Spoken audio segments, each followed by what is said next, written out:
Mecha and Sword. This video is purely for entertainment and does not infringe on copyrights or laws. The rights to the novel and image belong to the original author. We do not claim ownership. Don't like waiting and want to listen to this fanfic in full now? Subscribe to our Patreon, where you'll find the best fanfics. Chapter 51 No More Medicine. Ji Xinghe, who wanted to take the test very much, did not take the test immediately because he was sure that he would not pass it now. Just like a car driver's license, just knowing how to drive does not necessarily mean you can pass the test, because in addition to the practical test, there are also related test questions, and these questions were not originally open to people like Ji Xinghe, and they are confidential test questions. It's okay, Lao Ji, I will guide you. Instructor Li took charge of this. These guys are still very unconvinced. When you pass the test, you can drive the mecha and fight them a few times. As long as you can win, your allowance can be increased. Thank you. Ji Xinghe could only express his gratitude for this, but he did not guarantee that he would win, because he actually knew very well that Instructor Li did not believe he could win. There is actually a big difference between driving a mecha and close combat with bare hands. Even a peerless master may not be able to bring out the full performance of the mecha. The most important thing is the age and physical problems. Physical problems are mainly about endurance, and age problems are mainly about reactions.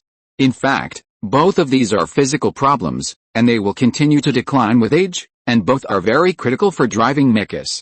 The daily routine of the training area is on track. Ji Xinghe will take out an hour every morning and afternoon to fight with those mecha warriors. With special allowances, he is no longer just fighting. He will also teach some skills and experiences during the battle. They are all figured out by himself but very useful. The mecha warriors have also benefited a lot. Similarly, the daily routine of the mecha maintenance area is also on track. Ji Xinghe, who has repaired all the boards in the number 109 operating interval, went to the number 21 operating interval to repair the boards. At the same time, with the help of the reputation of Shen Mu and Master Liu, he obtained the board repair business of other operating intervals. These tasks were transmitted to Ji Xinghe's task log by the mechanics in the relevant operation area through the system in the form of tasks. He could get a contribution point for each task he completed. The number was not much. Some had only dozens of contribution points, and some had only 1 or 200. The reason for the low maintenance price was that these board mechanical arms could be easily repaired. It was only because the maintenance resources were very tight that Ji Xinghe had the opportunity to wait in line. It was a little less, but it accumulated over time. After completing the sweeping maintenance of the boards in the mecha area in half a month, Ji Xinghe not only gained a contribution point, but also started new parts maintenance. Generally speaking, we divide mechas into 10 systems. Second Lieutenant Shen Mu, who also had a heavy maintenance workload, did not hesitate to use his little rest time.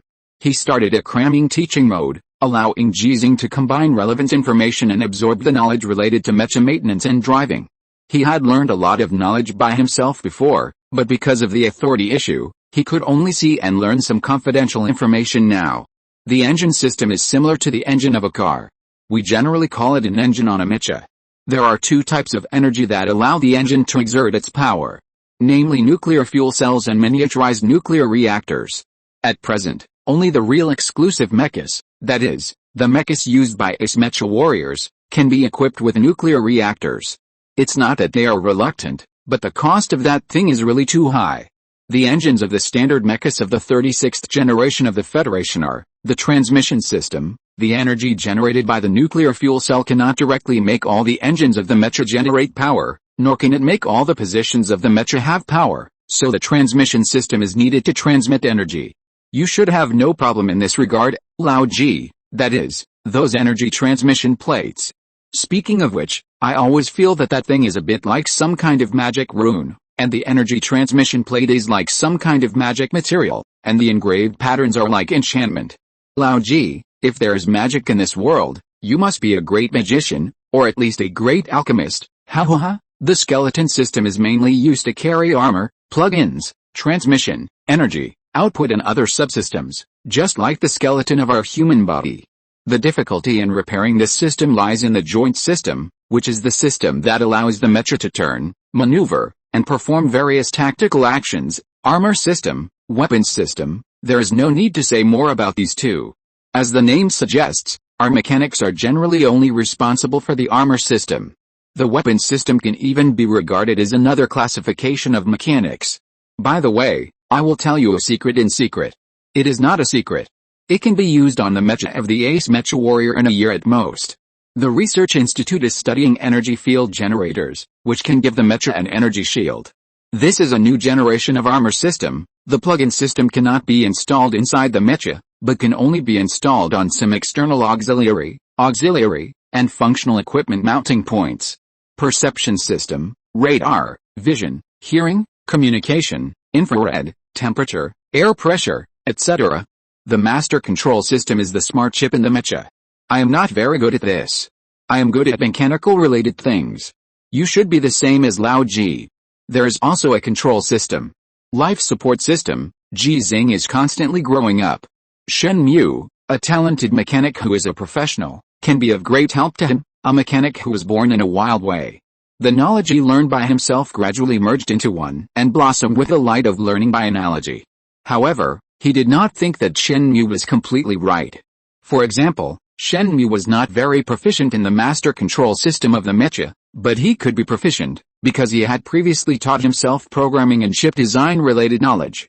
Since elementary school, Ji Xinghe's dream has been to build a transformer of his own, and this dream has not been abandoned because of adulthood, but has been suppressed in his heart because of life. When he was repairing cars, the increasingly advanced artificial intelligence driving programs and related on-board smart chips could not stump him, the best auto mechanic in Xinfeng City. Generally speaking, the best can be called masters, and Ji Xinghe is a master in the auto repair industry. The days on the alien planet are very fulfilling.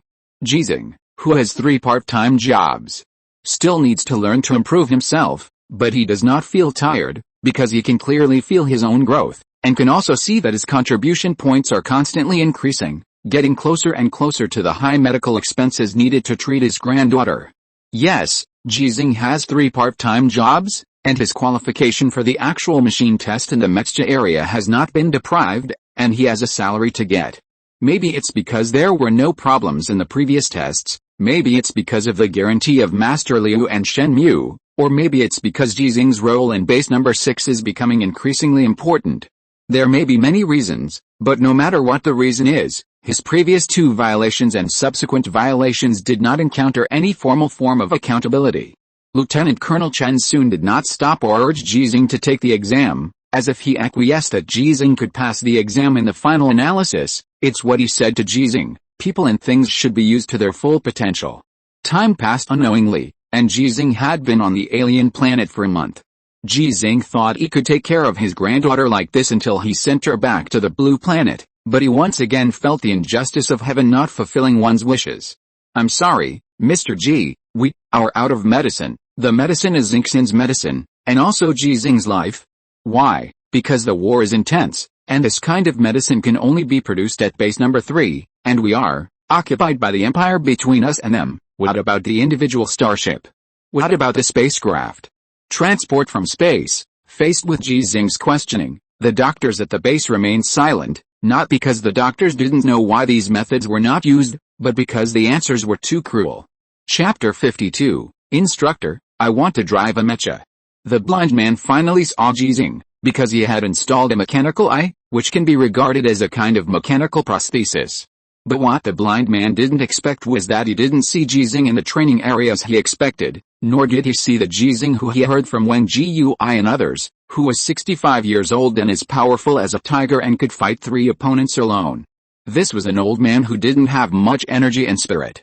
His face was thin and wrinkled. He was tall but looked a little hunched. Among the black hair that he had been hearing about a few days ago, the temples were already silver. Wang Jiui lied to me? It shouldn't be. Not only Wang Jiui said that Ji Xinghe's black hair didn't look like a 65-year-old man, but other people in the remnant company also said that although Ji Xinghe was very old, his kidneys must be very good, because there was no silver hair in his black hair. At the beginning, everyone thought that Ji Xinghe had a hair treatment at a barber shop when he came to the alien planet. But after a month, without the hair treatment service in base number 6, Ji Xinghe's hair roots would definitely turn into the silver-white color that a 65-year-old man should have. However, it has not changed. Ji Xinghe's tall figure is also full of vigor like a young man. When he fights in the training area, His moves are powerful and there is no trace of old age. Those mecha warriors who personally fought with Ji Xinghe also said privately that Ji Xinghe does not look like an old man at all, but like a real humanoid mecha. The speed, strength, and endurance all shocked those mecha warriors, and gradually made Wang Jiyue, the blind man and other mecha warriors and soldiers who were incorporated into the remnant company, truly rejuvenated. 65-year-old men are so good at fighting and fighting so hard. They just lost a leg, an arm, a palm, a meniscus, 2 eyes. Why can't they regroup and exert their strength beyond their own limits in this war between the Federation and the Empire, between humans and gorillas and monkeys? So Wang Jiyue accepted Ji Xinghe's mechanical leg transformation plan and began to accept Ji Xinghe's combat guidance with the mecha warriors in the training area. After Wang Jiyue was gone, the blind man was eager to see Ji Xinghe and wanted to see Wang Jiyue's progress or recovery, so he finally agreed to install a mechanical eye. The operation was completed, and the short-term recovery and adaptation were completed. The blind man who wanted to go to the training area to see Ji Xinghe's style in a real sense saw an old man with a gloomy look, so he didn't dare to believe it and didn't want to believe it. Is he really Lao Ji? Yes, how can I lie to you about this? Besides, who else is the oldest person in our number 6 base except Lao Ji? The nurse next to him responded to Wang Jiyue's question in a low voice, with a sense of course in her words. She said it was the truth. The oldest person on the alien planet is certainly not Ji Xinghe, but the first batch of people who came to the alien planet.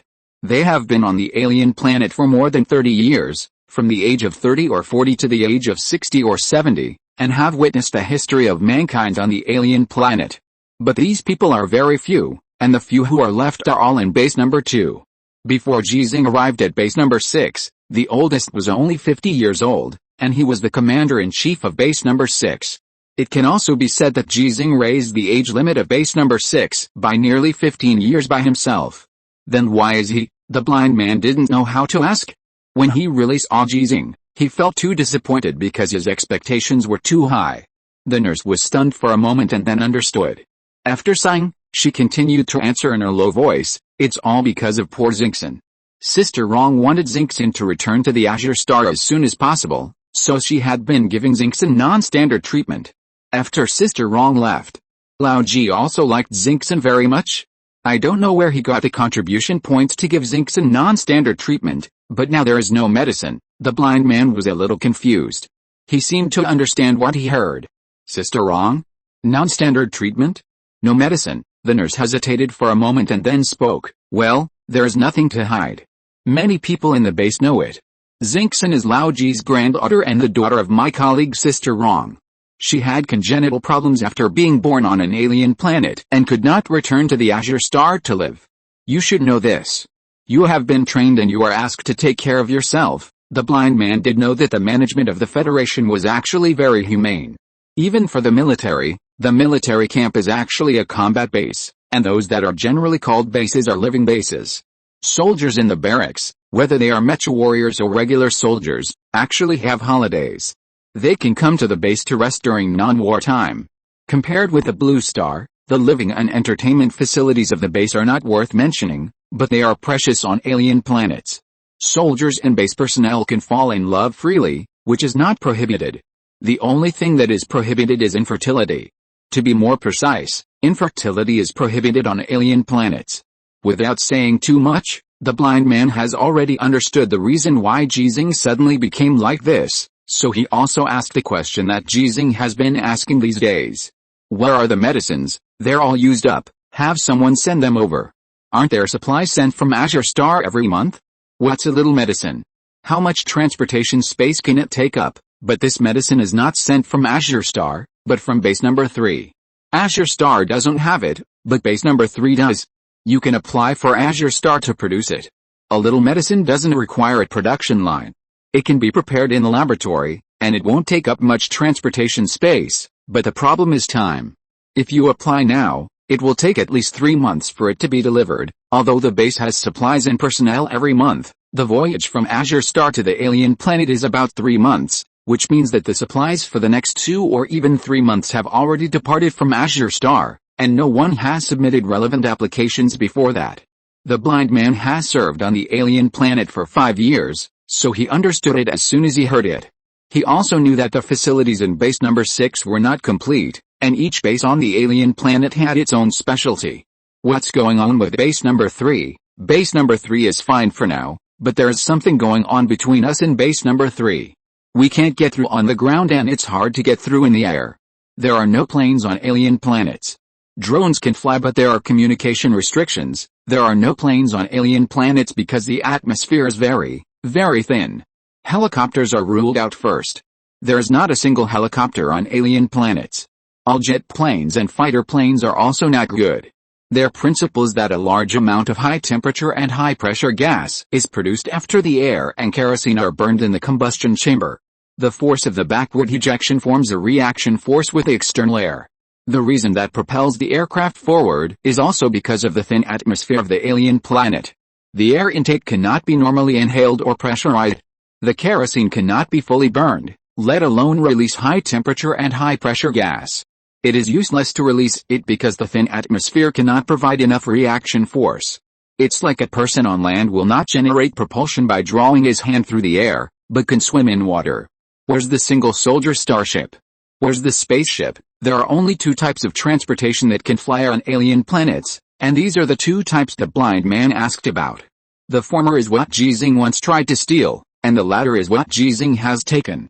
The nurse looked at Ji Xinghe, who left the medical area in a depressed mood inside. The war is tense. You should know better than me. Why not? Because compared to the war, the medicine needed by a child who should not appear on an alien planet is not worth mentioning. The blind man finally understood why the Ji Xinghe he saw was completely different from the Ji Xinghe he heard, not only because there was no medicine, but also because the child who was very important to Ji Xinghe was actually not important to many people. He knew very well how much Ji Xinghe liked that child and cared about that child, not only because Ji Xinghe took her with him when he went to the training area and took her with him when he went to the mecha area, but also because the blind man knew where the medical expenses that puzzled the nurse came from. That was earned by Ji Xinghe holding 3 positions. A 65-year-old man had to hold 3 positions when taking care of a child on an alien planet, all for that child. Moreover, all 3 part-time jobs are not easy. Fighting with young people in the training area, repairing mecha parts with young people in the mecha area, and competing with mecha warriors for the opportunity to test the actual machine. It is said that Lao Ji has to study every day and tell stories to the child. Can he sleep well every day? Can his body really bear it? His hair turned white in a month. Is it because he can't hold on any longer? The blind man was glad that he had installed a mechanical eye, and the whole set of mechanical eyes has no tear glands. The nurse sighed again beside him. If Xingxin's father hadn't died, it would be great. He is a first-level mecha warrior and can drive a mecha to base number 3. But he can't. At this time, he must have military duties. Poor Xingxin, first-level mecha warrior? Me too, and I don't have military duties because I am in the remnant company. Opening the bracelet, the blind man sent a message to Instructor Lee. Instructor, I want to drive a mecha. Chapter 53 promised me, don't steal the mecha. Instructor, I want to drive a mecha. This is the second time that Instructor Lee heard this sentence today. In fact, the first time he didn't hear it, but saw it, because the first time was a text message sent to him by a blind man. He was shocked at the time, because a blind man is blind. How can he send a text message? This time he was also shocked, because the person who said this to him was a 65-year-old man. Old G, are you serious? Instructor Lee knew that Ji Xinghe wanted to take the mecha driving qualification certificate before, but he didn't expect Ji Xinghe to take the test so soon, and chose to take the test at this time. Yes, I'm serious, Ji Xinghe answered in a decisive voice, and compared with his gloomy mood in the medical area an hour ago, it was like a different person. Instructor Lee frowned. Reasonably speaking, he had no reason to stop Ji Xinghe, and he had said before that he would help and take care of Ji Xinghe, and now he has a lot of time. Because of the tense war, there are very few mecha warriors in the training area. No new recruits have joined, and the mecha warriors who have completed adaptive training or rehabilitation training have left for the barracks. But, Instructor Lee hesitated and pondered before saying, Old G, I don't recommend you take the exam now. Why? Because I know what you want to do. Even a blind man knows the thorny problem that Ji Xinghe is facing now, let alone Instructor Lee. Ji Xinghe's old face was not red at all, and he stared at Instructor Lee without blinking. Instructor, I don't know what you are talking about. I have checked, and Lieutenant Colonel Chen soon also said that I can apply for an exam at any time. This is my right and obligation. Instructor Lee was helpless and looked at Sue, who was also filming next to him. Reporter Sue, I'm not saying that you really like to watch the fun and don't mind the big things. Can you take Xinghe to the side to play first? Xinghe, don't get me wrong, Uncle has a little thing to discuss with your grandfather. Sue-hee and Xinghe nodded at the same time, and at the same time looked at Ji Xinghe worriedly and left, but Sue-hee's drone stayed, which made Instructor Lee very helpless. This old Ji always says that there are 300 million people watching me behind me. If it weren't for your ability to fight, I would never play with you. Lao Ji, I think our relationship is pretty good, so there is no need for you to lie to me or cheat me. Instructor Lee said earnestly, do you want to apply for the exam and then drive the mecha directly to base number 3 to get medicine for Xinghe? Don't deny it. I have read your resume and helped you apply for special allowances, so I know that you have stolen a single soldier starship. I have to say that you are braver than your age. Ji Xinghe was speechless, because he really thought so. There was no point in denying it again. Although his old face was fake, he still had face. He could be shameless, but he couldn't be shameless after others said he was going to cheat people. Instructor Lee's tone became serious again. Lao Ji, you should know that our federation has 300,000 mecha warriors. There is no need to say much about the special class mecha warriors and ace mecha warriors. Do you know why there are only more than 1,000 first-class mecha warriors? Because the first-class mecha warriors are not tested, they need actual combat, and they need to kill gorillas in exchange for stars. Yes, the third-class and second-class mecha warriors can pass the exam, but the first-class ones can't. But in essence, the difference in test operation between the third-class, second-class, and first-class mecha warriors is not that big. It's nothing more than the difference in the number of models of drivable frames and the number of non-standard tactical actions that can be completed. However, in real combat, there is actually no need to master so many non-standard tactical actions, because there is no time to use them, no opportunity to use them, and there are not so many mechas for them to choose. So, is this because we lack opportunities for actual combat?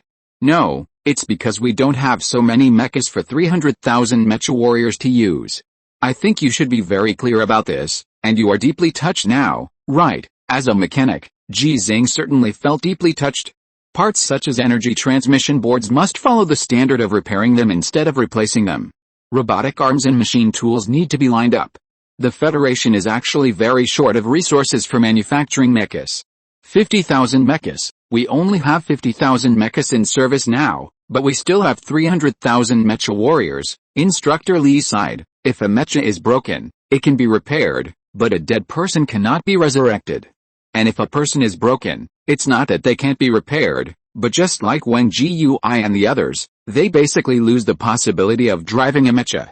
I know you are giving them chicken soup for the soul, and I also hope you will continue to do so, because without these chicken soup for the soul, they will lose their fighting spirit and even the will to live. I didn't give them chicken soup for the soul. Ji Xinghe said this very seriously, and corrected, they are not broken, but injured. They should be treated instead of repaired. Okay, you didn't. Right, you are right, I was wrong. Instructor Lee didn't want to argue with Ji Xinghe and got on with the point. You can take the test. I think you can get the 3rd level mecha driving qualification certificate, but I will not hand over the mecha that I am responsible for managing to you and ask you to go to base number 3 to get medicine. I also don't want to see you driving the mecha away directly during the actual machine test or the field operation test during the examination. If you do that, it will be very difficult for everyone. Ji Xinghe, whose thoughts were exposed, still did not feel the slightest bit of shame when facing Instructor Lee, because he was only preparing to do these things, not having already done them. I've asked, Ji Xinghe said firmly, there is a canyon between us and base number 3. It's not a war zone, but it just crosses the war zone. It's just that vehicles can't pass through, but mechas can. There are a total of 12 mechas in the training area and the mecha area whose endurance can support me to cross the canyon. Instructor Lee was obviously well prepared and corrected. There are only 10, and 8 of them must be transported to the war zone as soon as possible. 12, I can repair 2 of them, so there are 4, Ji Xinghe corrected again. Old Ji, you are stubborn with me, right? Instructor Lee didn't expect Ji Xinghe to calculate so accurately, and he was so confident when he said he had repaired 2 mechas. He was a little angry, My mecha can't be used by you. It's not that I don't want to help you. But there are rules and regulations. Well, even if you rush to repair the two mechas, what's the matter? You know very well that they will be transported away as soon as the actual machine test passes, because the soldiers on the front line need them, I need them too, and my granddaughter needs them too. But Ji Xinghe couldn't say this, because his granddaughter's medicine and the lives of the frontline soldiers couldn't be compared. Xinghe is his granddaughter, his only blood relative in this world, but those mecha warriors fighting on the front line, and the ordinary soldiers who need mecha protection, who is not someone's son, daughter, grandson, granddaughter? They may also be husbands, wives, fathers, brothers and sisters. Seeing Ji Xinghe silent, Instructor Li once again said earnestly, "Old Ji, I asked, Xinghe will be fine if she stops taking the medicine temporarily. The treatment will indeed be delayed, but it will not cause death?" Ji Xinghe looked at Instructor Li and didn't speak, so Instructor Li couldn't say the last word, because Instructor Li and the doctors in the medical area couldn't guarantee whether the sudden withdrawal of the medicine would lead to more dangerous consequences. Xinghe's disease is not a well-known disease, nor is it a disease that the Federation has a lot of medical experience. In all the bases on the alien planets over the years, there are only a few hundred children like Xinghe. And it's not just Xinghe who is affected by this incident. There are other children like Xinghe in base number 6. They really shouldn't appear on the alien planet, but this shouldn't have anything to do with them, but only with their irresponsible parents. Old Ji, Instructor Li took a deep breath and asked seriously, "If you promise me not to steal the mecha, I will let you take the exam and help you find a mecha warrior to go to base number 3 to get medicine." Ji Xinghe was so surprised that he couldn't believe it. This was definitely the most beneficial for him, but he didn't agree immediately. After hesitating for a long time, he said, "No, I can't let others take risks for me. And you said that they have more important things to do." Instructor Li's expression suddenly became unbelievable. He never thought that the plan he took on a big risk would be rejected by Ji Xinghe, who needed it the most, but looking at Ji Xinghe's sincere and frank eyes, he understood why. He proposed this plan, and he didn't have anything important to do, because he was. Instructor Li didn't answer, but looked at the other side and shouted loudly, where the same group of people had been staying for the past month, the remnant company of base number 6. "Li Lin, here, do you want to continue driving the mecha? Yes, come on, take the test and set an example for old Ji." "Okay." Ji Xinghe was stunned, because Li Lin who stood up was the blind man from the remnant soldiers company. They had never spoken to each other before, but Li Lin wanted to help him now. Chapter 54, What about a cripple? What about a blind person? Wang Jiui stopped Ji Xinghe. "Old Ji, just watch, the blind man is setting an example for you. If he can pass the exam but you can't, don't blame us for laughing at you. Although you are old, the blind man is blind." Ha ha ha. Wang Jiui's expression did not change when he called Li Lin a blind man, just like the blind man would directly call him a cripple. After they were both incorporated into the remnant soldiers company, their relationship was actually very good. This kind of address to each other did not mean any insult or ridicule, it was just a fact, just a code name. And if they can't even bear this, how can they return to the battlefield? What others call them is not because others want to call them, but because they themselves ask others to call them that. Ji Xinghe looked at Wang Jiui and asked seriously, "Why?" Wang Jiui did not look at Ji Xinghe, but at the blind man who was preparing to take the exam. "Do you remember what you said to us when you first came to the training area? At that time, I was saying that the average strength of the apes on the blue star is 4 times that of us humans, and the average strength of the apes in the empire is 6 times that of us, so without mechas we are nothing. And you asked in return, so what if it's 4 times? What if it's 6 times? Ji Xinghe remembered that they only said this sentence at the time. Although the blind man was present, Ji Xinghe did not ask the blind man the question, so strictly speaking, he had never had any communication with the blind man.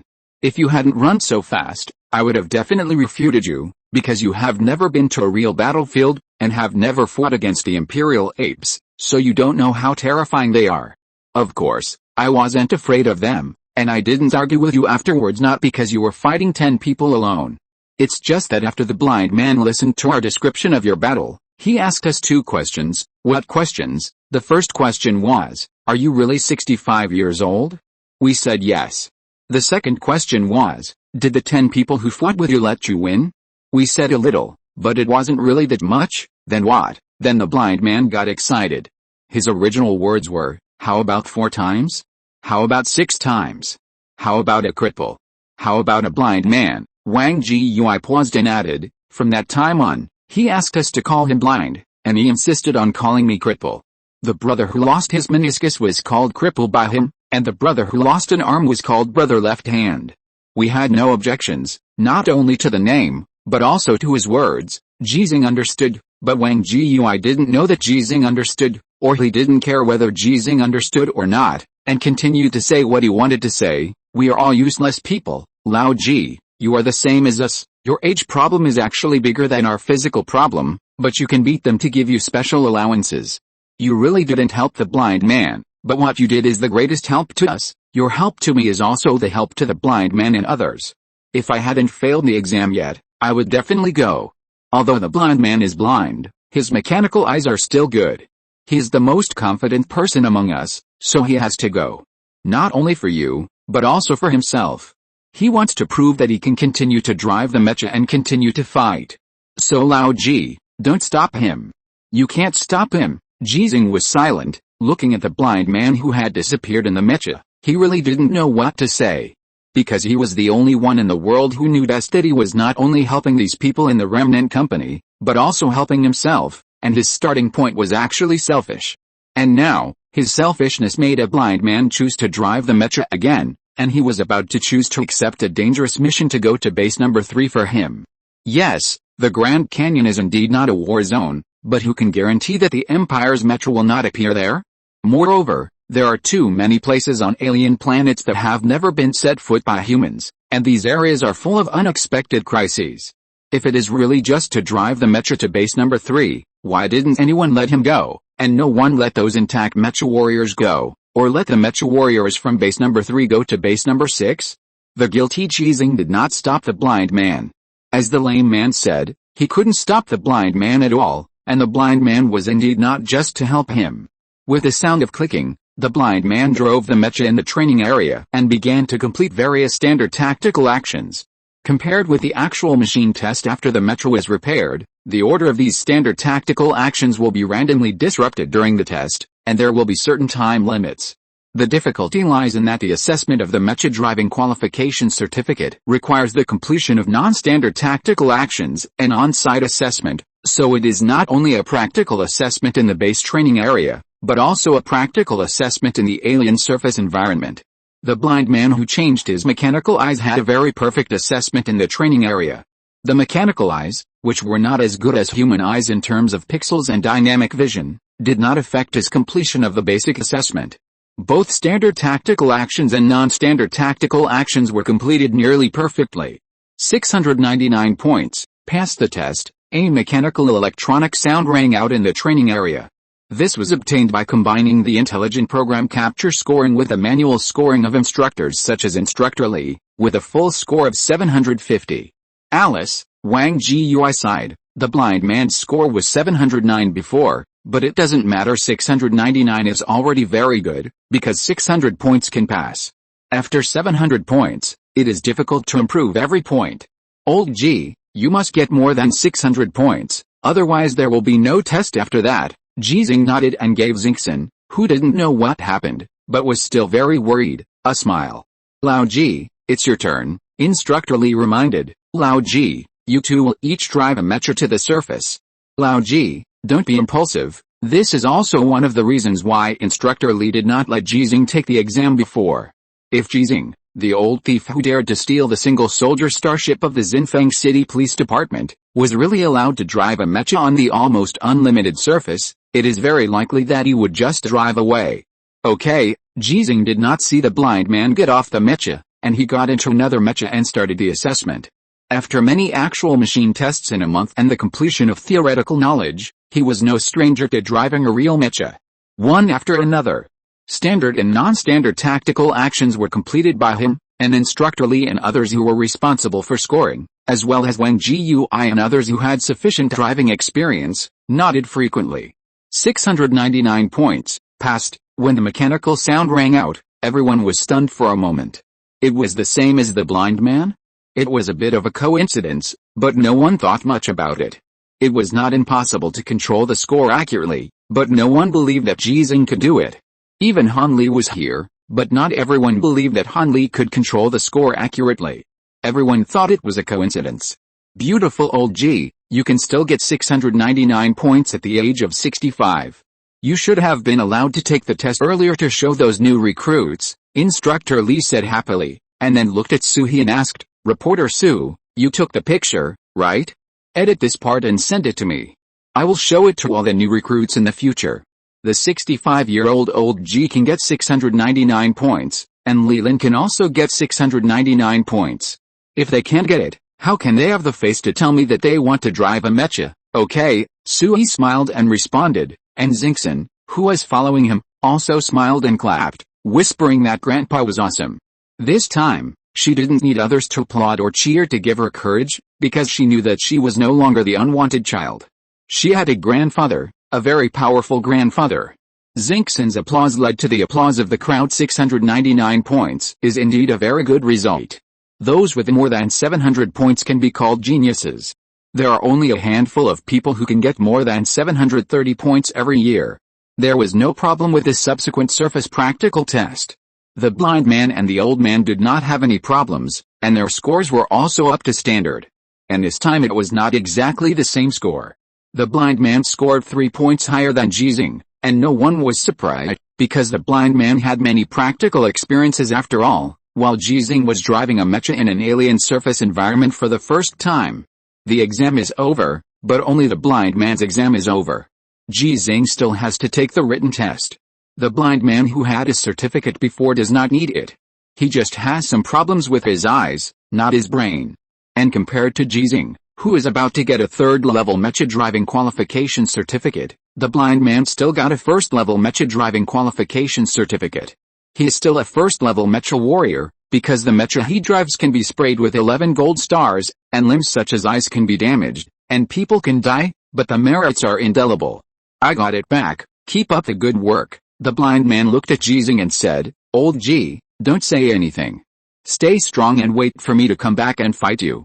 I'm actually very good at fighting. Ji Xinghe, who was spraying gold stars on the mecha that the blind man had just applied for, really didn't say anything, but nodded solemnly, because the great favor was inexpressible, and the old Ji engraved it in his heart. P.S. In the new week, please collect, recommend and vote for the monthly ticket.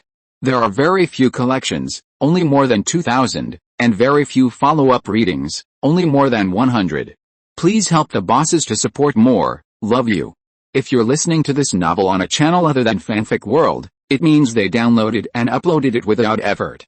We cordially invite you to visit our channel, Mundo Fanfic Novelis. There you'll find the original version of this story and you can explore many other novels of various genres. We're waiting for you to immerse yourself in a world of incredible novels. Chapter 55: A Gift for the Blind. The blind man left, and it would take at least 8 days for him to come back.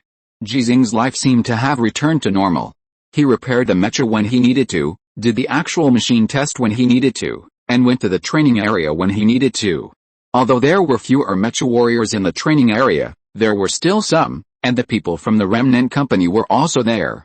He also had to provide special guidance to the mecha warriors and soldiers of the Remnant Company, such as Wang Jiyue, the cripple. This is not the most suitable mechanical egg for you, but it is the most suitable mechanical egg for you at this stage.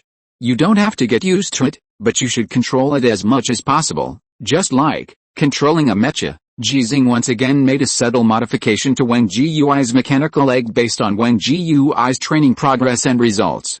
In fact, there was no upgrade in performance, nor any extraordinary structure. He just made this leg more suitable for Wang Jiyue based on his understanding of the human body, combat, mecha structure maintenance and driving mecha. In fact, many people did not realize that Ji Xinghe was not only a genius as the people he knew on the Azure Star said, but he was also a generalist. He is not a doctor, but he has a deep understanding of the human body as he has practiced martial arts for many years. He is not a warrior, but he is better at fighting than Han Li, a special mecha warrior, and can fight 10 people alone in the training area. He is not a professional mechanic, but he can get high contribution points by repairing various mecha parts in the mecha maintenance area. He is not a mecha warrior, But he got a third-level mecha driving qualification certificate with a high score and became a third-level mecha warrior without any actual combat experience. To be able to do all this, talent and age are indispensable. Yes, Ji Xinghe's age is not only his disadvantage but also his advantage, because he has lived longer than others and has studied longer, so he knows more. Wang Jiyui did not find Ji Xinghe to be an all-round genius, but he believed in Ji Xinghe's judgment. The fact is that he is no longer lame now, and he is indeed better at fighting than before. This is all because of Ji Xinghe's teaching and the transformation of his mechanical leg. Okay, I can control it. I can control a mecha, let alone a mechanical leg. Wang Jiyui's self-confidence is much higher than before. He feels that it is not far from him to get back his first-level mecha warrior title. In fact, no one has deprived him of this title, but no one will let him drive a mecha again. And for him, what is a first-level mecha warrior who can no longer drive a mecha? What a blind man can do, why can't a lame man do it? Ji Xinghe let Wang Jiyui practice alone after giving some guidance based on his adjustment of the mechanical leg, and then began to guide other people in the remnant company. Ordinary soldiers are relatively simpler. Ji Xinghe only needs to cooperate with the doctors and instructors to restore their ability to move as before as soon as possible, but when it comes to mecha warriors, the difficulty is much greater, because driving a mecha is not only a strenuous job but also a delicate job. In comparison, although the blind man is blind, he is indeed the most advantageous mecha warrior in the remnant soldier company. Like Wang Jiyui, the only two first-level mecha warriors in the remnant soldier company this period have been awarded the rank of second lieutenant because they have become first-level mecha warriors. The lame man, the deaf man, and the left-handed brother are all second-level mecha warriors, with 3, 5, and 6 gold stars on their mechas respectively. Gold stars are not so easy to get. The Imperial Gorilla and the Imperial Mecha are not idiots and toys. A quarter of the mecha warriors who participated in the war died or retired due to injuries, and they did not get even 1 gold star, while the standard for first-level mecha warriors is 10 gold stars. There are only more than 1,000 first-level mecha warriors and more than 300 special-grade mecha warriors among the 300,000 federal mecha warriors. In fact, it is not just because there are not enough mechas. Therefore, the lame man, the deaf man, and the left-handed brother are actually very strong. Therefore, Major Han Li, who has 73 gold stars on his mecha, is very strong, and Li Yuanba, the strongest mecha warrior in the Federation with 532 gold stars on his exclusive mecha, is really strong. From a certain perspective, Ji Xinghe is really strong, because he defeated Han Li, who only lost to Li Yuanba after removing his armor. This is one of the reasons why he can convince the people in the training area. There is also a one-eyed dragon who is not here. He went for surgery because of the success of the blind man, and it will take some time for him to come back. The mecha warriors of the remnant company that Ji Xinghe really needs to spend his mind to guide are the 6 of them. Among them, the guidance of the blind man, the deaf man, and the one-eyed dragon is relatively simple, especially the deaf man, who has been equipped with a cochlear implant and artificial auditory nerve, and his recovery speed is only slightly slower than that of the blind man. In fact, I have nothing to teach you, because fighting is not entirely a matter of skills. Muscle memory requires you to practice by yourself, and the control of yourself and the mecha depends more on you. In fact, I think you can be my teacher in mecha driving. Ji Xinghe looked at the mecha warriors standing in front of him and said calmly, I think the only thing I can do to help you is to strengthen your faith and tell you that humans have limits and no limits. Everyone felt a little strange. Ji Xinghe rarely said such words to them. The previous teachings were full of experience, and then they were practiced through actual combat so that they could master it themselves. But today, no, it was the 2 days after the blind man left. Ji Xinghe, who seemed calm on the surface, was actually a little impatient. The longer the blind man left, the more obvious this impatience became. The cripple said it before, Ji Xinghe used the name of cripple, and no one had any objection, just like everyone called him Lao Ji, just a name. The average strength of the gorillas on the Azure planet is 4 times that of ours, and the average strength of the gorillas in the Empire is 6 times that of ours. So in fact, there has always been a notion in your hearts that you are nothing without mechas. However, this is not the case in fact, at least I don't think so. Lions, tigers, sharks, gorillas, they are all stronger than us, but they are not the masters of the Azure planet. We humans are. You will say that it is because they have no wisdom and cannot use real tools and weapons. The guerrillas in the Empire are not only not stupider than us, but also have the same mechas as us. Yes, that's right, but they didn't defeat us, and they can't defeat us. Ji Xinghe paused slightly, his eyes calmly swept across the people in front of him, and then he asked softly, actions speak louder than words, facts speak louder than words. If I say that I can defeat a gorilla with my bare hands, a gorilla from the Empire, do you believe it? Everyone looked at Ji Xinghe in shock and astonishment. They felt that Ji Xinghe was sick, and his illness was not mild. Old Ji, are you okay? Old Ji, don't worry. The blind man is very powerful. He is not going to the war zone and will be back soon. Don't worry yourself to death. Really, Old Ji, do you know how fierce the imperial gorillas are? Not to mention the imperial gorillas, even the gorillas on the Blue Star are also known as beasts. It's really not possible without weapons. We have weapons and they don't, so we can still try. Old Ji, you can't do it, we are all so familiar with each other. How do you teach us to practice? Don't brag. You can brag about defeating Major Han Li for the rest of your life. Ji Xinghe did not brag about himself. He also felt that he was not good enough before and needed weapons, but after more than a month on the alien planet, he could feel that he could do it. It was not because the gravity of the alien planet was too low that caused his self-confidence to swell, but the high-intensity work and fighting made him more aware of his current physical fitness and combat power. More than 4 months ago, he broke the iron pile at home. He thought it was because he had been hitting the iron pile for too long and had metal fatigue. He hoped it was because his kung fu had improved. Now he can say responsibly that his kung fu has indeed improved. I've said before that facts speak louder than words. I'll call you when the blind man comes back.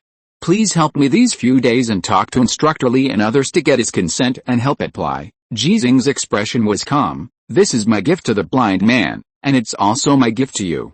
This gift is called faith, and it means that there is no limit to human beings. Old Ji is serious. The soldiers in the training area were silent. Thinking that Ji Xinghe beat them like an adult beating a child, just like the imperial gorilla beating them, they suddenly developed some trust. Maybe it's really possible? However, the fact is that it's not possible. It's not because Instructor Li didn't agree. The base has enough force to protect Ji Xinghe's safety when he fights the imperial gorilla in the prison, but because the blind man can't come back. In the task logs of all mecha warriors in base number 6, a non-mandatory task push appeared: search and rescue mecha warrior Li Lin. Search and rescue is not rescue, because no one can be sure whether the missing Li Lin is alive or dead. The newly promoted 3rd level mecha warrior Ji Xinghe also received this task push. He hesitated a little, but still chose to accept the task. P.S. I wish everyone a happy Valentine's Day, and lovers will eventually get married. Chapter 56. Sir, what is your choice? The special and complex environment on the surface of the alien planet has greatly affected human communication technology, just as there are no conventional aircraft on the alien planet. Therefore, it is not uncommon for a mecha to lose contact.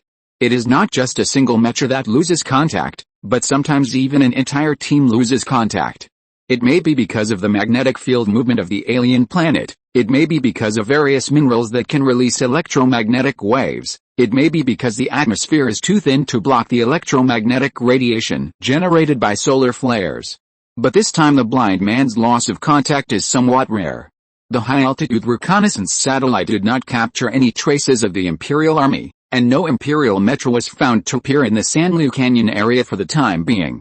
The frontline troops in the war zone sent intelligent drones to enter the Sanliu Canyon for reconnaissance, but the intelligent drones also lost contact. In the training area of base number 6, Lieutenant Colonel Chen Sun, who rarely appears here, came with more detailed mission intelligence, and standing in front of him were 3 mecha warriors who accepted the task of searching and rescuing the blind man. Although the war was tense, there were not only 3 mecha warriors left in base number 6. There were also many mecha warriors willing to accept this task, but they could hardly leave base number 6 because their job was to protect base number 6. The frontline troops in the war zone cannot send out scouts and reconnaissance mechas, because this is likely to attract the attention of the Imperial Army, which will lead to unpredictable consequences for us. If the Imperial Army begins to explore the Sanliu Canyon, they may directly cross or blockade and find the exact location of base number 3 and our base number 6. Sanliu Canyon is the big canyon connecting base number 3 and base number 6. In fact, It is not really connected, but it is located between the two bases with a length of about 375 kilometers, which just crosses the current war zone and blockade between base number 3 and base number 6. The Empire does not have satellites, because the satellites they launched were all shot down by us, so they do not know the exact location of all our bases, military camps, and mines. This is also one of our only advantages in this war, so I don't want to emphasize to you how serious the consequences will be if the Imperial Army discovers the location of our two bases. Without satellites, there is no real global vision.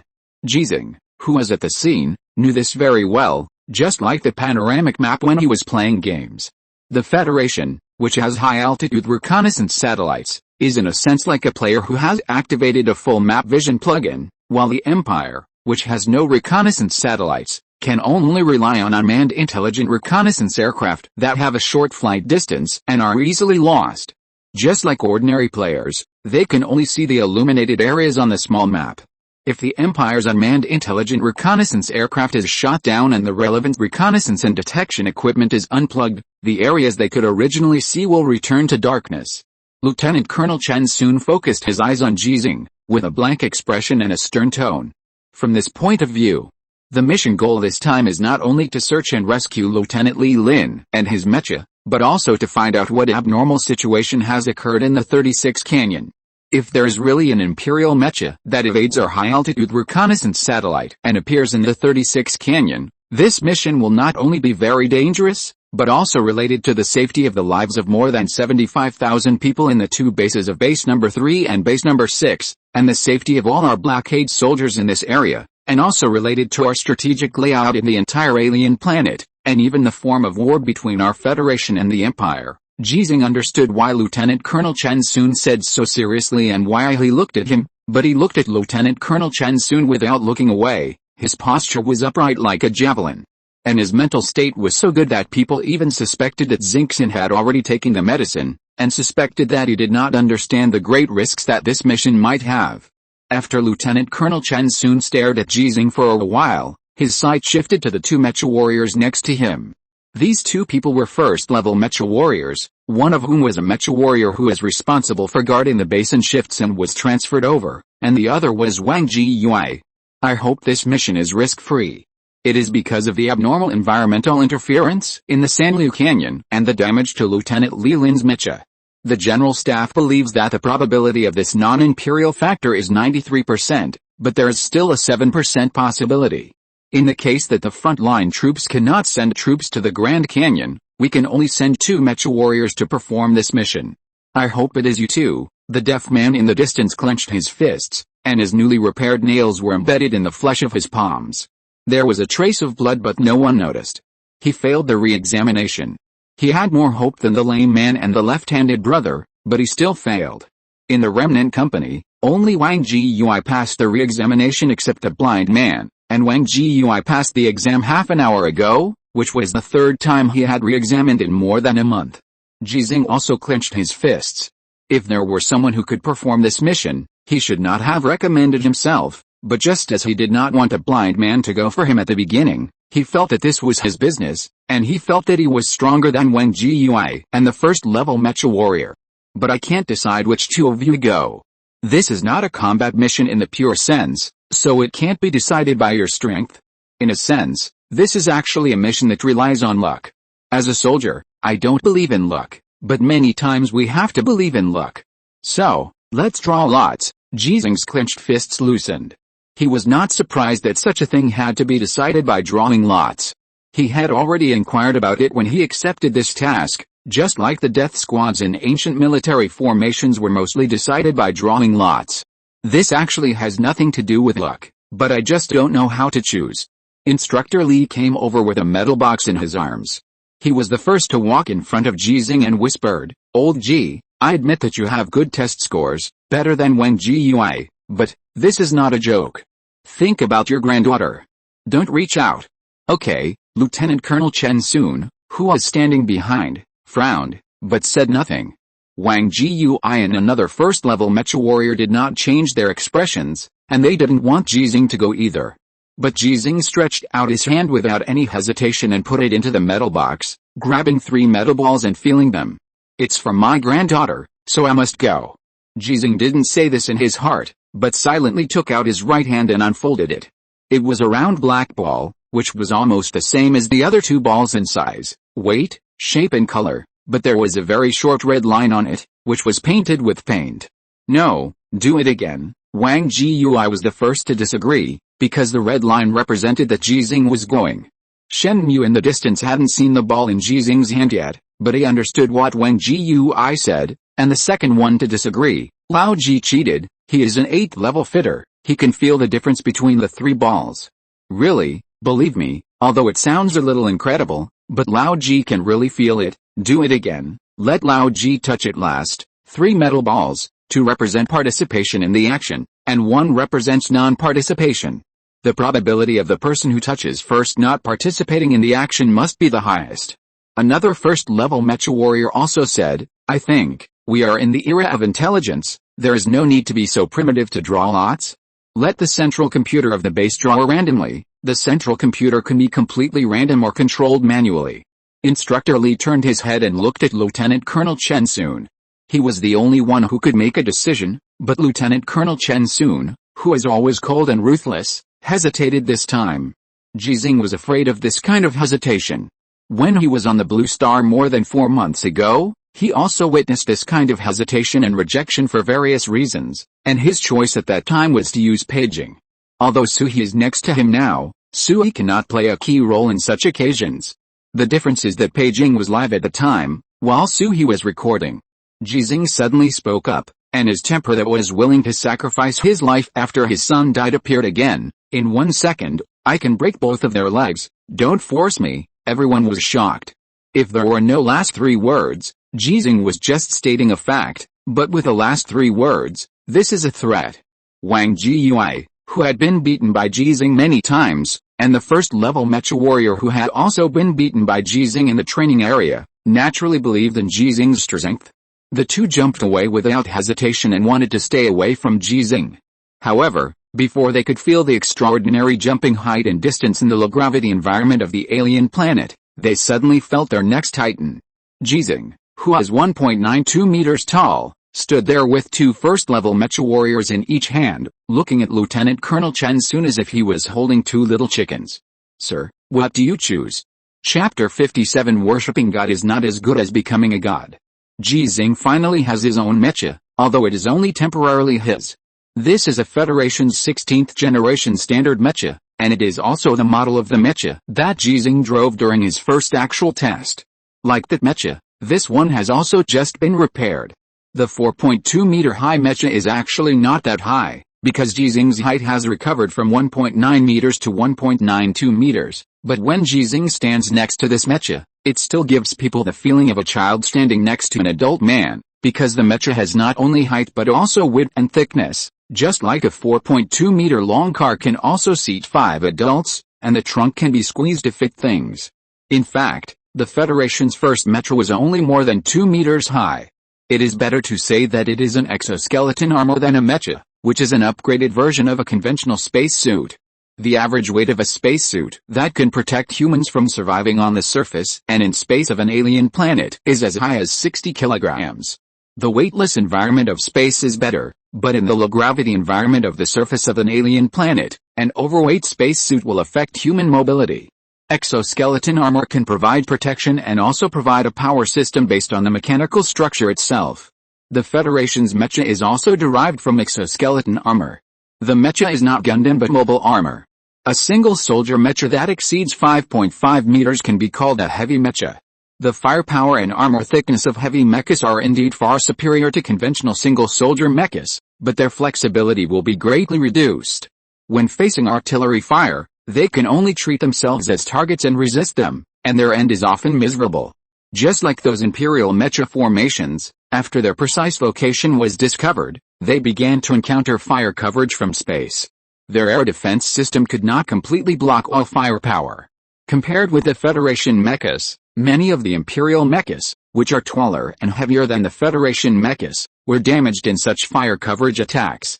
If you discover the Imperial mechas, don't even think about fighting them in single combat. Use the majority to bully the minority if possible. There is no such thing as chivalry in war. Don't even think about fighting 10 with 1, let alone 3 with 1. Wang Jiyui stood beside Ji Xinghe and started nagging. He didn't care about his mecha inspection at all. Part of it was because he trusted the mechanics in the mecha area, and the other part was because he was worried about Ji Xinghe. Lao Ji, I know you are a good fighter. Without the mecha, I am nothing in front of you.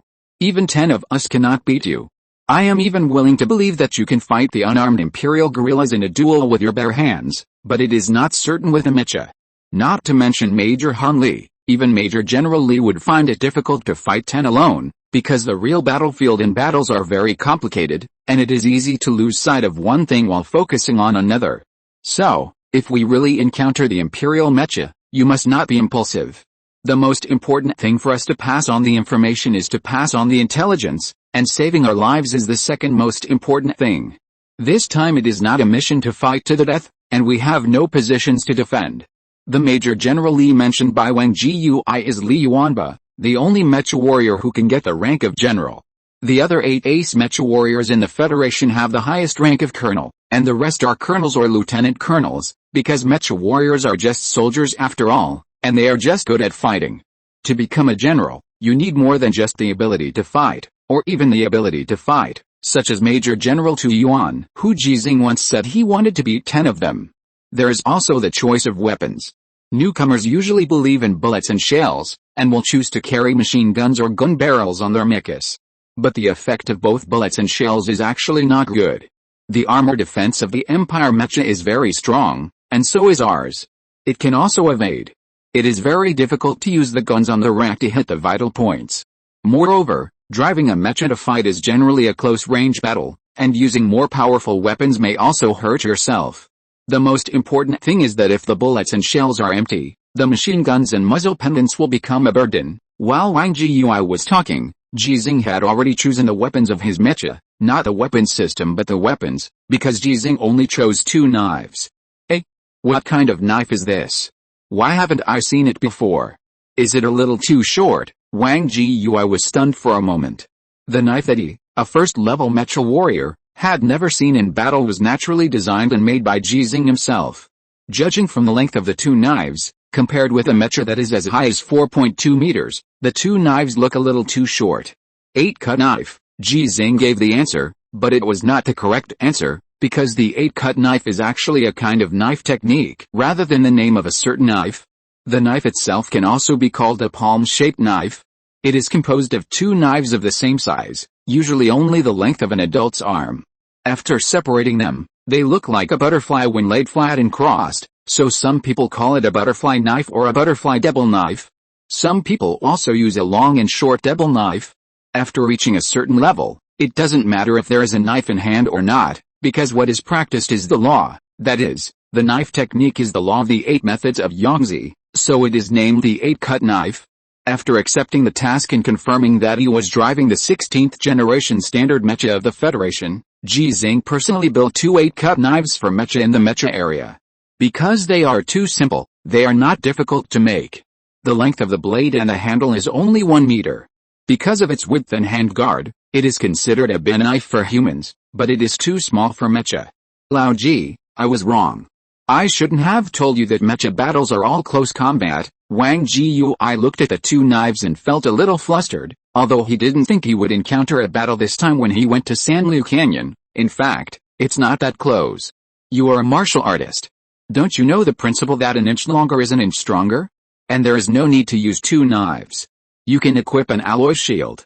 If you really encounter an artillery attack that cannot be avoided, the alloy shield is very useful. There is also a principle that an inch shorter is an inch more dangerous, Ji Xinghe emphasized casually. He is actually very good at long weapons such as spears and sticks. The long sticks used in the 6.5 stick method in Wing Chun are generally between 2.4 meters and 2.7 meters long, which is compared to the height of humans. If it is replaced with a mecha, the length must be doubled, so it is undoubtedly a long weapon. But Ji Xinghe actually had a hurdle in his heart that he had not passed. That is, when he and Han Li were fighting in the virtual world, the spear he used was cut off by Han Li, and he failed to stab Han Li to death as he wished. At that time, he said in his heart that he would not use guns but knives in the future. But this, my mecha, I have the final say. Ji Xinghe became domineering again, which made Wang Jiyui subconsciously want to retreat. He didn't want to be lifted up by Ji Xinghe like a chicken again. It would be embarrassing if no one saw it, not to mention that there was a reporter Suhi following him. The eyes of 300 million people, dead can't be deader. Okay, anyway, we are on search and rescue missions and reconnaissance missions, and your mecha is also equipped with basic machine guns and artillery systems. Wang Jiyui ran to see his mecha. Ji Xinghe, who had already taken a fancy to his mecha, personally hung a toolbox on the mounting point on the back of the mecha, and then went to see his granddaughter. This is actually very difficult, more difficult than when he negotiated with Major General Tu Yuan, more difficult than the process of coming to the alien planet, more difficult than when he made the decision to accept the mission before, and more difficult than when he threatened Lieutenant Colonel Chen Soon. But it's not difficult. Grandpa, Zixin will wait for you to come back. Until this moment, Zixin didn't know why Ji Xinghe wanted to leave the base, because no one told her, and he would avoid her when it came to related matters. So in Zixin's view, Ji Xinghe was just like her mother went to work and worked overtime before, just going to work. Okay, Grandpa will come back. Ji Xinghe was reluctant and felt that he was a little cruel, but who can be comfortable all the time on an alien planet? And he had to go, because this time the mission was only to search and rescue the blind man and investigate intelligence, and there was no mission requirement to go to base number 3 to get medicine.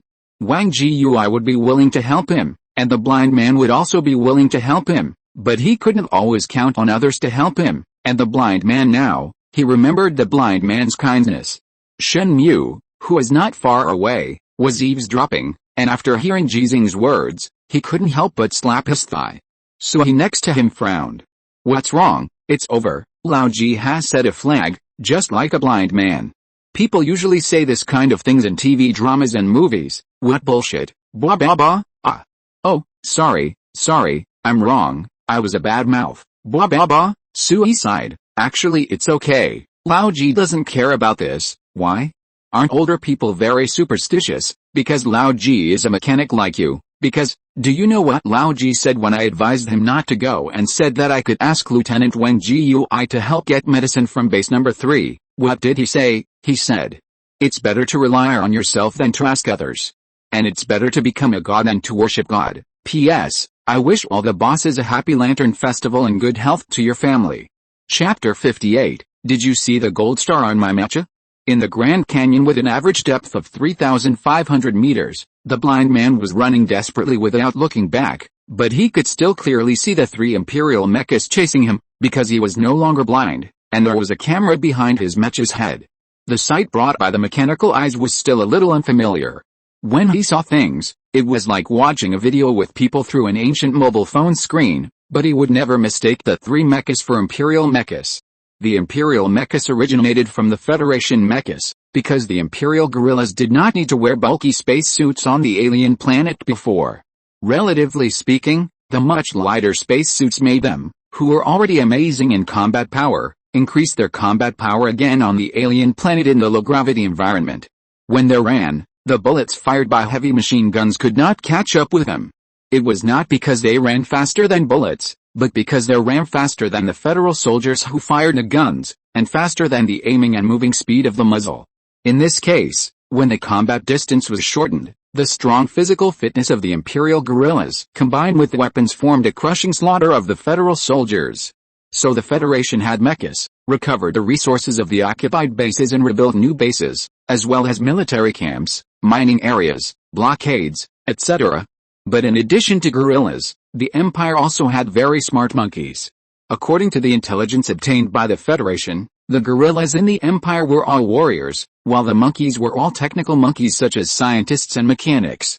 When the first Federation metro was captured by the Empire, the possibility that the Empire would have mechas was infinitely close to 100%, and when the second, third, mechas were captured by the Empire, the soldiers of the Federation finally saw the Imperial mechas on the alien planet.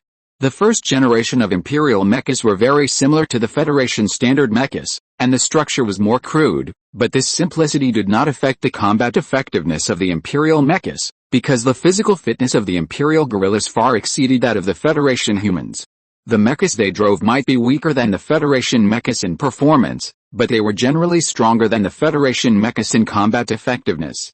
So the Federation had new mechas generation after generation, but the performance data of the Imperial mechas did not stagnate, and they also had new mechas generation after generation. The scary thing is that every Imperial gorilla can become a mecha warrior, but not every human can become a mecha warrior. The scarier thing is that the reason why the Empire is called the Empire is because it is a feudal monarchy. It can gather the power of the entire empire or the entire planet to build war weapons such as mechas, but the Federation cannot. Damn it, why did these dog gorillas appear in the 36 Grand Canyon? The blind man was actually very puzzled, because this Grand Canyon has no strategic value. Although there are some precious minerals in it, it is extremely difficult to mine. The depth is one reason, and the cliffs on both sides often collapse on the other hand. The electromagnetic radiation generated by these minerals can affect communication signals, electronic equipment, etc. is another reason. The reason why the blind man lost contact is also the latter. Could it be because, thinking of a certain possibility, the blind man had to give up the mission goal of going to base number 3 to get medicine? His first task became to pass on the message, and the second was to investigate what the 3 Imperial mechas wanted to do. The best way was to avoid the 3 Imperial mechas and go directly to base number 3 or a place with communication signals, but he couldn't avoid it. Although the Grand Canyon was very long and deep, with the widest part exceeding 30 kilometers, the area where he encountered the 3 Imperial mechas was only about 3 kilometers wide. It was not the narrowest area in the Grand Canyon, but it was an area where he would be discovered if he forced his way through. Similarly, there was no communication signal in this area. The blind man, who should have quickly passed through this area to another area to report his situation, lost contact under such circumstances. What was even worse was that he wanted to retreat to an area with communication signals to report intelligence, but the traces of his whereabouts were discovered by the Imperial mechas, so they began to chase him.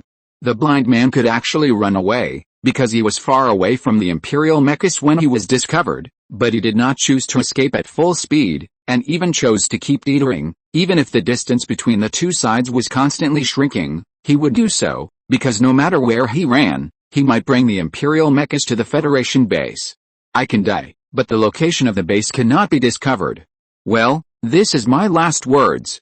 Remember, don't edit it out, because I also want to be a hero that is admired by others. When the blind man recorded this passage, he didn't know that he had been a hero since he landed on the alien planet, or even since he joined the army, because he knew very well what he would do and what he would face when he joined the army. But the last words could not be just this one sentence, so the blind man said his real last words while being chased. The first thing is, don't blame Lao Ji. It wasn't Lao Ji who forced me to come. I was the one who insisted on coming. Don't blame Xin either. I think we should thank Xin. Otherwise, how could I have discovered the Empire's conspiracy? Remember, don't blame them, otherwise I will go to your bedside to dance at night and scare you to death. The second thing is that my family is actually very well off. You don't have to worry about anything, and you don't have to think about helping me. My family doesn't need it if there is no need. The third thing is, cripple, lame man, one-eyed man, left-handed brother and deaf man. Don't blame me for calling you that. I also let you call me blind, didn't I? We have to face the facts, admit our flaws, and then overcome them to create miracles. I can take back what belongs to me, and you can do it too. Come on. The fourth thing, don't show this to them, just show it to my family. The blind man actually wanted to cry, because he felt that he might not be able to escape, and it would be difficult for him to reach the area with communication signals when he was really caught up, but he really had no tear glands. His eyes and eyelids were damaged by the fragments of the mecha, and his eye sockets were also severely damaged. So not only could he not cry, he couldn't blink either. Because the mechanical eyes of the camera didn't need to blink. Dad, Mom, I'm sorry, I can't go back. But don't be sad, because your son is a hero. Ha ha ha, isn't it shameless for me to say that? How can you say that you are a hero? Not being able to cry doesn't mean that your voice can't be choked. When the blind man was recording his last words, he said the first few things very quickly, but he said the last thing very slowly. He couldn't finish it after more than a day. He ran while recording, deleting, and then recording again. Dad, Mom, don't follow Lao Ji's lead and come to alien planet to avenge me. Although Lao Ji is older than both of you, he is really good at fighting. He is in very good health. He is over 60 years old and has no white hair or baldness. His hairline is almost the same as mine, which is really enviable. Oh, I forgot, he has white hair, which he had a few days ago. He spoke one sentence after another intermittently. The blind man's voice went from calm to choked and then calm again. He recorded a lot of words, but he didn't know whether these words would be heard by those who should hear them. The blind man stopped. It was not that he didn't want to continue running in a roundabout way, but that he couldn't run away. The three imperial mechas surrounded him in the middle, like the three corners of an equilateral triangle, and he was in the middle of this triangle. The average distance between him and each imperial mecha was about 300 meters, which was not far for the speed of both mechas, so he really couldn't run away. When he tried to connect to the communication satellite again in vain, the blind man calmly said his last words. Dad, Mom, I love you. I haven't embarrassed you. I won't embarrass you. There is no way to retreat, so let's fight. The blind man turned on the external speaker of the mecha, and the voice rang out in this canyon. I am Li Lin, a first-level mecha warrior of the Federation. Do you see the gold stars on my mecha? 11, as he said, the blind man controlled the arm of the mecha and pointed it at himself. The 11 gold stars that Ji Xinghe sprayed on him personally represented that he had destroyed 11 imperial mechas. So even if those imperial gorillas may not understand what he is saying, they can understand what he means at the first time. But these gold stars do not mean that he can fight 1 against 3. The lame man told Ji Xinghe that the imperial mecha is actually very powerful. The first-level mecha warrior driving the mecha and the imperial mecha have only a 50-50 chance of winning. Therefore, if you can use more to bully the fewer, you must use more, so if you can use firepower to cover the attack first, you must call for firepower to cover the attack as support. However, these Venus can anger the imperial apes. Anger can make people lose their minds, and it can also make the imperial apes lose their minds. This is the effect that the blind man wants. He remembers a sentence, despise the enemy strategically and pay attention to the enemy tactically. Come on, trash. When the blind man roared, the arms that controlled his mecha were placed horizontally in front of his chest. The huge metal palm gently slapped the protective armor on his chest, making a loud bang. This was the most direct provocation to the imperial apes. Then a rumble sounded, and 3 imperial mechas rushed towards the blind man at the same time. The huge mechas trampled on the ground with their feet, causing dust to fly. The low-gravity environment of the alien planet allowed the dust to float in the air for a long time. The cliffs on both sides of the canyon were extremely high, and it was difficult for sunlight to shine into the bottom of the canyon. The advanced night vision function of the mecha camera allowed the blind man to clearly see the 3 smoke and dust, and to determine the position and speed of the 3 imperial mechas. He did not wait to die on the spot. As he said in his last words, he would not embarrass his parents. It's you. The blind man chose the closest imperial mech. As the engine of the mech roared, he also raised a trail of dust and marched forward. If I get the 12th Venus, I'll make a fortune, the blind man said this in his heart. His 2 mechanical eyes that couldn't blink actually revealed an extremely firm look, but this look suddenly disappeared. If the blind man's eyes were not mechanical eyes, he would be extremely stunned at this moment. Because he heard a voice coming from the shortwave communication system built into the mech, similar to a walkie-talkie, which is a communication system that all standard mechas of the Federation have and can be directly connected to. With the arrival of the Federation mech, the blind man did not feel the slightest joy of escaping from a desperate situation, but was surprised by a far greater surprise, and even shocked him to the point of losing control of the mech, so that he almost fell to the ground while running at full speed, because the voice that suddenly sounded was Ji Xinghe's. The oldest mechanic at base number 6, the oldest specially hired combat instructor in the training area, the oldest mech warrior, only had 5 days to get the 3rd level mech driving qualification certificate. His voice was a little old, but the perseverance in it could impress everyone who heard it.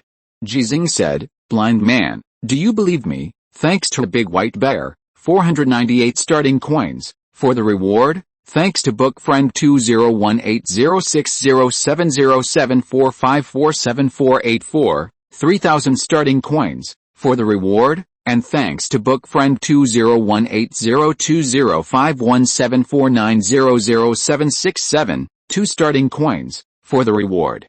Thanks to Uxie Protein, 100 starting coins, for the reward. Thanks to the end of the world, 100 starting coins, for the reward. thanks to book friend 201908020803175007, 100 starting coins, for the reward, thanks to GUI World, 500 starting coins, for the reward, thanks to M5, 500 starting coins, for the reward, thanks to book friend 2019080412521795 6 starting coins, for the reward, thanks to Ji Xinghe, 100 starting coins, for the reward, thanks to book friend 150,826,152,438,535, 2 Kidian coins, for the reward, thanks Xianayu Muhan, 500 Kidian coins, for the reward, thank LQH, 100 Kidian coins, for the reward,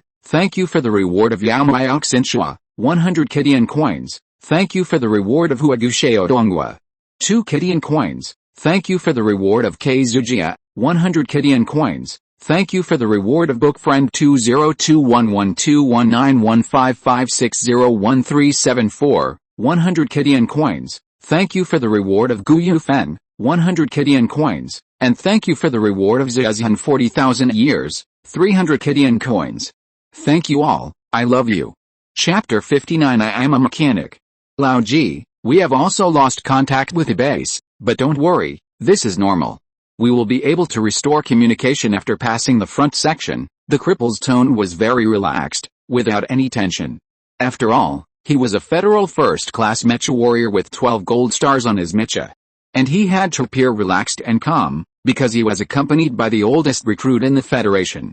The two words oldest and recruit seem to have nothing to do with each other, and it is difficult to be involved together, but when this person is Ji Xinghe, the title of the oldest recruit is a matter of course. Ji Xinghe was not nervous at all, but was filled with unprecedented excitement in his heart. This excitement had nothing to do with his first time driving a mecha on a long-distance raid on the surface of an alien planet, but because he did not feel any fatigue during the long-term operation of the mecha, but felt a long-lost vitality. It was not his physical vitality. His physical condition has always been maintained very well.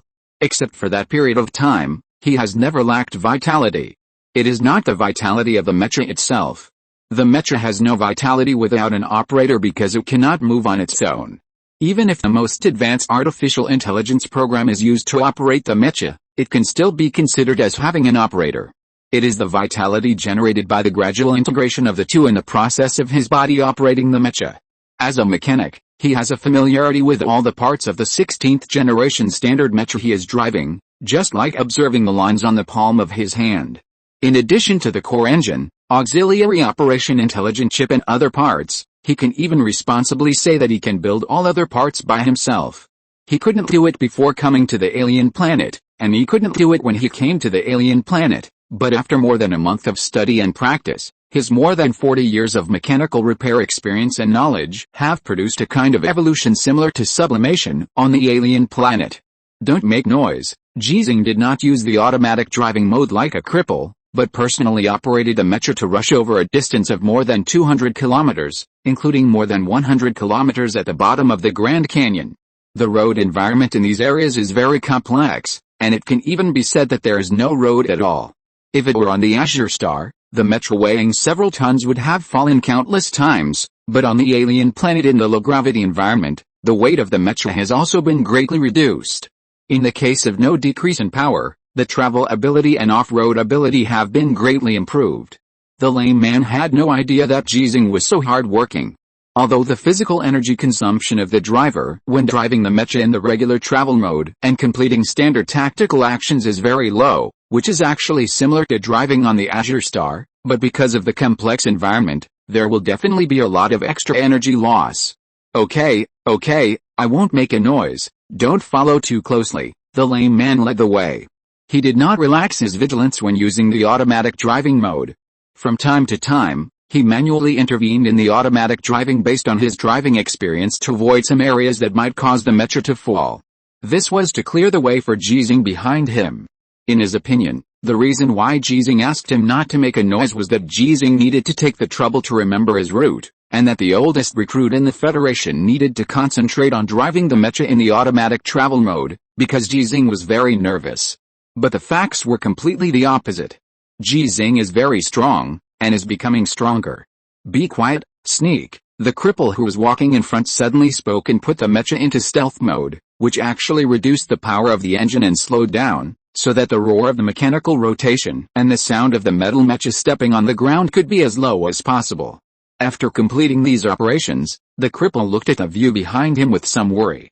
He didn't need to turn his head. The 360-degree panoramic camera allowed him to see behind him when he looked straight ahead, so he saw that Ji Xinghe had also switched to stealth mode. Very fast, old Ji. The cripple didn't know that Ji Xinghe switched to stealth mode faster than him. After praising him as a veteran, he continued to move forward. There was still a sound, but it was much smaller than before, just like a person who went from running wildly with big steps to walking slowly. Ji Xinghe followed the cripple step by step, and the distance between the two mechas was approaching at a speed visible to the naked eye. The cripple who was still in the front did not notice that the route of Ji Xinghe's mecha was exactly the same as his, and even the feet of the mecha could step on the footprints he left accurately. The cliffs on both sides were about 4,000 meters high, making the bottom of the canyon, which was about 2 kilometers wide, extremely dark. The Federal reconnaissance satellites in space could not capture the images, so no one could see a mecha taking a walk and a mecha like a ghost.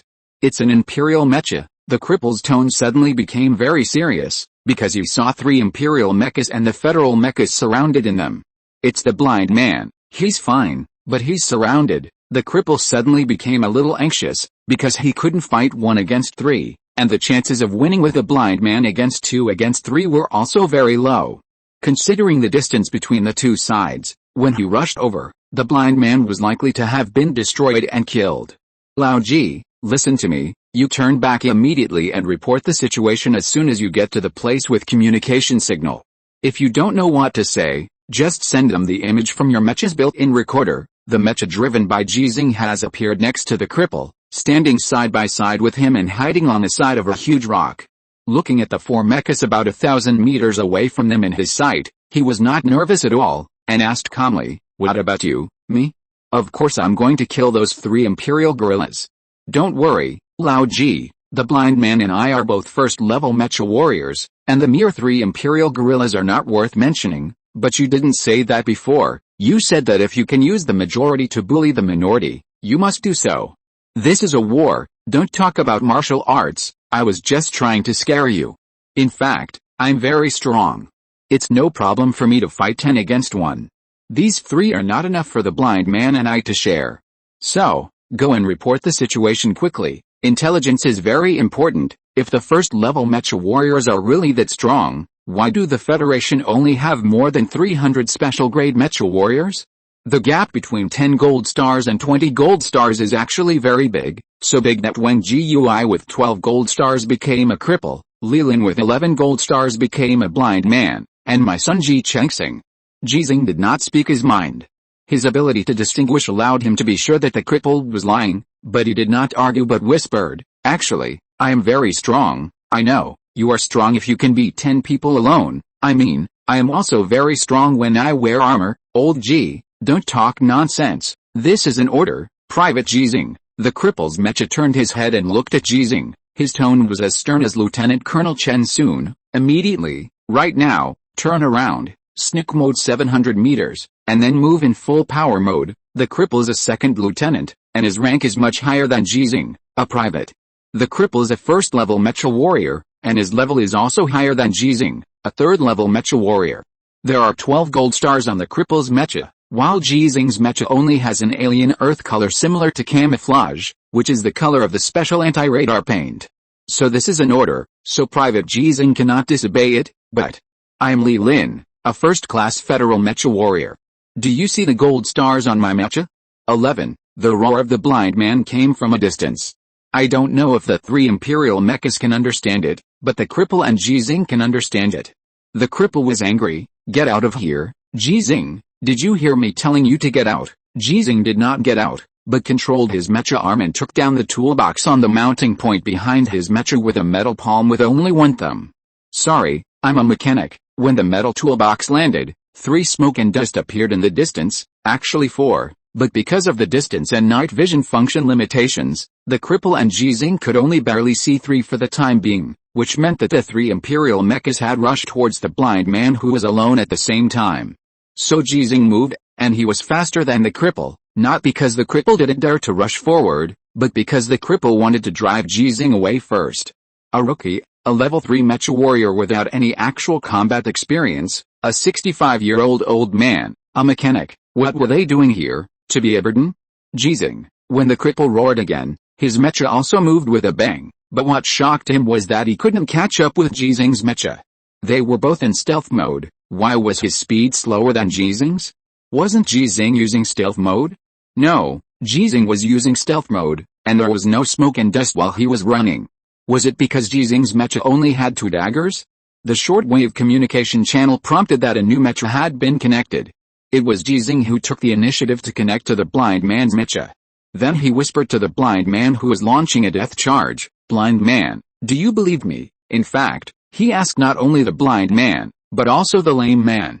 But neither the blind man nor the lame man believed him, because this was a battle through armor, because this was Ji Xinghe's first real battle through armor, because this was 3-3, or even 2-3.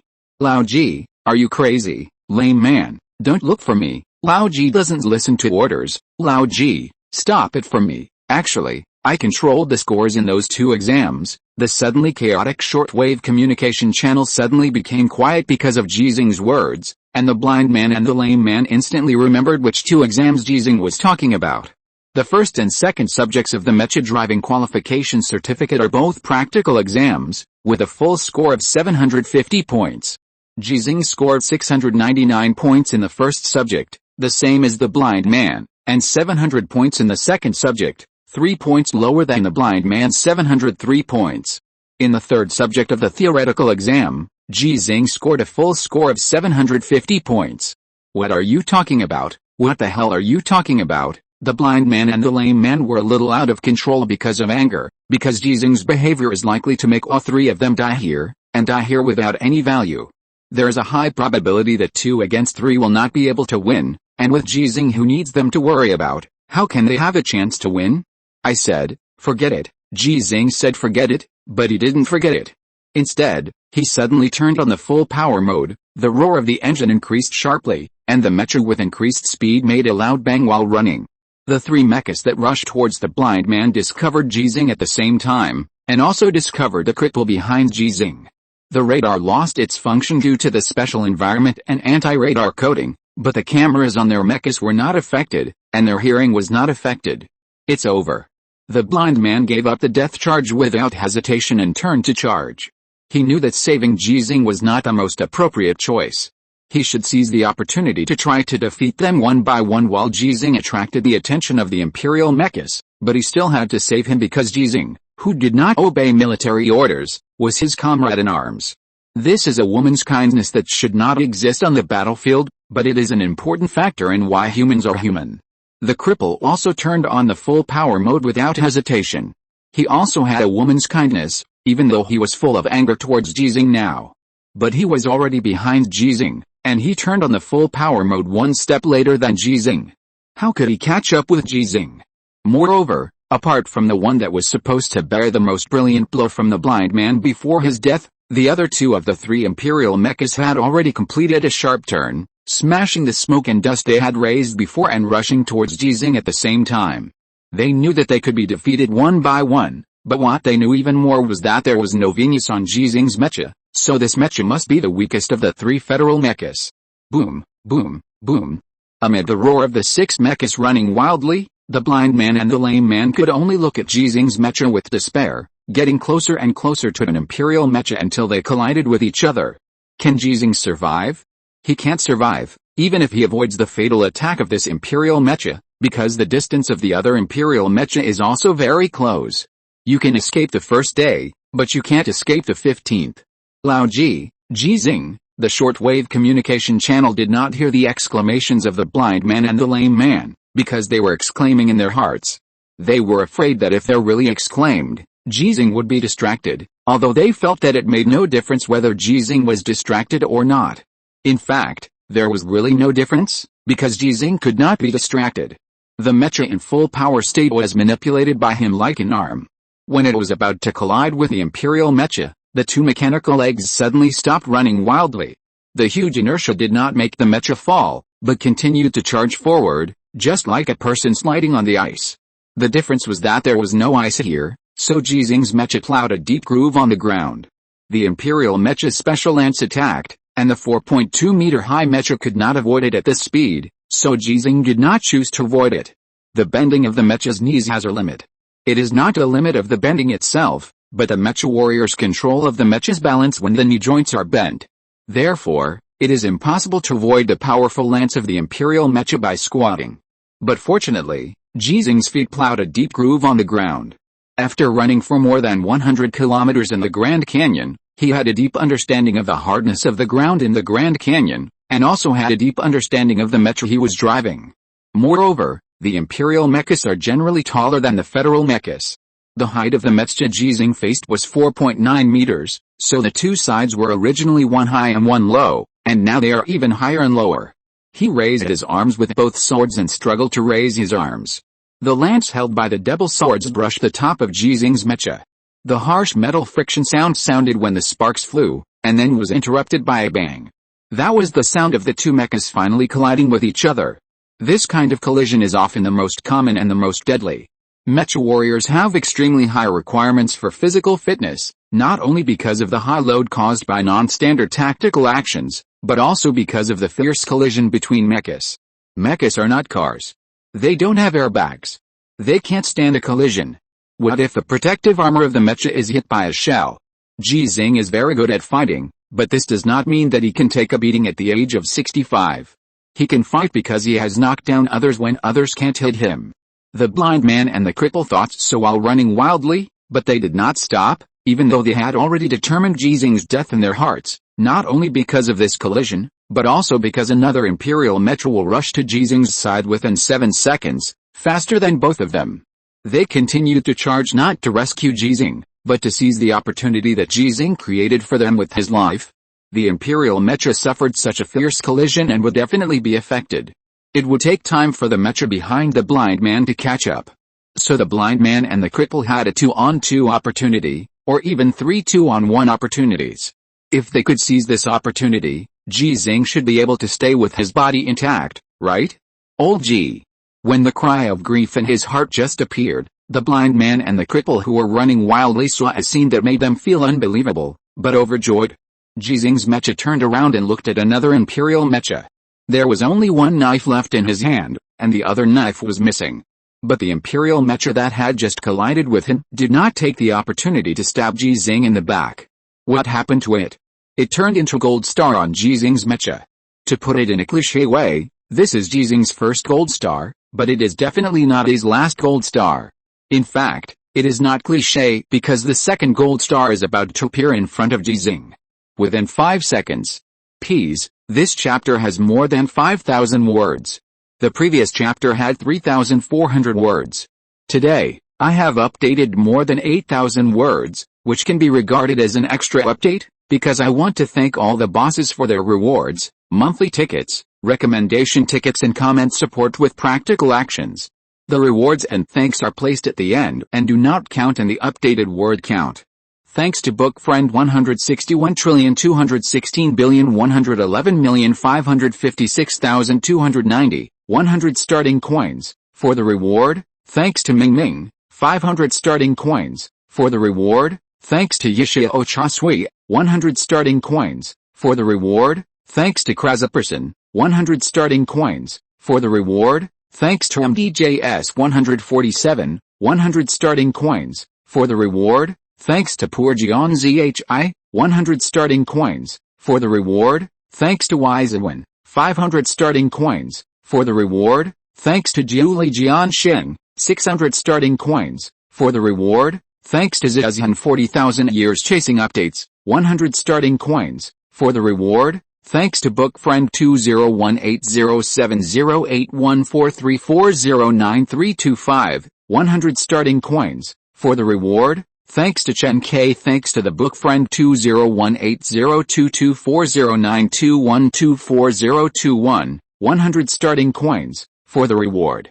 thanks to the book friend Ji Xinghe, 1000 starting coins. For the reward, thanks to the book friend Guai World, 100 starting coins. For the reward, thanks to the book friend 201705191457277303, 800 starting coins. For the reward, thanks to the book friend Huming Yuanhe, 100 starting coins. For the reward, thanks to the book friend 161,216,111,556,290, 100 starting coins. For the reward, thanks to Dudang Huan Duksha, 100 starting coins. For the reward, thanks to the book friend 20220123110037573, 1,500 starting coins. For the reward. Thank you all bosses, I love you. Chapter 60, 5 seconds long. Except for Ji Xinghe, no one knew what happened at the moment of the collision just now. Even the imperial gorilla that collided with Ji Xinghe didn't know what happened. The blind man and the lame man should have been very curious, but they didn't have the heart to ask at this time point. Old Ji, retreat, quickly retreat, 5 seconds is really short. Ji Xinghe, who just turned around, is very close to the second imperial mecha. Just like the ancient cavalry charging, when the cavalry's speed soared to the extreme, the lance weapons in their hands also have unparalleled penetration to break the formation. Compared with even the best war horses in the world, the power and explosive power that mecha can provide are far beyond. One of the standard weapons of the imperial mecha is the lance. The average length of the lance is 6.5 meters. Combined with the speed and power of their burst, they can often penetrate the vital position of the federal mecha before the first collision occurs. It is not the heart or the kidney, because the mecha has no heart and no kidneys. The front protective armor can withstand the damage of the shells without damage, let alone the cold weapons such as the lance.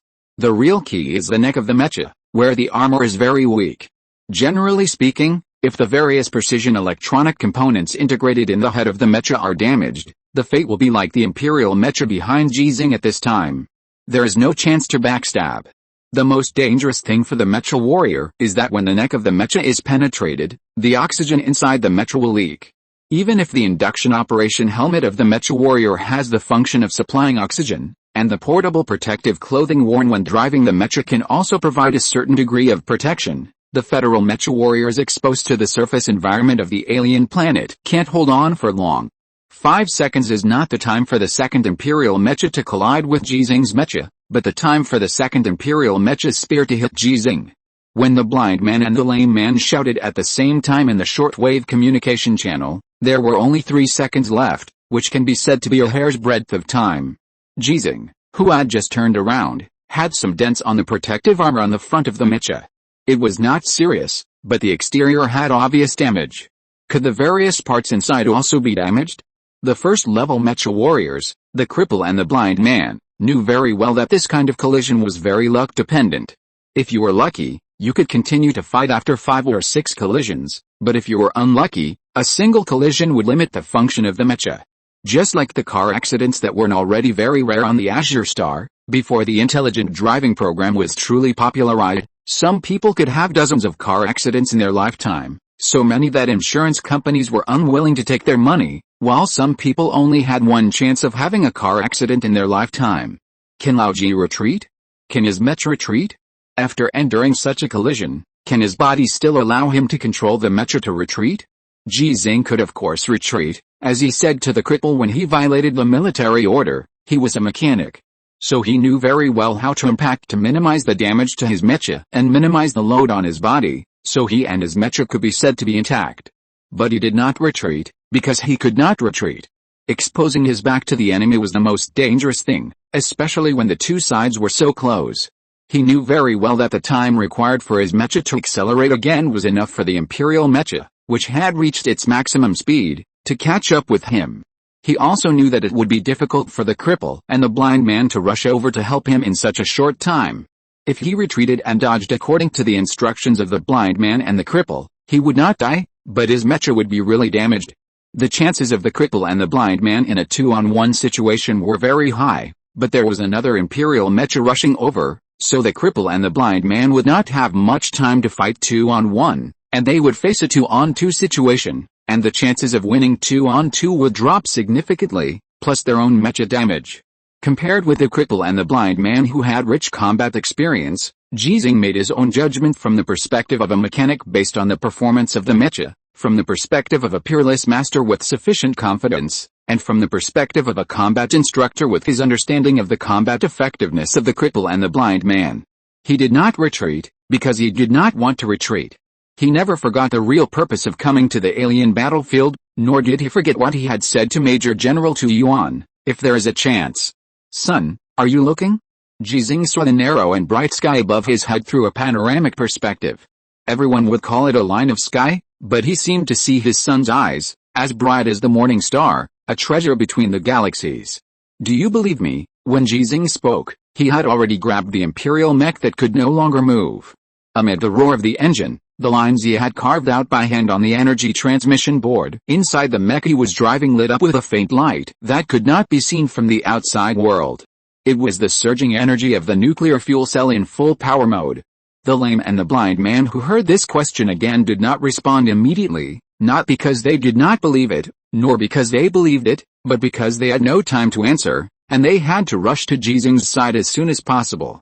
Ji Xinghe knew very well that they didn't have time to answer him, and he didn't need to answer, just like when he asked the question just now, he didn't argue with the lame and blind people who didn't believe him. If you don't believe it, forget it, I'll show you. The Imperial Mecha, which is larger than Ji Xinghe's 16th generation standard mecha of the Federation, didn't backstab Ji Xinghe when it could because it couldn't move, but now it suddenly moved. No, it should be said that it flew. Neither the standard models of the Federation mecha nor the Imperial mecha have the function of flying, so the only reason it can fly is because of Ji Xinghe and his mecha. The left mechanical arm holding the knife clamped one side of the Imperial mecha with the elbow, and the right mechanical arm without the knife clamped the other side of the Imperial mecha. While the metal palm also grabbed the raised mounting point on the back of the Imperial mecha. Ji Xinghe's mecha fell on his back, not because he could not control his mecha, but because he had to use the weight of his own mecha to generate power when he fell, so the Imperial mecha in his arms, which was larger than him, flew up. Non-standard mecha tactical action 27, commonly known as hug and throw. Chase it, Ji Xinghe's voice sounded again from the shortwave communication channel. His operation did not require him to concentrate, so he could still speak. The Imperial spear that was rushing towards him finally hit, and it was an absolute vital point. The spear pierced directly into the mecha under the simultaneous action of the forces of both sides, but it did not hit its original target. With a roar, three mechas collided and turned into gore that fell to the ground, two Imperial mechas and a Federal mecha, two Imperial gorillas called beasts by humans and a Federal old man. Huh? When the mecha stopped with its foot while running wildly, the sound of the metal giant foot lifting the ground sounded, and the two gullies merged into one, and the blind man made a braking action in the roar. The cripple did not slow down, but he suddenly changed direction and no longer rushed straight to Ji Xinghe, but rushed to the blind man's position. To be more precise, the cripple actually rushed to the back of the blind man, because there was an Imperial mecha running wildly there and started to brake like the blind man. Believe you, I believe you. Ji Xinghe, I fucking believe you, the cripple shouted disrespectful words and rushed through the three mechas that rolled together. He finally chose to believe Ji Xinghe because he saw a knife. On the first Imperial mecha that collided with Ji Xinghe's mecha, he saw a knife that should have been in Ji Xinghe's right hand. This was the reason why the first Imperial mecha did not backstab Ji Xinghe, and it was also the reason why the cripple finally chose to believe Ji Xinghe, and it was also the reason why the blind man suddenly stopped and turned around to chase. They ignored the three mechas that collided with each other, because they finally believed that the armored Ji Xinghe was very strong, stronger than their two first-level mecha warriors. So, the one chasing it must be the Imperial mecha that was originally chasing the blind man. The old horse is not saying to chase it, but to not let it go. Chapter 61 Leave it to me. From being chased by three Imperial mechas alone and recording his last words, to joining forces with his comrades to chase an Imperial mecha, the blind man felt happier than ever before, happier than when he had just installed the mechanical eye and saw the world again. What the hell are you running for? Trash. This kind of dirty talk does not fit the identity of Lieutenant Li Lin, a first-class Federal mecha warrior, but it is the blind man's truest feeling at the moment. He recorded his last words in advance, but he actually wanted to say something but didn't say it. Dad, I don't want to die. Mom, I'm so scared. The three mechas ran wildly in the canyon, and those areas that were easy for the mecha to fall were easily avoided, but those who couldn't run away still couldn't run away. Amid the roar of boom, boom, boom, the cripple caught up with the last imperial mecha first, because he had not slowed down since he turned on the full power mode, and this imperial mecha, like the blind man's mecha, had a sudden break and slow down maneuver when it noticed that the situation had changed unexpectedly and unexpectedly. Da da da. Light blue fireworks suddenly burned from the shoulder of the imperial mecha. It was the machine gun loaded on the imperial mecha. All the bullets in the ammunition compartment were emptied in a very short time.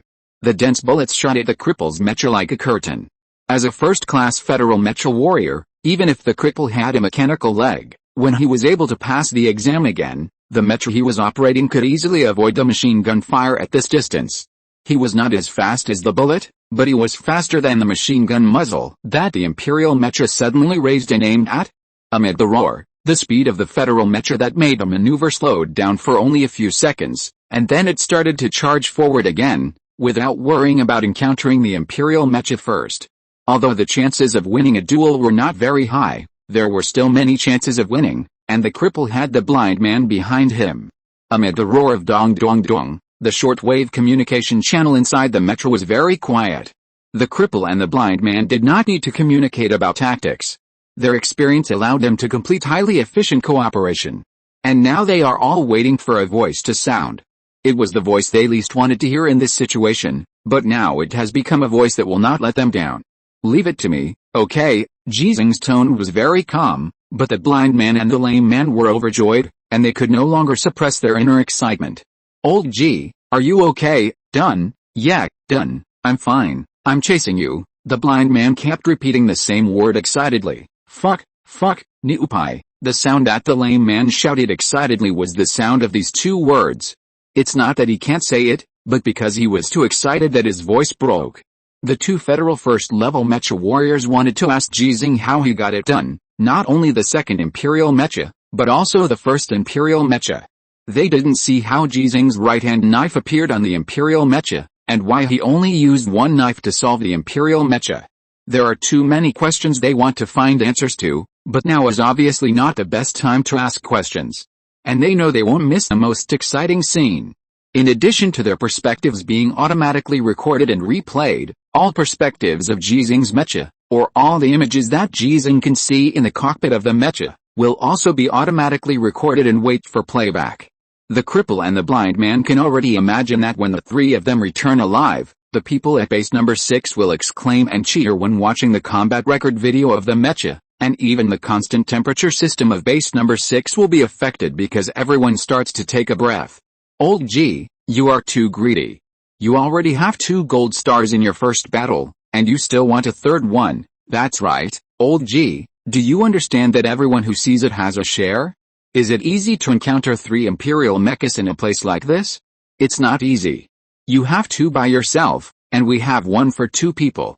It's enough to respect the old and love the young. Cripple, you just scolded me. Although Ji Xinghe's tone was still very calm, and there was no anger in his voice, the cripple who was named still felt a tremor in his heart, because he not only scolded Ji Xinghe just now, but also scolded Ji Xinghe more than once. Swearing is actually nothing, and swearing is nothing. What really made the cripple tremble in his heart was that he made a wrong command. If Ji Xinghe turned around and left according to his order, he could certainly pass on the information in the first time, but there is a 90% chance that he and the blind man will be killed in the face of 3 imperial mechas, so it can be said that they are at the gates of hell with 9 deaths. But the cripple's command itself is actually not wrong at all. It is a command that maximizes benefits and minimizes losses. It is much better for 2 people to be destroyed than 3 people to be destroyed, and it is impossible to pass the message accurately. The only thing he did wrong was to misjudge Ji Xinghe's combat power after wearing armor, but this really can't be blamed on him.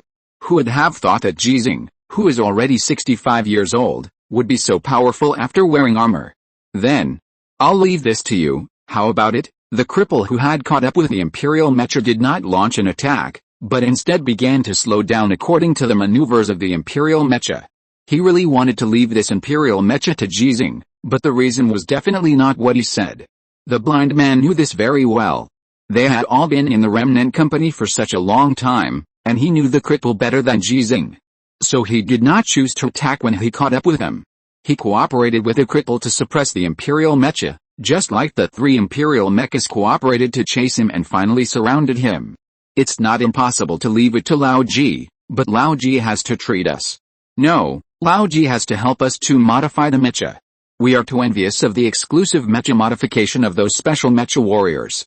I believe in Lao Ji's strength, whether it is in terms of mechanical repair or combat, I believe it, but you didn't want to believe me just now. Ji Xinghe spoke calmly again. After confronting the cripple, he confronted the blind man. If he was not an old man, this behavior would really be infuriating to both humans and gods. The blind man was speechless. But he could hear that Ji Xinghe didn't mean to blame them at all. The cripple also heard it. Before he heard it, he firmly believed that Ji Xinghe would not have any opinion on him, regardless of whether he asked Ji Xinghe to get out or scolded Ji Xinghe. I believe you, Lao Ji. From now on, whatever you say is what it is. I believe you, and the blind man believes you too. Yes, Lao Ji. From now on, we all believe you. I also let the lame man believe you, let the deaf man believe you, and let Brother Zuo Shao believe you. Okay, wait for me. Ji Xinghe, who kept speaking calmly, finally caught up. His mecha still didn't seem to be damaged much. The dents on the protective armor did not affect the power of his mecha, and the double swords were held in his hands again.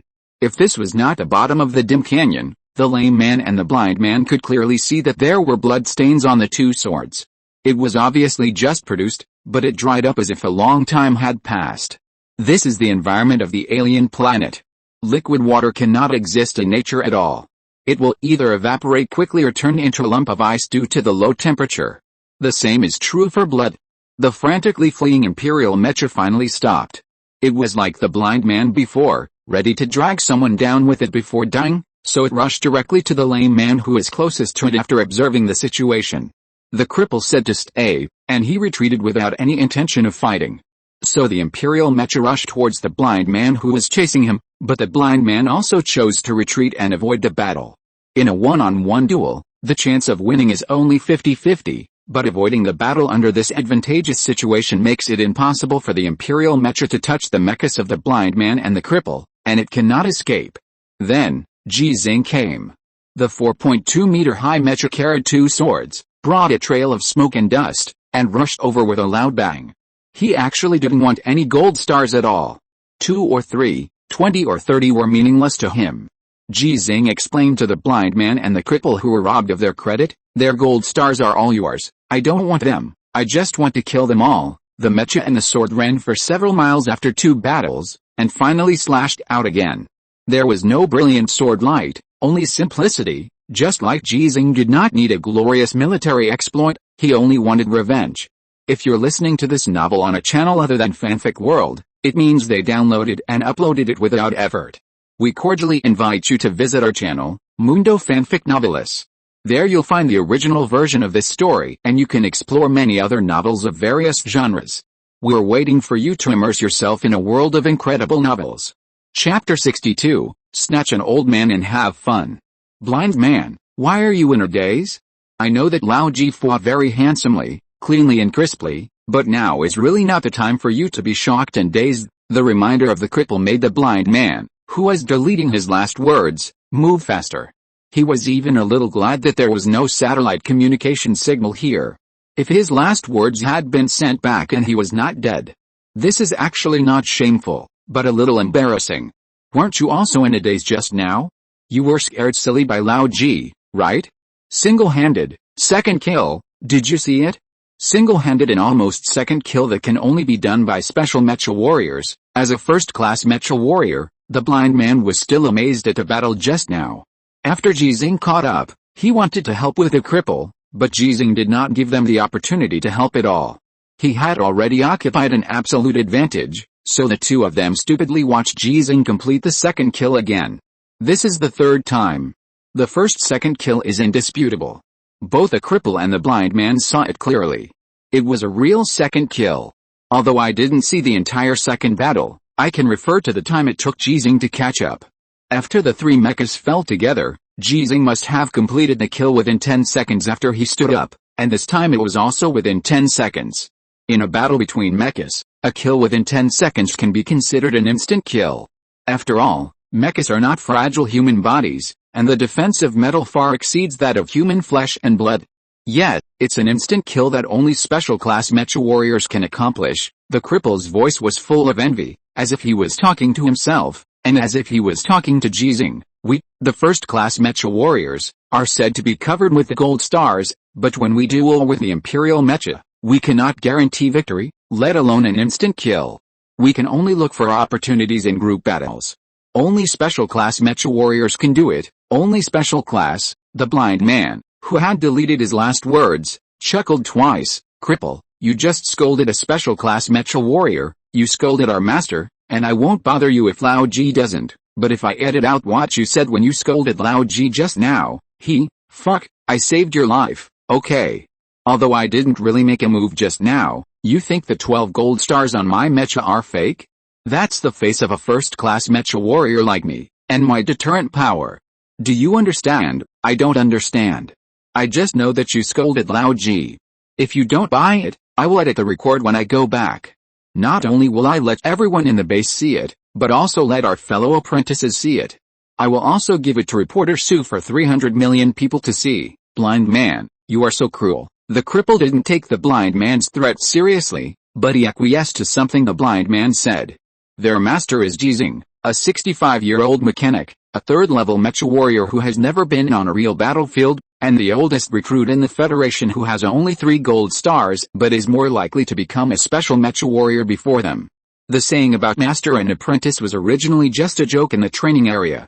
Whether it is a formal instructor like Instructor Li or a specially hired instructor like Ji Xinghe, they should be called teachers instead of masters. The meanings between the two are very different.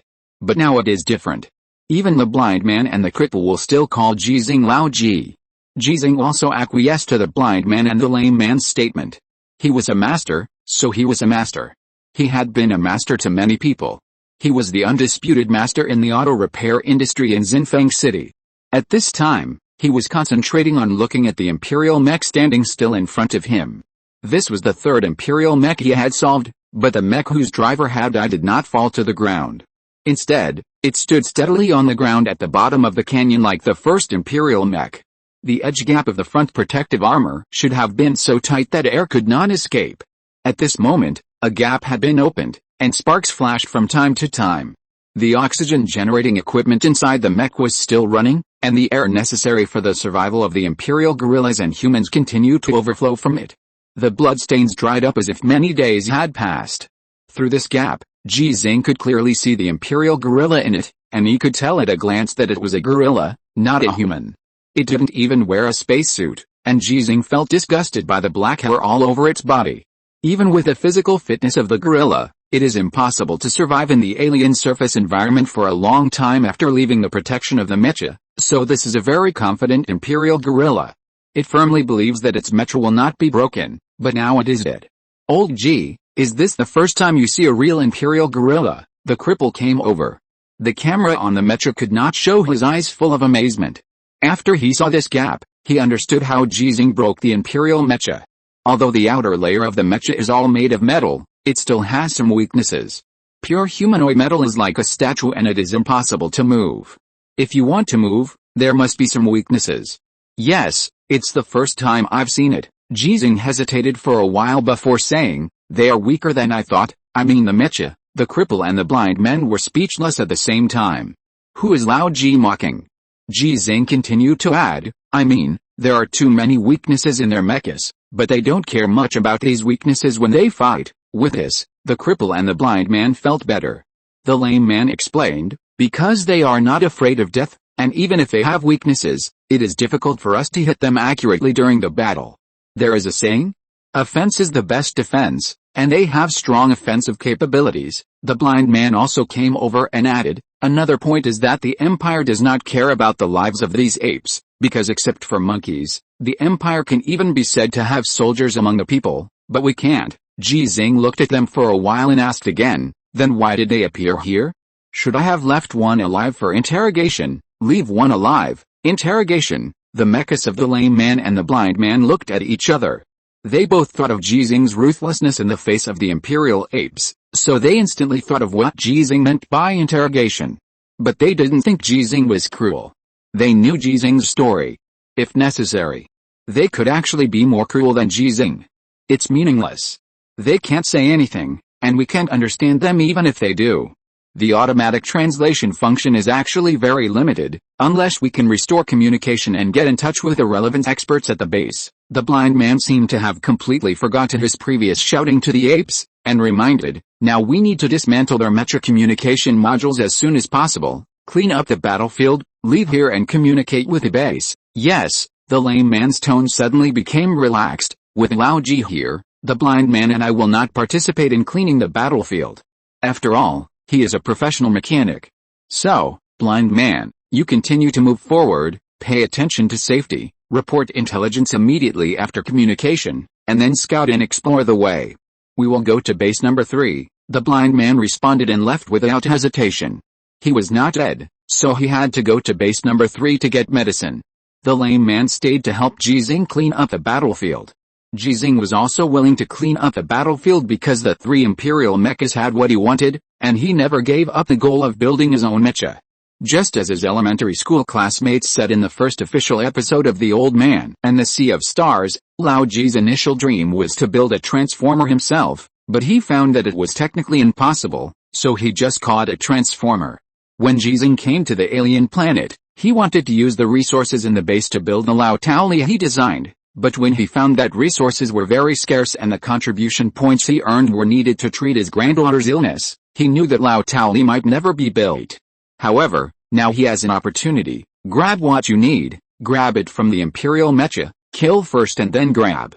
Thanks to book friend 201705191457277303, 300 Kidian coins, for the reward. Thanks to book friend 2021071818591605 4 Kidian coins, for the reward. Thanks to Ji Xinghe 40,000 years chasing updates, 500 Kidian coins, for the reward. Thanks to JK who loves reading, 500 Kidian coins, for the reward. Thanks to MDJS 147, 500 Kidian coins, for the reward. Thanks to Warlock 1,233,456, 100 Kidian coins, S reward. Thank you Huagusheorengwa, 1,733 Kidian coins, for the reward. Thank you Kashai Hour, 100 Kidian coins, for the reward. Thank you Guyushu, 2 Kidian coins, for the reward. Thank you book friend 20220217034737959,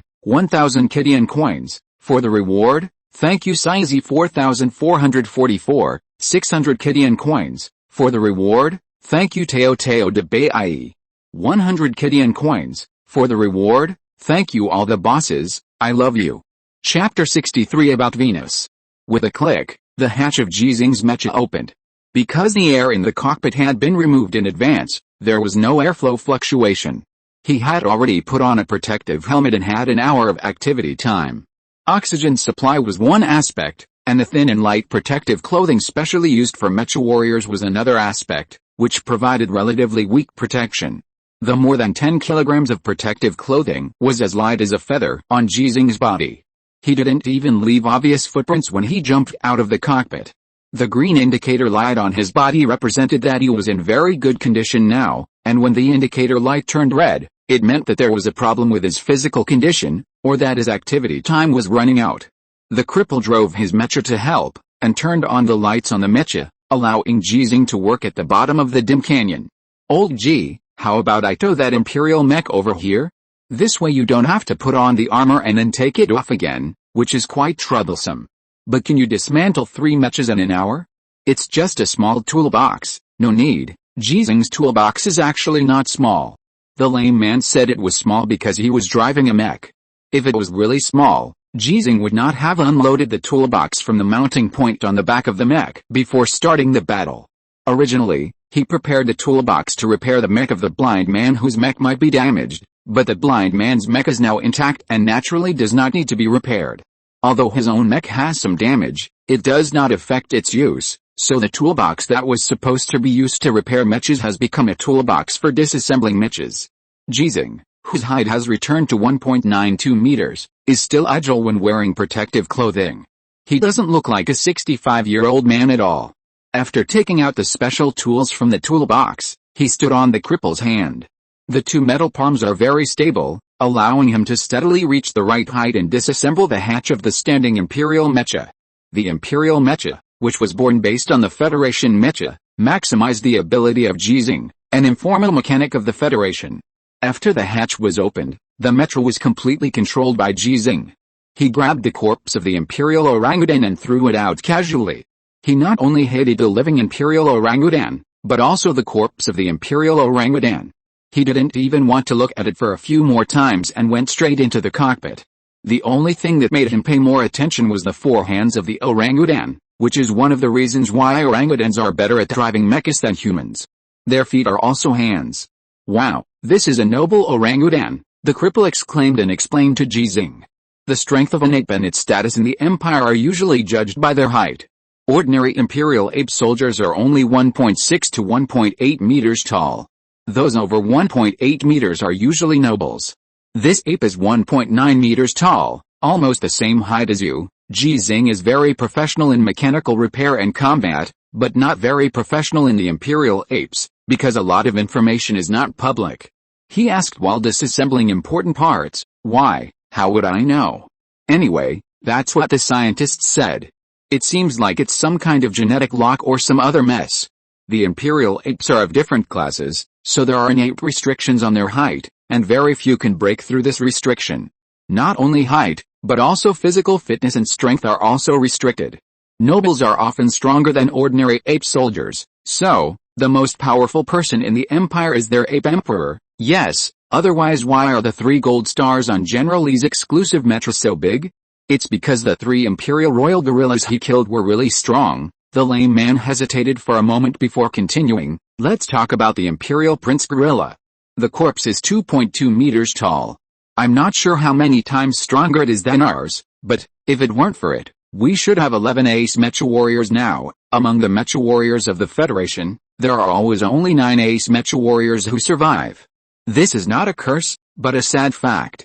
Few people can survive the battlefield. Ace mecha warriors are successful on the battlefield, and they will inevitably die on the battlefield, unless they choose to leave the battlefield.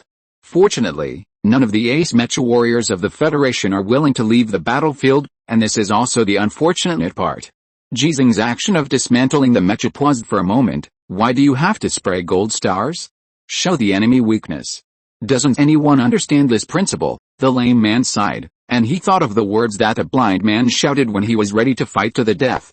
It's okay to show weakness to the enemy, but we are really weak. The blind man and I are both level 1 mecha warriors. Although we are both disabled, we are genuine level 1 mecha warriors after all.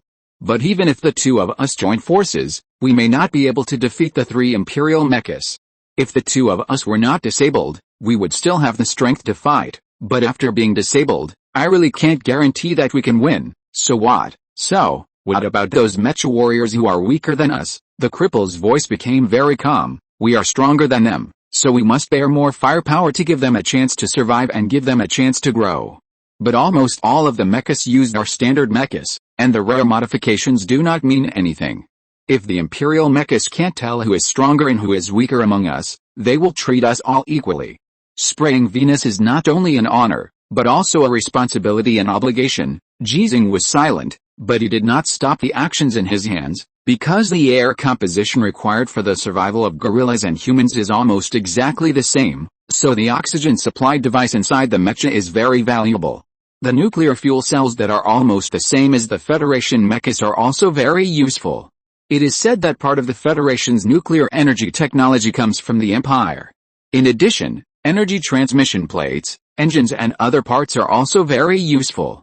They can be modified and used on the Federation mechas. If the mechas were not too heavy and special vehicles could not be used for transportation in the depths of the canyon, both Ji Xinghe and Base Number 6 would choose to drag all 3 Empire mechas back. Even if it is a relatively ordinary outer armor, it is a resource that can be used after smelting. Because the metal that can be used in mechas is not ordinary metal. This special alloy is not easy to manufacture on alien planets, which can be seen from the fact that the Federation currently has only 50,000 mechas in service. If it is on the Azure Star, it would be easy to build 300,000. However, if the war takes place on the Azure Star, The use of mechas as war weapons will be very small, because the atmospheric environment of the Azure Star allows fighters to take off easily. Compared with mechas, fighter bombing is more efficient. Moreover, the natural environment of Azure Star is much more stable. Communication satellites, positioning satellites, etc. can all play a role, and the power of precision-guided missiles can also be fully exerted. Different gravity is also one aspect. If a mecha weighing several tons wants to be flexible and maneuverable, it must be much more difficult on Azure Star than on an alien planet. The most important thing is that the combat effectiveness of ordinary soldiers can be restored to normal. After they no longer need to wear bulky spacesuits, will ordinary soldiers with guns really be afraid of gorillas and monkeys with guns? Is it possible to let an artificial intelligence program drive the mecha, and then paint its body with gold stars to attract firepower? It is possible, but the consequence of doing so is that the imperial apes will no longer believe in the gold stars on us, and we will no longer be able to assume more responsibilities and obligations. Then, Ji Xinghe, who had dismantled an imperial mecha, suddenly went back on his word. Give me these 3 gold stars. Damn, old Ji, you are so unfair. You agreed to give them to me and the blind man. You said, the greater the ability, the greater the responsibility. I didn't say that. Don't think you can casually summarize chicken soup for the soul just because you are old, but I am better than you. That's because I'm lame and the blind man is blind. I'll be blindfolded, one leg is shackled, and beat you too, again? I haven't settled the score with you for lifting my neck last time. Don't think you are great just because you can fight. How about we settle the score? Ji Xinghe said as he came to another imperial mecha lying on the ground and began to dismantle it again. The lame man watched Ji Xinghe easily throw aside a hatch weighing about 200 kilograms, and his heart trembled. Even in a low-gravity environment, this force is too strong, right? Is Lao Ji really 65 years old? Ha ha ha, don't count it, you are my master. How can I settle accounts with you? I'm kidding. It's all a joke. Venus cannot be transferred. The one with the recorder is yours. And there is an ape noble here, whose merits will be higher, and Private Ji Xinghe will become a thing of the past. Ji Xinghe asked back without any joy, if they are nobles, does that mean that their mission here is very important? The lame man's expression became solemn. Chapter 64, Corporal Ji Xinghe. The disassembly work went smoothly. Ji Xinghe, who returned to his mecha, marked it on the map and left with the parts he disassembled. If there is a chance, he will come to drag all 3 imperial mechas back. The base on the other side that got the news can also come to pick up the mechas during the relatively stable period of the war. After crossing this 5-kilometer-long area, the communication was truly restored. The lame man and Ji Xinghe both got in touch with the base. The blind man had already told the whole situation. The two of them didn't need to say too much. They just needed to supplement and then send the records of the mecha back. Corporal Ji Xinghe, please confirm your physical condition, as well as the mobility and combat capabilities of the mecha. The voice in the communicator made Ji Xinghe stunned for a moment. Is this a corporal? Sure enough, there is no fastest promotion speed during the war, only faster. The speed is only related to the war and only related to the ability. After the blind man completed the report on the situation first and transmitted the contents of his mecha recorder, the number 6 base had completed the assessment at the first time. So, Ji Xinghe, the oldest recruit of the Federation, had just left the relatively comfortable base number 6 for 3 days, and he had been promoted from private to corporal. Not only was his rank promoted by 2 levels, he was also promoted from a level 3 mecha warrior to a level 2 mecha warrior. My body is fine, and my mecha is fine. We received the self-inspection report. Your mecha is only 89% intact. Please pay attention to safety and possible battles later. Okay, thank you. The call ended. No one praised Ji Xinghe's strong strength in this communication. Even those who saw Ji Xinghe's combat video records couldn't help cheering at the time. No one investigated the fact that Ji Xinghe violated the lame man's order. In an emergency, the military order was more important than anything else, but the lame man's order was not a real military order. Ji Xinghe proved that the lame man and everyone else had seriously misjudged his strength. If Ji Xinghe had asked the people in the base, do you believe me, they might have been willing to believe it like the lame man and the blind man now. Why the Imperial mecha appeared in the Grand Canyon had nothing to do with Ji Xinghe, the blind man, or the cripple. Their mission became to provide support to base number 3, which was closer to the battlefield. The discovery of 3 mechas in the canyon was investigated by more professional people. Ji Xinghe's mission was simpler. He actually did not receive any mission. The only reason he chose to come was to go to base number 3 to get medicine, and then take the medicine and his spoils back to base number 6. The process of rushing through the Grand Canyon was not boring. After the blind man was fine, the three of them could chat freely on the shortwave communication channel. The shortwave communication channel that could originally cover a range of 10 kilometers could only be used within 3 kilometers in the complex environment of the canyon. There would also be some noise, but this did not affect the chat. Ji Xinghe was also very interested in talking. He had many questions that needed to be answered by experienced warriors like the cripple and the blind man. Why don't you have a gun? I mean, the kind of gun that a mecha can use. It's hard to aim. It's hard enough to control a mecha to maneuver, not to mention aiming a gun while driving a mecha. And combat consumes a lot of ammunition. Carrying a lot of ammunition will affect the maneuverability of the mecha, and it's not easy to change the magazine. Only then did Ji Xinghe realize how ridiculous it was when he told Major General Tu Yuan that he only needed a gun. Bringing a knife to fight a mecha on an alien planet was more like a joke. Without the powerful force provided by the mecha, his knife could not penetrate even the weakest part of the armor on the mecha. But we also have some sharpshooters, the blind man added after the lame man answered. Their guns can even directly break the mecha, but if they want to show their marksmanship, the bulky spacesuits will not work. They are all wearing small mechas similar to individual exoskeleton armor, which is also quite expensive. The height of the small mechas is less than 2.2 meters, which is basically the same height and circumference as the human body. Although they are very flexible, the power they can provide is very small in comparison. They are not good enough to face conventional mechas, and can only use firearms and other weapons to fight. Sharpshooters are really powerful. I have encountered them before. When our mechas are fighting, they assist in shooting, which makes it much easier to fight, the lame man said again, but the problem is that there are often dust storms on alien planets, which often last for several months. In that environment, other weapons and equipment except mechas are basically unusable, and they can't see the target and snipe. The speed of dust storms on alien planets can reach more than 180 meters per second. The wind speed of a level 12 typhoon on the blue planet is only 32.6 meters per second, which is far less than the intensity of the sandstorms on alien planets. Moreover, once an alien dust storm starts, it can last for weeks or even months, covering a very large area. The affected area is often thousands of kilometers, making the alien environment more complicated. Every few years, a dust storm that can cover the entire alien planet will occur. At this time, if you look at the alien planet from the blue planet with relevant observation equipment, it would be like looking at a dark red lantern in space. What annoys me most is the dust storm. Not only is the communication broken, but our satellite is also broken, and we can't see anything. The radar and sonar devices on the mecha are also broken, and we are blind on the surface. It's annoying, but there's nothing I can do. Those fearless guerrillas in the Empire don't care about dust storms. They like to come out and fight us during dust storms, because we have no satellites, no space firepower coverage, and individual starships are not useful. I encountered a dust storm before, and I didn't notice the Imperial mecha until it was only more than 30 meters away from me.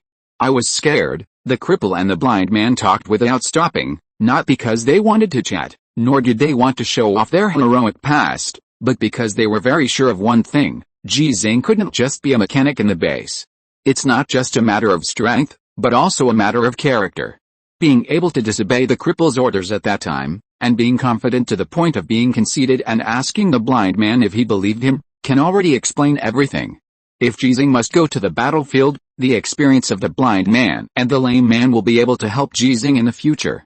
Just like Ji Xinghe taught them fighting skills, they are also teaching Ji Xinghe about mecha combat and various knowledge about alien environments. There must be a teacher among three people. When they left the Grand Canyon and landed on the surface, it was the afternoon of the alien planet. I miss the fiery red sun.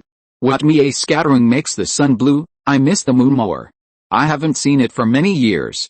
Lao Ji, what about you? I miss my granddaughter. Then let's hurry up. There is enough energy. The blue sun is high, the yellow-brown earth is vast, and there is a wind like a knife, chasing the three running mechas. Orange-red footprints appeared on the ground they stepped on. That is the most abundant hematite on the alien planet, which is scattered in the dust of the alien planet.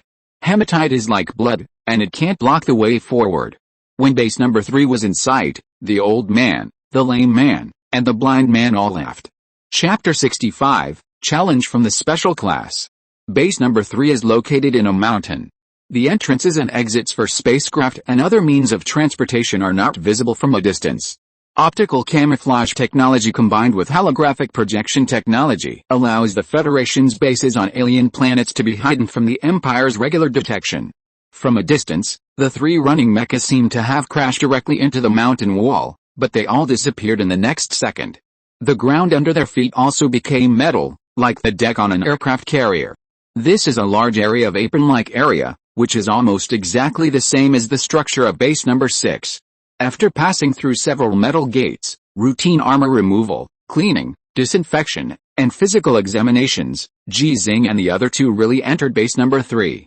Although there are no native creatures on the alien planet, theoretically there will be no source of infection, but the bodies of the imperial guerrillas may carry unknown viruses. Comfortable, the blind man who changed into his daily uniform shouted loudly. He was not at all restrained in front of the strangers in base number 3. This is not a social bully, but because there are too few humans on the alien planet. In a sense, everyone is not only a comrade in arms but also a fellow villager.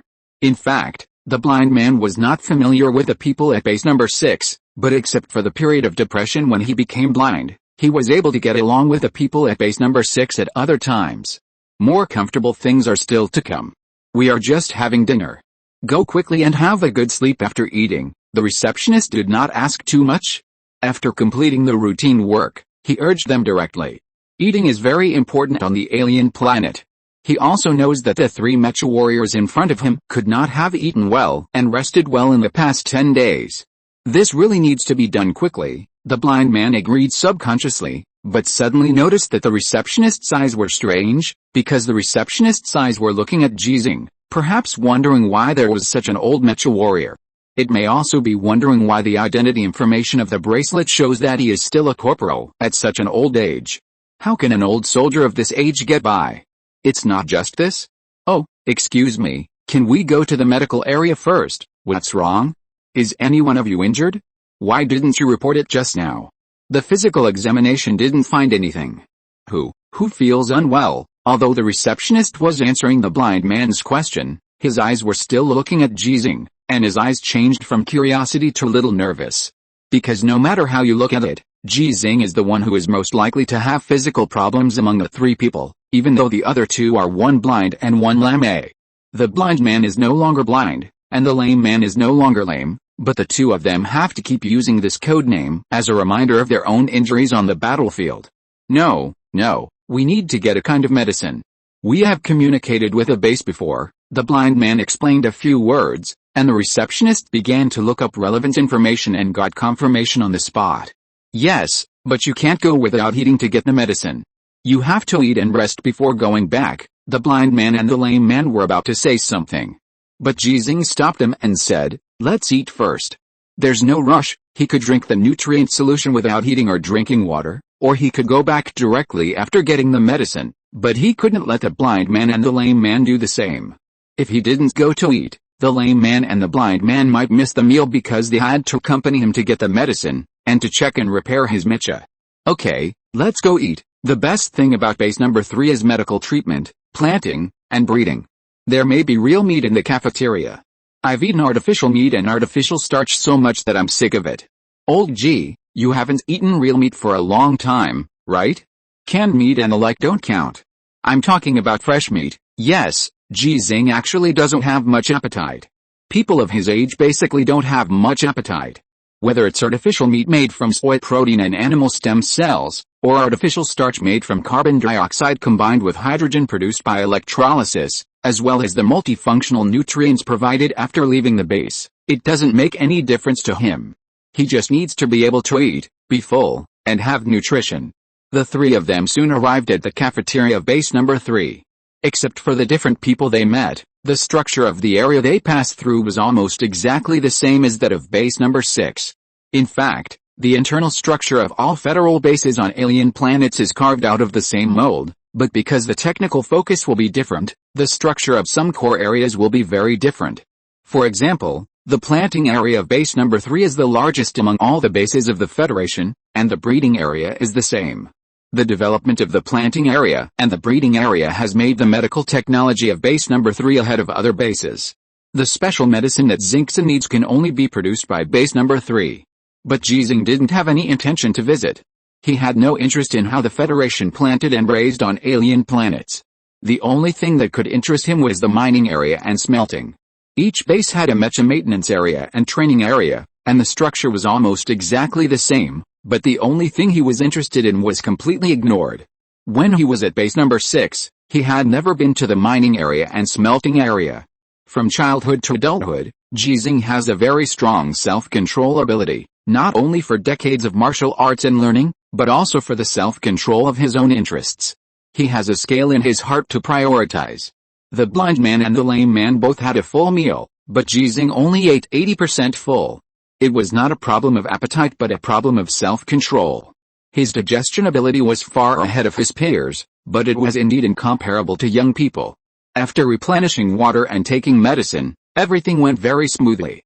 After the three of them arrived at a mecha area of base number 3, they also saw their 3 mechas. The mechas of the blind man and the lame man had almost no damage. After the inspection, the nuclear fuel cells were replaced and they could travel thousands of miles again. In addition to replacing the battery, Ji Xinghe's mecha also needed to replace the protective armor. This maintenance work was also very simple. Old Ji, how did you do it? After 2 collisions, the internal parts were not damaged at all. After seeing the inspection report and maintenance plan of the mechanic of base number 3, the lame man couldn't help asking again. He had asked Ji Xinghe's mecha before if there was anything wrong, but he just got the answer that it was fine. Now he saw the professional inspection report and finally believed it. It's just like when I hit you, you feel pain, you will be knocked away and lose control of your body, but I can chase you and continue to beat you. Hearing Ji Xinghe's answer, the cripple and the blind man both remembered the experience of being beaten in training area number 3. The difference is that the cripple had really been beaten, but the blind man had not. He had just heard the screams of pain from the cripple and others being beaten and the commentaries of the bystanders many times. So what? Old Ji, can you explain it more clearly? The blind man asked seriously. We haven't fought each other, I don't understand what you said. Ji Xinghe pondered for a moment. It's actually very simple. Use your strengths to attack your weaknesses. When I fight with you, I will hit your chest with my shoulders, kick your calves with my feet, hold your arms with my hands, and hit your heads with my elbows. It's the same with mechas. Protective armor is the advantage.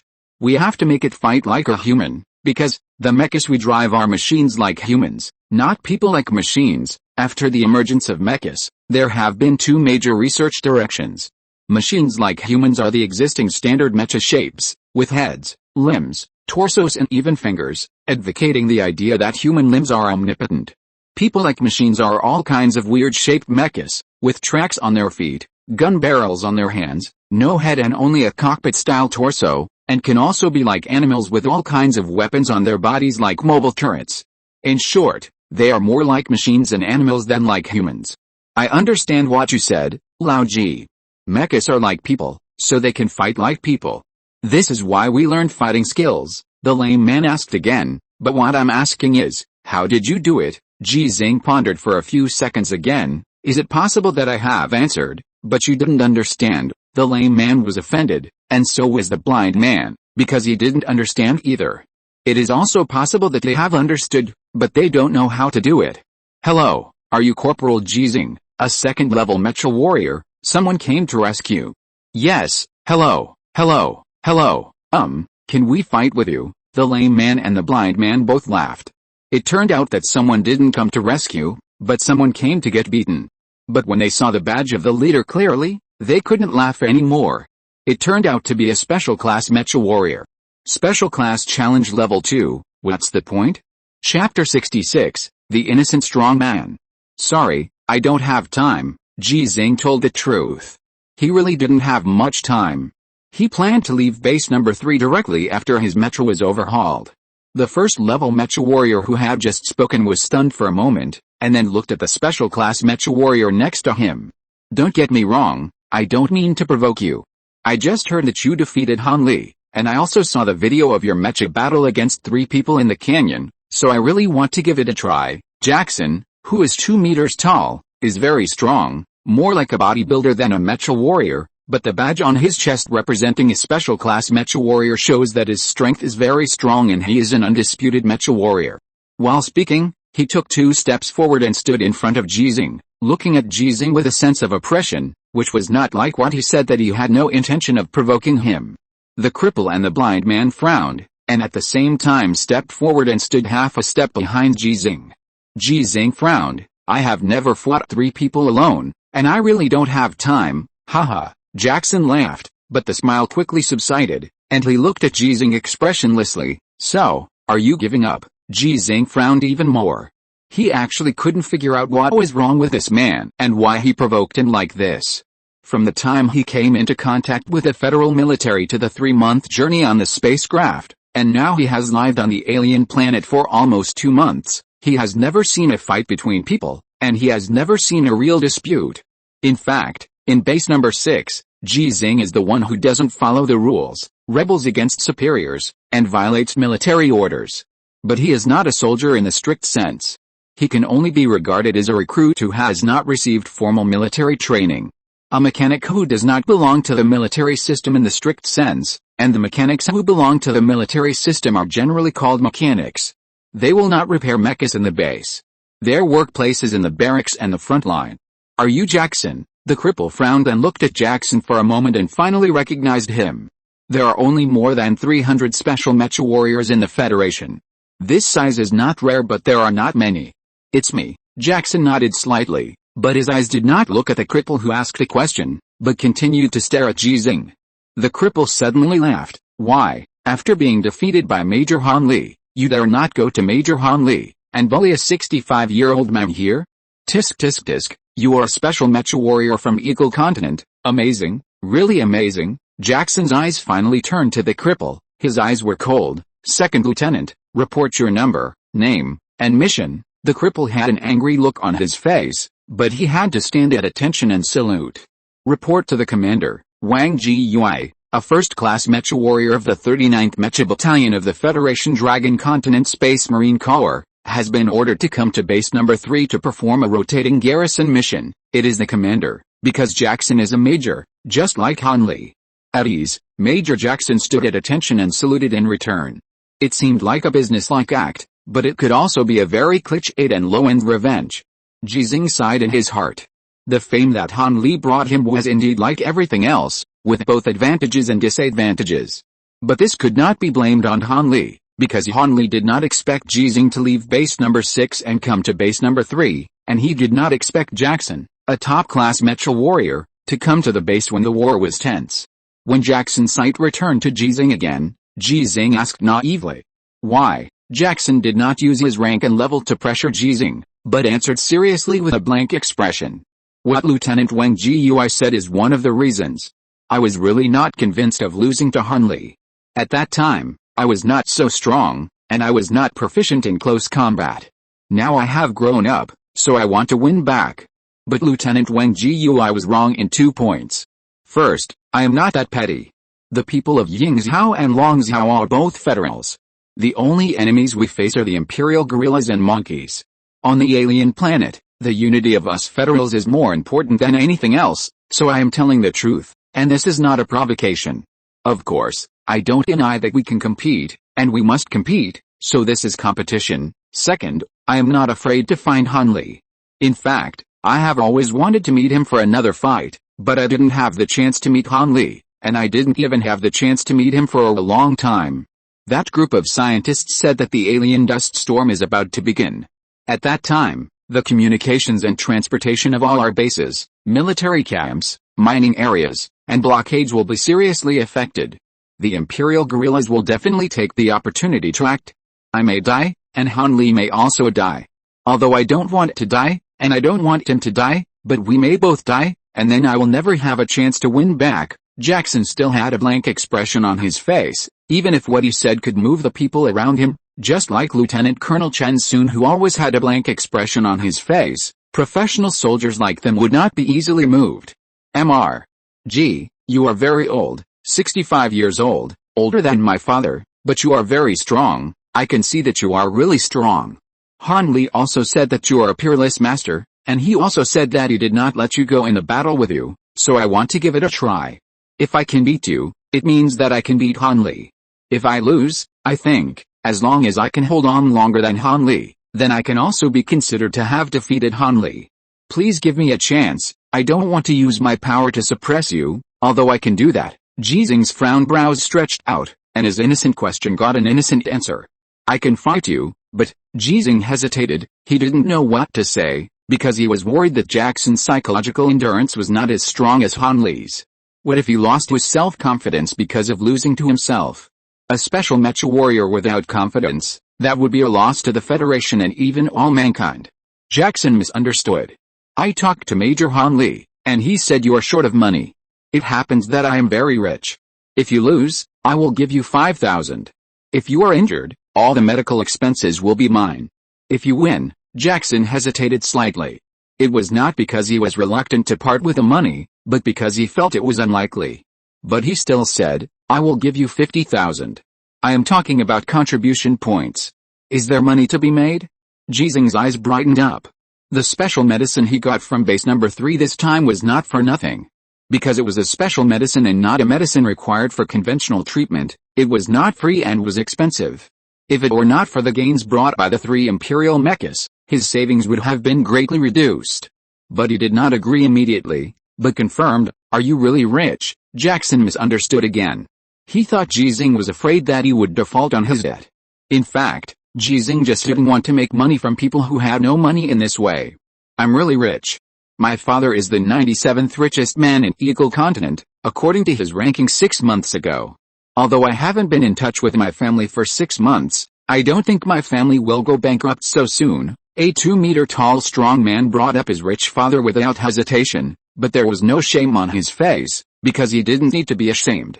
He could have inherited the family business on the Azure Star, but he chose to come to the alien planet to fight for the Federation. However, Ji Xinghe hesitated when he heard this answer. Do you really want to undermine the self-confidence of such a person? How about we fight in armor? Isn't there a second-generation simulation driving system in the base? Let's use that. Jack frowned. Corporal Ji Xinghe, you are not as courageous as Han Li said. Are you afraid because of my figure? Or do you think you, who only have 3 gold stars, can defeat me with 67 gold stars? Or do you not care about the honor of Longzhou people at all? Ji Xinghe did not think that he could defeat Jackson when he was in armor, just like when he was killed instantly by Han Li. The power of the special mecha warrior is unquestionable. He actually only wants 5,000 contribution points, not 50,000 contribution points. As for Jackson's figure, Ji Xinghe, who once broke the Iron Man pile, did not think that the human body could be harder than steel, but Jackson was relentless and began to increase his height. Let's fight 2 games, armor-piercing battle and armor-removing battle. I will only charge for 1 game. You decide which one. Ji Xinghe was thinking in his heart, winning and losing each other should not undermine this person's self-confidence, right? He and Han Li also won and lost against each other. Okay, but I will give you the money for 2 games. Jackson raised his eyebrows. If you have the ability, you can take 100,000 away. P.S. Please collect, recommend and vote for the monthly ticket. I love you. Thanks to 296,377, QDCN, 100 starting coins. For the reward, thanks to bookfriend 20200728231625613, 500 starting coins. For the reward, thanks to 100 starting coins. For the reward, thanks to Yili Hushenshang, 2 starting coins. For the reward, thanks to Zhang Nanzhu, 100 starting coins. For the reward, thanks to Kang He Peng, 2 starting coins. For the reward, thanks to Neurotic Hao, 100 starting coins. For the reward, thanks to bookfriend 20200513230718464, 2 starting coins. For the reward, thanks to all the bosses for the reward, thanks to all the bosses for the recommendation votes and monthly tickets and comment support. I love you. Chapter 67 Honor and Regret. Many people appeared in the training area of base number 3, many of whom were not combat personnel. However, because one of the participants in the upcoming virtual battle was a strong man like Jackson, a federal special mecha warrior, they all became very curious, and what made them even more curious was the other party in the battle. Who is Ji Xinghe? Corporal, a second-level mecha warrior, from base number 6. The gap is too big, How could Major Jackson accept his challenge? It's not that Major Jackson accepted his challenge, but that he accepted Major Jackson's challenge. Is this true or not? Why? Because he is very strong. He has defeated the special grade mecha warrior Major Han Li. Fuck, is this true or not? It's true. In a battle without armor, Major Han Li said in person that Corporal Ji Xinghe is a peerless master. But today we have to compete in 2 rounds, one with armor and one without armor. Oh, who dares to fight Major Jackson without armor? With his size, even Major Han Li wouldn't be willing to fight him now. In a battle with armor through, the physical fitness will be closer, but that's not right. Major Jackson is a special grade mecha warrior. How could he not beat a second level mecha warrior? There were a lot of discussions. People who had no tasks to do gathered in the training area during this period. Their eyes were focused on a large screen in the training area. It was a large screen formed by holographic projection. The pixels were not high, but it still allowed people to see the confrontation between the 2 mechas. One of them was Ji Xinghe's mecha, the 16th generation standard mecha of the Federation, and the mecha he had driven the most. The other was Jackson's exclusive mecha, a customized and modified version of the 30th generation standard mecha of the Federation, which was similar to Han Li's customized and modified version of the 29th generation standard mecha of the Federation. Although they were not ace mecha warriors and did not have exclusive mechas in the true sense, there was not much difference between this customized and modified version and the exclusive mecha, and the performance was better than the ordinary standard mecha of the same model. Whether from the military rank and level of both sides, or from the performance of the mechas driven by the 2, there was a very obvious gap. Many people who came a step late did not see Ji Xinghe, who had entered the virtual operation cockpit, so they did not know that there was also a big gap in age and size between the 2. Using this mech is considered bullying you. Wait until I apply for permission to change it. Jackson's voice sounded from the communication channel, causing Ji Xinghe, who was getting familiar with the virtual cockpit, to frown. He thought that he would definitely lose the armor-piercing battle between the 2, and a large part of the reason was that Jackson's mech was much better than his in performance, and there was also a lot of difference in weapons. The main weapon double swords used by Ji Xinghe's mech were made by himself, with only 2 characteristics, hardness and sharpness, while Jackson's main weapon was a giant heavy sword with high-frequency oscillation characteristics, far exceeding the armor-piercing ability, and a high-strength alloy shield. Don't you want to change? No. Jackson's attitude was tough. He chose to change to the same Federation's 16th generation standard mech as Ji Xinghe. This change was not only a change in data, but also a change in the internal structure of the virtual cockpit. Because the operating structure of different standard mech cockpits will also be different, the simulation degree of the 2nd generation simulation driving system is very high, and the virtual cockpit can replace the kit to become the operating mode of all standard mechas in the Federation. Ji Xinghe had more time to get familiar with his virtual cockpit and practice in the virtual world, but no one wanted to watch this kind of routine practice. So the instructor in the training area of base number 3 was very considerate and switched the picture displayed on the big screen, and the onlookers quieted down. It was a dim canyon, and the perspective came from the night vision system of a mecha. It could be seen that the mecha in the main perspective was running wildly, and the focus of its perspective was 3 mechas, 2 imperial mechas and 1 federal mecha. 2 of them were about to collide with each other, and the other imperial mecha would reach the battle area first. Even though they knew they were watching a video, the onlookers couldn't help holding their breath, staring at the 2 mechas that were about to collide with each other. Amid the thumping sound of the ground, there was a sudden roar, and the 2 mechas finally collided with each other. Exclamations rang out in the training area. They didn't know what happened to the federal mecha that had collided, but they could see that another imperial mecha had raised its spear and was about to stab the federal mecha. But at this moment, the federal mecha that had just been hit suddenly turned around, and then turned around and hugged the imperial mecha that was already unable to move and threw it to the ground, an over-the-shoulder throw. The sound of the collision sounded again, and the 3 mechas fell to the ground like gourds, and the mecha that provided the main perspective actually bypassed the 3 mechas without looking back at this time. It didn't run away, but this mecha wanted to chase another imperial mecha. The onlookers in the training area were a little confused. The scene just now happened too quickly, only 10 seconds before and after, and the final throw was only within 5 seconds. They didn't even have time to react to what happened. Why were they so sure that their comrades had dealt with the 2 imperial mechas? It was obvious that the 3 mechas fell to the ground together. In doubt, the perspective on the big screen in the training area switched, And this time it became Ji Xinghe's mecha perspective, so the audience finally understood. In the first battle, Ji Xinghe held the imperial mecha spear with both hands, and the sparks produced by metal friction fell like rain. Then, Ji Xinghe put away the knife and drew it again in this dazzling rain.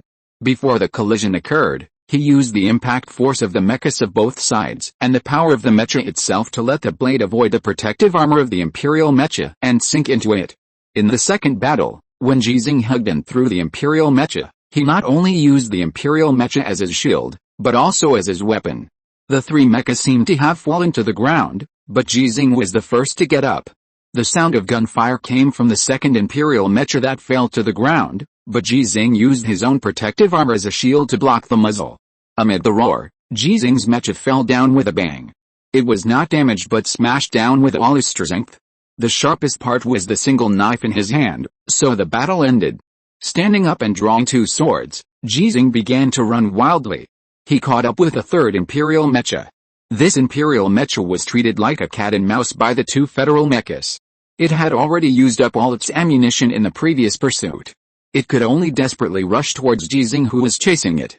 He slashed with two swords, which were simple and unpretentious, but smashed the bayonet of the imperial mecha. Then, he used the protective arm on the shoulder of the mecha as a weapon, hitting the desperate mecha and causing it to lose balance for a moment. The two swords, which had lost their sharpness due to the previous battle, could not directly pierce the body of the mecha, but the sword was never used to stab, but to chop, even if it was an 8-cut sword. Clang clang clang. A series of swings and slashes lasted only 10 seconds, and the imperial mecha, which had completely lost its ability to resist, was slashed open by a knife. That was one of the weaknesses of the imperial mecha. In the gap was the imperial gorilla, so the third battle ended. Cheers rang out from the training area. They cheered for this outstanding mecha warrior, for the victory, and for the fact that no human was lost in this encounter. The video playback continued, and once again turned into the perspective of the blind and lame watching the battle. In addition to eliminating the voices of the three people's calls, the various sounds of the battle process were not eliminated, which made the onlookers excited. The battle scene on the big screen finally disappeared and returned to the perspective of the virtual world. The confrontation became two identical 16th generation standard mechas of the Federation. The difference was the weapons of both sides. One was a heavy sword and a shield, which was Jackson's standard. The other was a double sword, exactly the same as the double swords in the video just now. So the onlookers all understood that the battle scene, victory, and their cheers just now all belonged to Ji Xinghe. Jackson's voice rang out in the training area. Do you really think that a special grade mecha warrior like me would bully a second grade mecha warrior, for no reason? He is really strong, whether he is wearing armor or not. But he is still not strong enough, because he has not been tested by a truly strong person, because he has not suffered a defeat, because I am stronger. Corporal Ji Xinghe, your first defeat will be because of me. For this, I feel honored, and you should also feel fortunate. Chapter 68, No Books Are Worth Having. Two 16th generation Federal Standard mechas stood facing each other, one of which had 67 gold stars, and the other had only 3 gold stars. From this point of view, the difference in strength between the two sides was huge, just like a chasm. Don't be afraid of me because I have more gold stars. Gold stars don't represent everything. I may die in battle with 67 gold stars, Han Li may die in battle with 77 gold stars, and Li Yuanba may also die in battle with 547 gold stars. Of course, the same goes for you with only 3 gold stars. Ji Xinghe suddenly felt a little happy, because Han Li's gold stars increased, Li Yuanba's gold stars also increased, and they were still alive and fighting. In fact, I have never understood why you Longzhou people are so good at fighting. Obviously, your average physical fitness is not as good as our Yingzhou people. Jackson looked at Ji Xinghe and said seriously, although this is a good thing for the Federation and for mankind, but I am really unhappy. Facing the rich second generation Jackson who said whatever he wanted, Ji Xinghe earnestly urged, please be sure to use all your strength. Ha ha ha. Okay, with a buzzing sound, Jackson's mecha engine entered the full power mode at the first time, and before the full power mode was fully turned on, he had already controlled his mecha to run wildly, aiming at Ji Xinghe, who was 50 meters away from him. For the tall body of the mecha itself, 50 meters is actually very close, and a charge in full power mode can directly cross it. Facing the aggressive Jackson, Ji Xinghe clenched the operating lever in a sensor-operated arm guard with both hands, but did not respond immediately. First, don't jump, because the mecha's jump will make you lose balance. Jackson spoke very fast during the charge, but before he spoke, he had already controlled his mecha to jump up, raised his heavy sword in his right hand and then chopped it down directly. Unless you can control your mecha like me, Jackson actually started teaching during the battle. Is this the confidence of a super mecha warrior? Ji Xinghe's mecha suddenly fell to one side. He raised his left foot and stepped sideways, and used the weight of the mecha to accelerate the movement. He also turned on the full power mode and took a fast step. What was even faster was that his mecha began to twist when his left foot landed. The double knives in his hand were raised, and the engine on the mechanical arm accelerated to double knives. When his right foot was raised and landed again, Ji Xinghe had already controlled his mecha to turn around. While avoiding Jackson's volley, the double knives in his hand had already drawn a circle and chopped to the right side of Jackson's mecha. Because Jackson's alloy shield was in his left hand, he couldn't protect the right side of his body in the first time when he chopped in the air. When a loud clang sounded, there was another loud bang. The former was Jackson's heavy sword suddenly swinging horizontally and hitting Ji Xinghe's double swords, and the latter was the sound of Jackson's mecha landing. The second-generation simulation system has a very high degree of simulation. Not only can the sound be simulated as much as possible, but the ground also completely simulates the common hardness of the alien surface. The mecha weighing several tons fell to the ground with a bang, and the dust instantly splashed like a mine exploding. The dust was orange-red filled with hematite, and the fire produced by the collision of the double swords and the heavy sword appeared. The fusion of the two was like a sunset that could not be seen on an alien planet. Second, the mecha must fight like a human, but the mecha is not a human. Jackson did not lose his balance because of the leap and the collision of weapons. He had already put away his sword while speaking, but the alloy shield in his right hand had already been smashed before the sword was put away, which did not conform to the common sense of human combat. Humans need to accumulate power to exert force. The martial arts concepts such as waist horse unity and mind intention 6 and 1 are all explaining this point. Mechas also need to charge, but they don't actually need to charge the whole body, because mechas don't have only one main engine, but also have secondary engines on all four limbs. So Jackson smashed out not only the alloy shield in his left hand, but also his right foot. He had just taught Ji Xinghe not to fly in the air, and this was the second time he made an attack that could make him lose his balance, but he didn't lose his balance.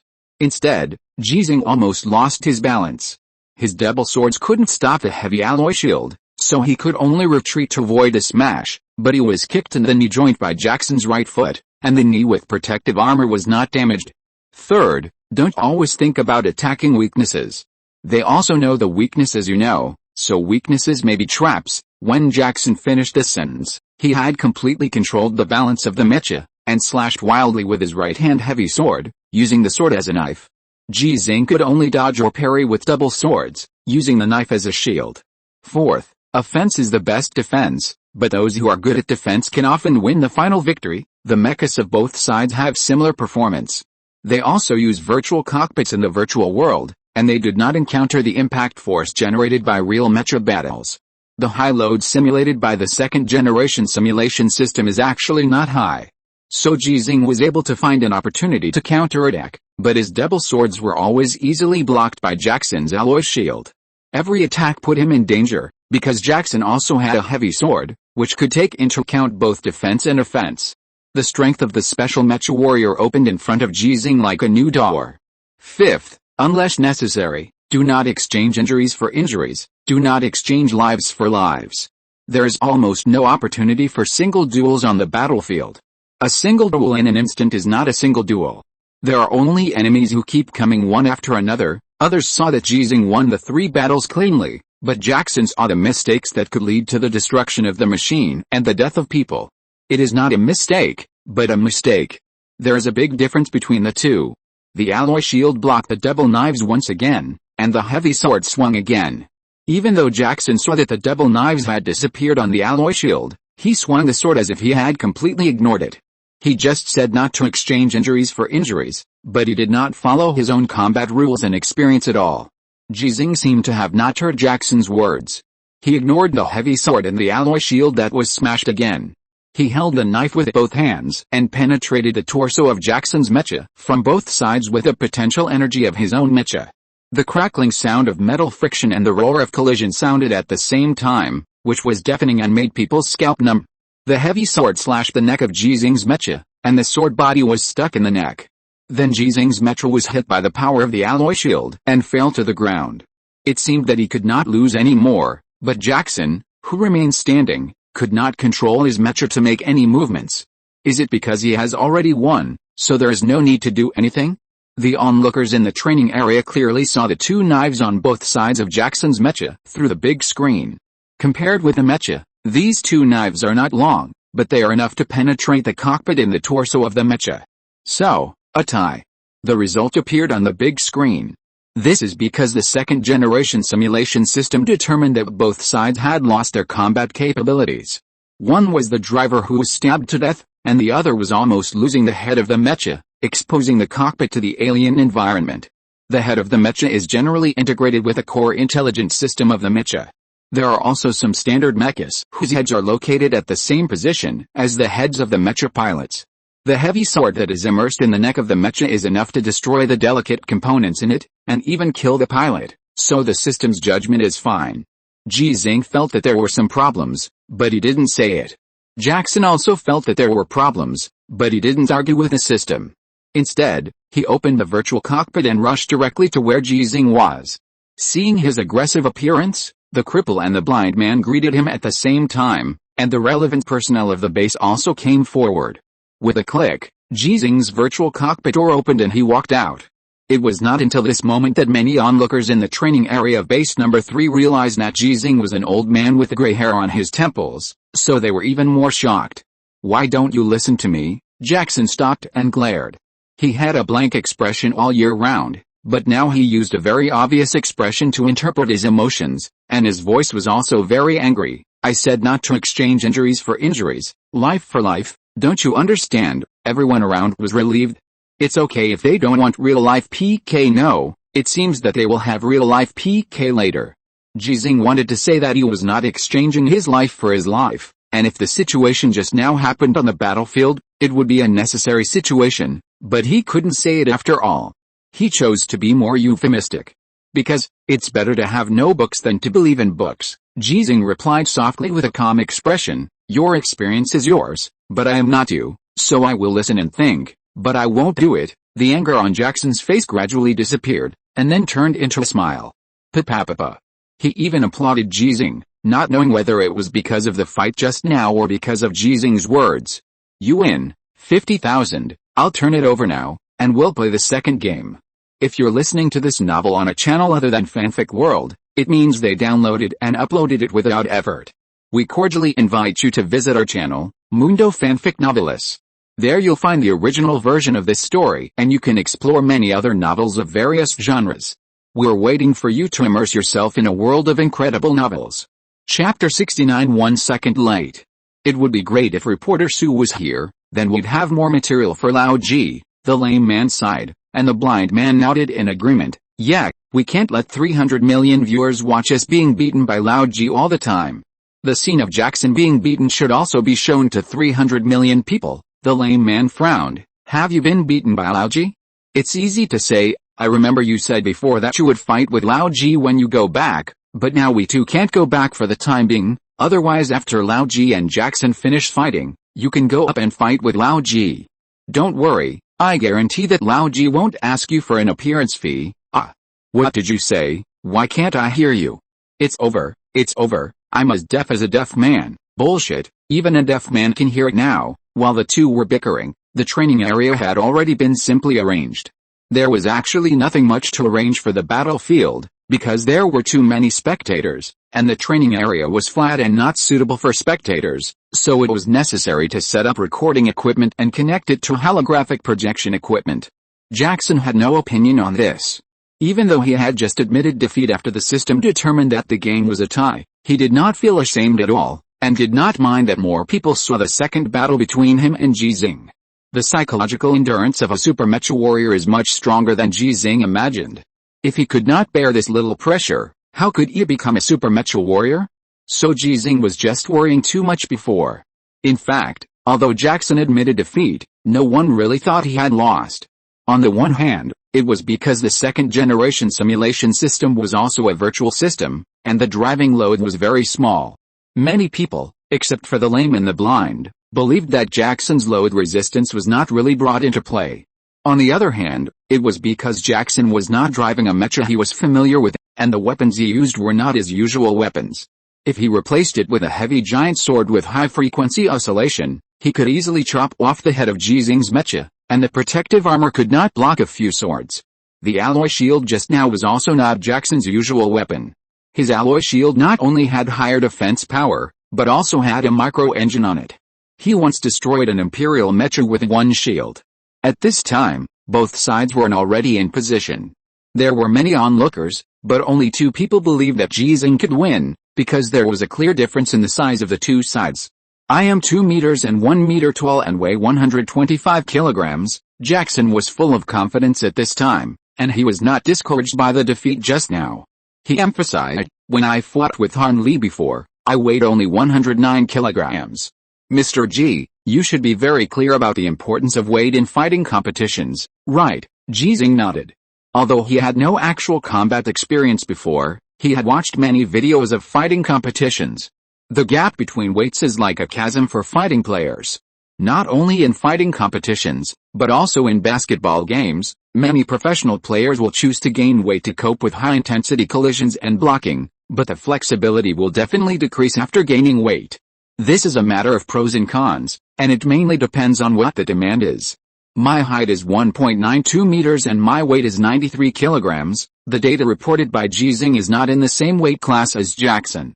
According to the classification of a well-known mixed martial arts competition on the Azure Star, Jackson is a heavyweight player, 93 kg to 120 kilograms, while Ji Xinghe is the upper limit of the light heavyweight class, 84 kg to 93 kilograms.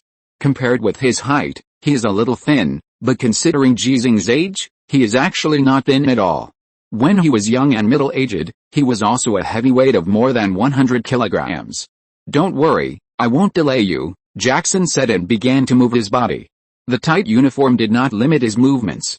Instead, his every move was full of power, just like the superhero uniforms in the Azure Star movies. The difference is that he did not have a cape. Ji Xinghe also began to move his body. Compared with Jackson's strong and powerful movements, his movements were a little cautious, and every move was within a small space. Remember, you must use all your strength, Ji Xinghe finally reminded again. After he found out that Jackson had a strong psychological endurance and was very rich, he naturally wanted to get the second 50,000 contribution points. Compared with piercing armor, he was more confident at this time. Jackson nodded expressionlessly, indicating that he had completed his preparations. Ji Xinghe also indicated, and the whistle for the start of the game sounded at the side. Just like piercing armor, this time it was still Jackson who took the lead in launching the attack, but this time he did not take off, perhaps because he had watched the video of the fight between Han Li and Ji Xinghe. He slowly approached and took a boxing stance, but the gloves on his hands were fingerless. He threw a tentative straight punch and then retracted it. His strength advantage was not used at all, but this was really a fighting method that used all his strength. Ji Xinghe easily avoided Jackson's punch. He was a little uncomfortable with wearing fingerless gloves, but after all, he was not fighting with Han Li, whom he trusted more. Jackson was very sure in his heart that Ji Xinghe was a peerless master, so his attack was very cautious. Every move was both offensive and defensive. His feet were one in front of the other, which allowed him to exert force quickly when attacking, and when he needed to defend, he could pull away from the opponent. His fists were swinging faster and faster, but he never showed any flaws. Such an attack certainly could not hit Ji Xinghe. His hands also took the standard boxing posture, but his steps had nothing to do with boxing. Facing Jackson's continuous punches, he had a basis for advancing and retreating. Combined with the swinging of his upper body, he was not like a tall man of 1.92 meters at all. Jackson, who had punched hundreds of times in a row, failed to hide a single punch, nor was he hit by Ji Xinghe, because Ji Xinghe had never launched a real attack, so Jackson was angry. "What are you doing?" Jackson rushed directly to Ji Xinghe with a roar, and his hands were like iron hoops, trying to hug Ji Xinghe and then play to his size and strength advantages, so he could not hear Ji Xinghe's answer in his heart. "I'm counting." The time was exactly 1 minute and 10 seconds. when Han Li was fighting with Ji Xinghe without armor. He used all his strength at this time. Then he only held on for 5 seconds before being thrown more than 10 meters away by Ji Xinghe. So, there are still 5 seconds? No, 4 seconds. Facing Jackson's arms and his body that was colliding with great force, Ji Xinghe finally exerted his strength. His hands were no longer clenched into fists but into palm knives, and he chopped Jackson's arms with the force of Wing Chun's 8-cut knife. 2 loud bangs suddenly appeared. Many people still believed afterwards that it was Ji Xinghe's hands that hit Jackson's arms, but only those who carefully studied the video of this battle knew that Ji Xinghe's 2-handed palm knives had already made a snapping sound before hitting. A sound that is worth 1,000 gold coins was made by Ji Xinghe twice. Jackson, who was bearing the 1,000 jin sound, was like bearing 1,000 jin force. His hands were instantly weak and he could only hit Ji Xinghe with his chest. He subconsciously wanted to use a headbutt, but he hesitated and did not hit Ji Xinghe's head. Ji Xinghe also held back. He did not choose to burst out with all his strength to collide with Jackson head-on, because that would cause Jackson to break at least 6 ribs. He chose the same fighting method as when he defeated Han Li. While Jackson's middle door was wide open, he grabbed Jackson's collar with one hand and Jackson's belt with the other hand. When the impact force of Jackson's body was approaching, he twisted his body and suddenly exerted force with his waist and horse. So the 2 bodies crossed each other, and the relatively weak one stayed in place with an upright posture. The other giant strong man flew more than 10 meters away and landed with a bang. He rolled on the ground for 3 or 4 meters before unloading the force. What about weighing 125 kilograms? On an alien planet, it's just over 40 kilograms. The crowd fell silent, looking at Ji Xinghe in shock, and then looking at Jackson in astonishment. When they noticed that Jackson, who had gotten up, did not choose to come back to fight, they finally determined that Jackson had lost. At 1 minute and 14 seconds, Jackson, the super mecha warrior from Eagle Continent, was defeated, 1 second earlier than Major Han Li from Dragon Continent. For reference, Dwayne Johnson is 195 centimeters tall and weighs 118 kilograms. Jordan is 198 centimeters tall and weighs 98 kilograms. Chapter 70 I Am Dust. The competition ended and the crowd dispersed. Ming Jin, and Jin, Hua Jin, Dan Jin, what kind of Jin are you? Jackson, who did not leave, suddenly asked a question, which made Ji Xinghe a little confused. The blind man and the lame man next to him were also a little confused. What was he talking about? But Jackson's face was very serious. When Ji Xinghe did not answer, he asked a question that made Ji Xinghe extremely stunned. Or have you reached the level of Gang Jin? Ji Xinghe did not answer, and his expression changed from stunned to complicated. Seeing this scene, Jackson once again misunderstood and exclaimed, "No way, is it the realm of breaking through the void and seeing the indestructible gods?" The several Eagle Continent mecha warriors who followed Jackson listened with a bewildered look on their faces. They did not understand what Jackson was saying at all. It was not because of the language barrier. There are 2 official languages in the Federation, Eagle Continent language and Dragon Continent language. People who can come to the alien planet are proficient in these 2 languages, but because of cultural differences. The crippled man and the blind man understood what the 2 Longzhou mecha warriors said, but they both looked confused. We are all mecha warriors, and you are a special mecha warrior. What are you talking about? Don't hide it from me. Jackson hesitated for a moment. I know your son. At that time, I not only lost to Han Li, but also to your son.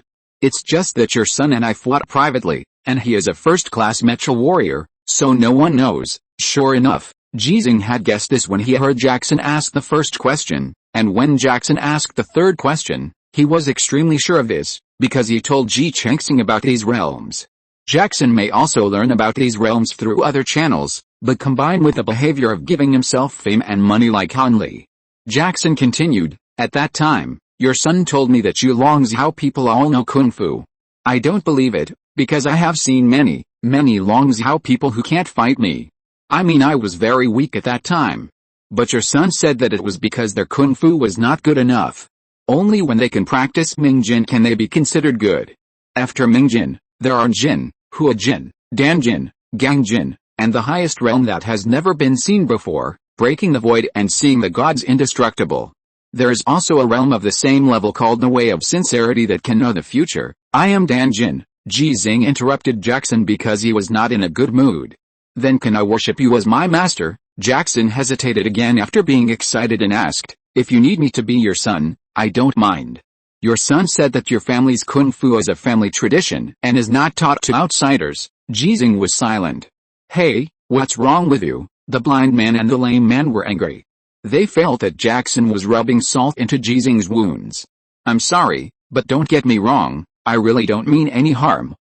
It doesn't matter." Ji Xinghe interrupted the impending dispute and said calmly, "I can teach you my kung fu, and I can teach anyone, but if you want to practice it, it will take at least 20 years, and you can't practice it on an alien planet. You need to go back to the blue planet." Jackson sighed with extreme disappointment. "Forget it. I don't want to go back before I win." Ji Xinghe nodded and said goodbye. His mecha should have been repaired and he could go back to base number 6. He was not going to rest at base number 3 for even a night. Jackson didn't bother anymore and completed the transfer cleanly, but before leaving, he still earnestly reminded, "Although you are right, other people's experience is not your experience, but I still hope you remember the 5th rule I said before, don't exchange injuries for injuries unless necessary, let alone life for life." "Thank you." Ji Xinghe waved his hand and left. He didn't nod, because he already understood another reason why Jackson came to fight him. After Ji Xinghe left, Jackson was also very upset. The first-level mecha warrior beside him asked curiously, "Major, why did you let him win?" "I didn't let him win. I really wanted to win because I wanted to let him know that he was not as strong as he thought. Confidence is a good thing, but being too confident can easily lead to trouble. This was Han Li's fault, but I had to make up for it. What I didn't expect was that I actually lost." "Major, Han Li's fault?" "Yes, Ji Xinghe is actually a mechanic. I heard that Han Li lost to a 65-year-old mechanic, so I contacted Han Li to make fun of him. As a result, Han Li told me that Ji Xinghe was Ji Xinghe's father, and he originally wanted to lose on purpose. In the end, forget it, we all lost, and Ji Xinghe may not need us to worry about him." Mechanic. Several mecha warriors recalled the battle just now, and they really couldn't understand why the mechanic was so good at fighting. But this is not important.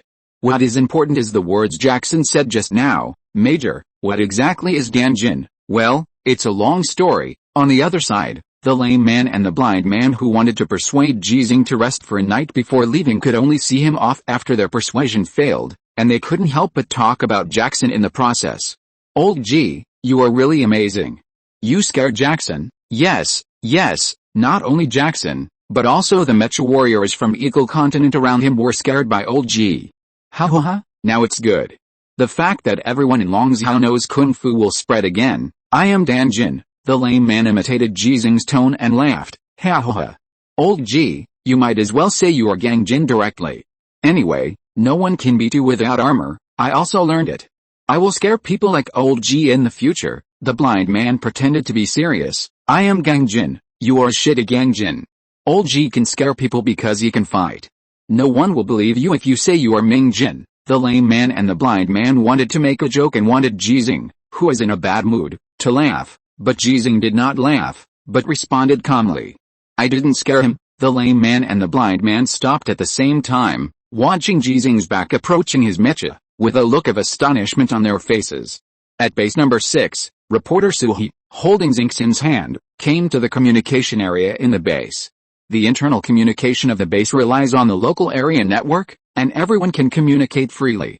But if you want to communicate with the outside of the base, you must come to a special communication area to connect to the communication satellite, and the application of permissions and corresponding resources is very complicated. Fortunately, Ji Xinghe has just made a contribution and has been promoted. Reporter Su himself also has the authority to interview Ji Xinghe. If he can't drive a mecha, he can even go to base number 3 with Ji Xinghe. It is his duty to follow Ji Xinghe, and Ji Xinghe is followed by him. It is also the middle policy agreed by Ji Xinghe and Major General Tu Yuan before coming to the alien planet. Knowing that Ji Xinghe has obtained the medicine and safely passed the most dangerous communication-free area of Sanliu Canyon, Suhi dared to bring Xingxin to communicate with Ji Xinghe. When Ji Xinghe's face in the cockpit of the mecha appeared on the screen, Xingxin's eyes were already red, but she forced herself not to cry. "Grandpa, don't worry. Xingxin is very good. Mom told me not to run because it's easy to fall." The conversation between the grandfather and grandson made Suhi's eyes red. He turned his back and waited for a while, and then he felt someone pulling his clothes. "Uncle, Let's talk about business. Xinghe has finished talking. It's been less than a minute. Has she really finished? He saw that Xinghe was reluctant to leave, but he didn't let Xinghe continue to talk to Ji Xinghe. He respected Xinghe's understanding. Okay, he did have something important to say. He had calmed down and spoke a little faster, but his words were clear. The second episode has been edited, and the content of the report is up to the time before you go to base number 3. Base number 3 sent you a battle video with Major Jackson. We plan to edit these into the third episode. I want to ask for your opinion. Although Ji Xinghe followed a middle policy when he came to the alien planet, he still had a veto power over his own reports. After all, he was the protagonist of the report. After a moment of hesitation, Ji Xinghe suggested, let's cut the videos of Han Li, Jackson and don't report them. He was stunned for a moment. Why? Old Ji, this is a great opportunity for you to become famous. You defeated 2 special mecha warriors. Not only to become famous, haven't you always wanted to build a mecha that truly belongs to you? With the content of these 2 programs, public opinion will definitely tilt resources. Major Han Li originally thought so. And there is also Xinghe's, Xiao Su. Ji Xinghe controlled the movement of the mecha and said calmly, have you seen dust? Ah. What dust? Dust blown by the wind. You've seen it, he answered uncertainly, because the dust was too small to be seen by the naked eye. Han Li is the wind, Jackson is the wind, and I am dust. Ji Xinghe's tone suddenly became a little vicissitudes, which reminded Suhi that he was an old man who had experienced many vicissitudes of life. Good wind relies on power, and dust can also go up to the blue sky, but it will eventually fall back to the earth, and dust returns to dust.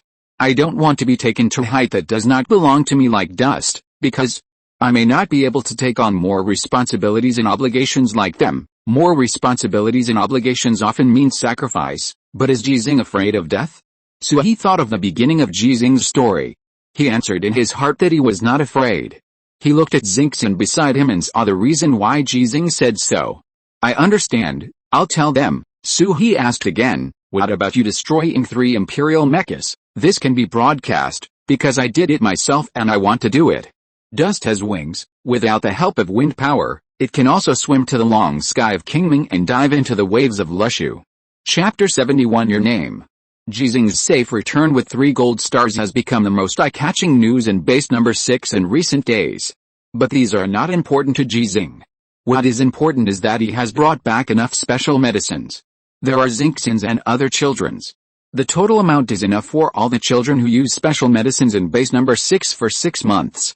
Originally, Ji Xinghe only got 3 months of medicine, but because of the 100,000 contribution points paid by Jackson, he had a lot of money on hand, and bought another 3 months of dosage when he left. He wanted to give it away for free, but the medical area of base number 6 was unwilling to take it for free. The contribution points were the contribution points, and there was no difference in price.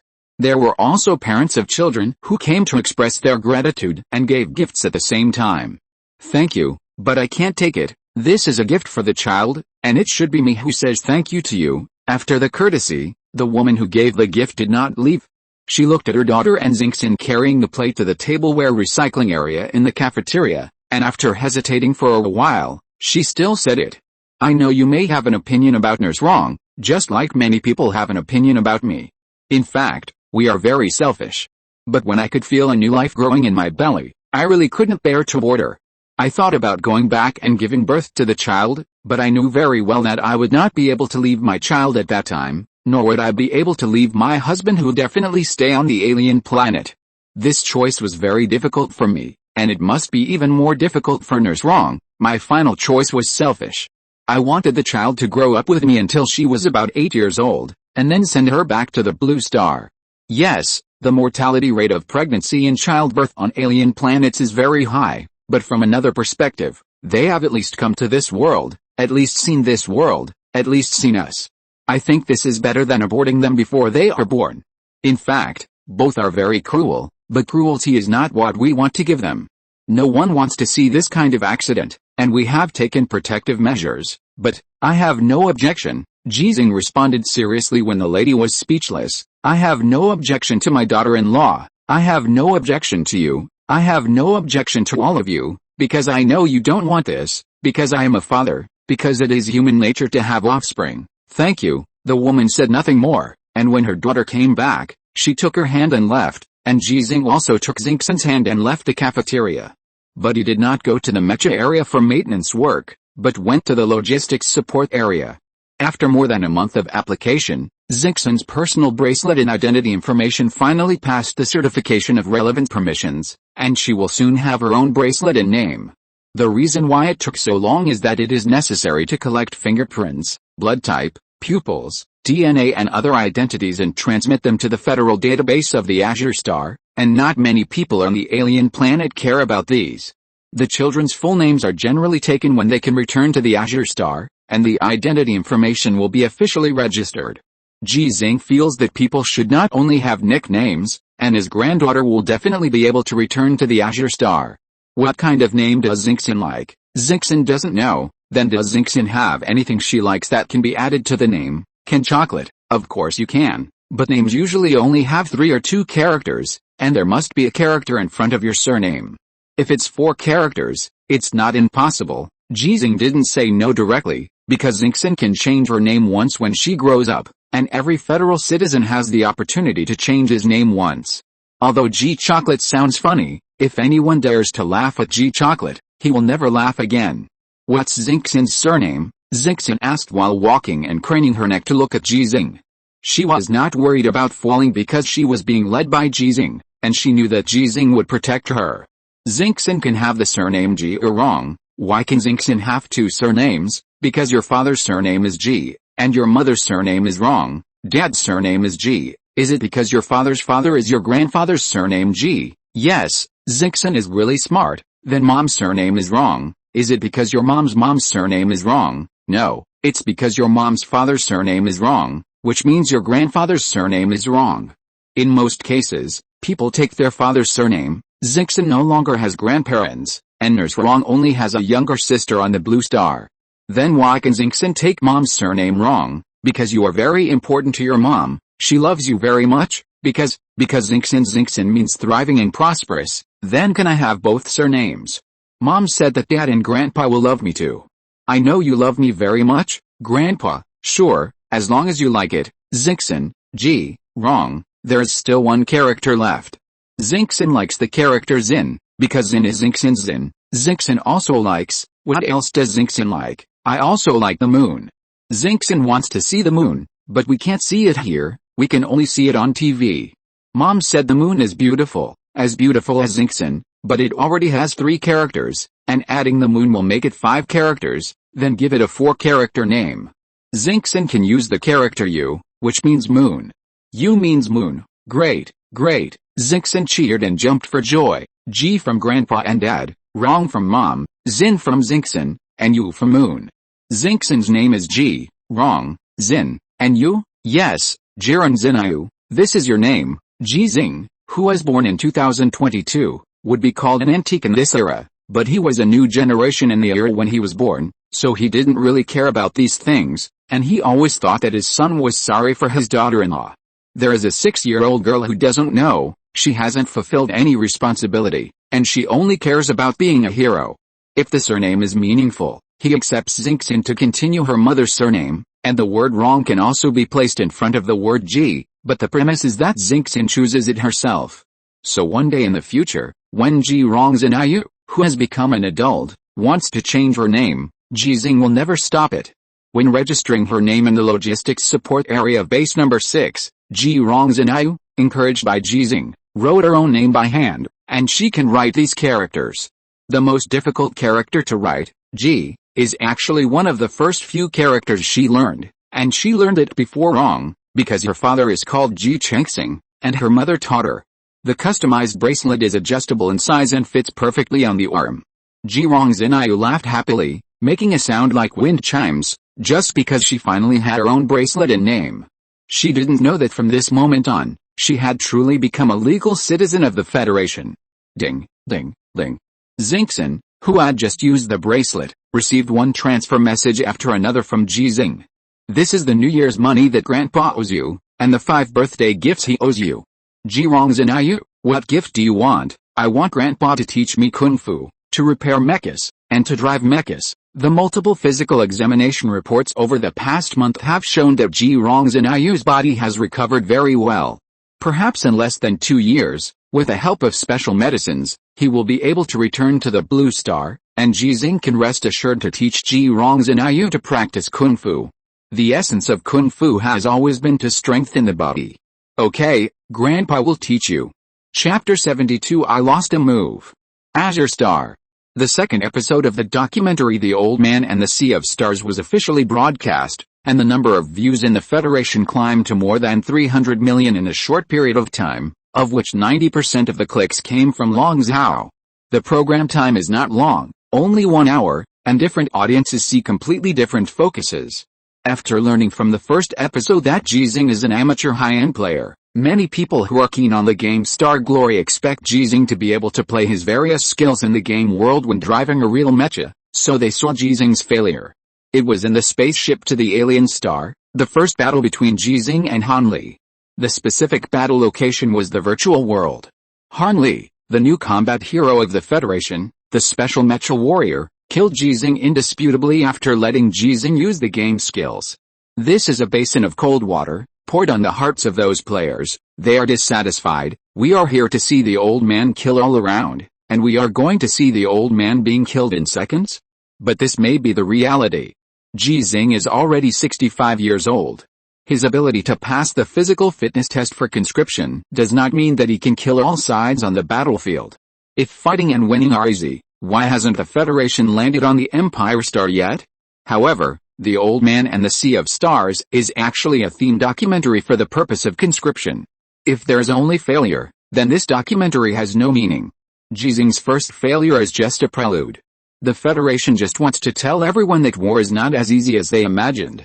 The real mecha battle is not a game. Not everyone can become a hero that people sing praises. The ending of most heroes is an unknown sacrifice. Hello, everyone, I'm Peijing. The picture on the screen changes, and Peijing, a reporter who is very familiar to the audience who pays attention to this documentary, appears in the audience's sight. She did not go to the alien planet. Behind her is a very small room. I have sold Mr. Ji Xinghe's house according to his request, and his personal belongings are temporarily kept by me under his entrustment. Why sell the house? Is Ji Xinghe not coming back? Is he really going to take revenge? Is he ready to die? No one answered the audience's questions, and Peijing began to introduce them in front of the camera. Mr. Ji didn't leave many personal belongings. The furniture and appliances have been sold. The remaining ones are what I think are worth keeping. For example, this wooden man made of steel, the 8-cut knife made by Mr. Ji himself. Peijing introduced the wooden man, Wing Chun, and the 8-cut knife, which made the audience a little puzzled. The Federation already has mechas, individual starships, and spaceships. What is the meaning of Kung Fu? Mr. Ji Xinghe has been learning martial arts since the 5th grade of elementary school. The Kung Fu he practices is called Wing Chun. Many viewers should be familiar with it. We can often see this kind of Kung Fu in film and television works. Some viewers are also very curious. Mr. Ji is over 1.9 meters tall. From his current body shape, we can also judge that he was stronger when he was young. Why did he choose to practice Wing Chun? Regarding Kung Fu, there are many more suitable for Mr. Ji's body shape to learn, such as Bajiquan, Tongbiquan. For this reason, we interviewed Mr. Ji. The scene switched again and came to the training area of base number 6. That was when Ji Xinghe had become the special combat instructor of base number 6. The mecha warriors and ordinary soldiers on the scene asked Ji Xinghe the same question. Ji Xinghe is not the only one in the Federation who knows Kung Fu. Ji Xinghe, wearing the uniform of the Alien Federation, has an upright posture and full of energy in the camera, and his black hair does not look like he is 65 years old. Because when I was in 5th grade, I didn't expect that I could grow so tall. At that time, I didn't understand that different body shapes would be suitable for different Kung Fu, but it didn't matter. The principles of Kung Fu are the same in different ways. The battle started suddenly. 3 elite soldiers with mecha warrior badges on their chests rushed towards Ji Xinghe at the same time. Their expressions were fierce and they looked very hard. The audience who couldn't react at all had no time to exclaim. They were stunned to see the 3 mecha warriors being knocked away one by one in a few seconds. They were really knocked away. The closest one flew 7 or 8 meters before landing and turned into a rolling gourd. But the battle did not stop.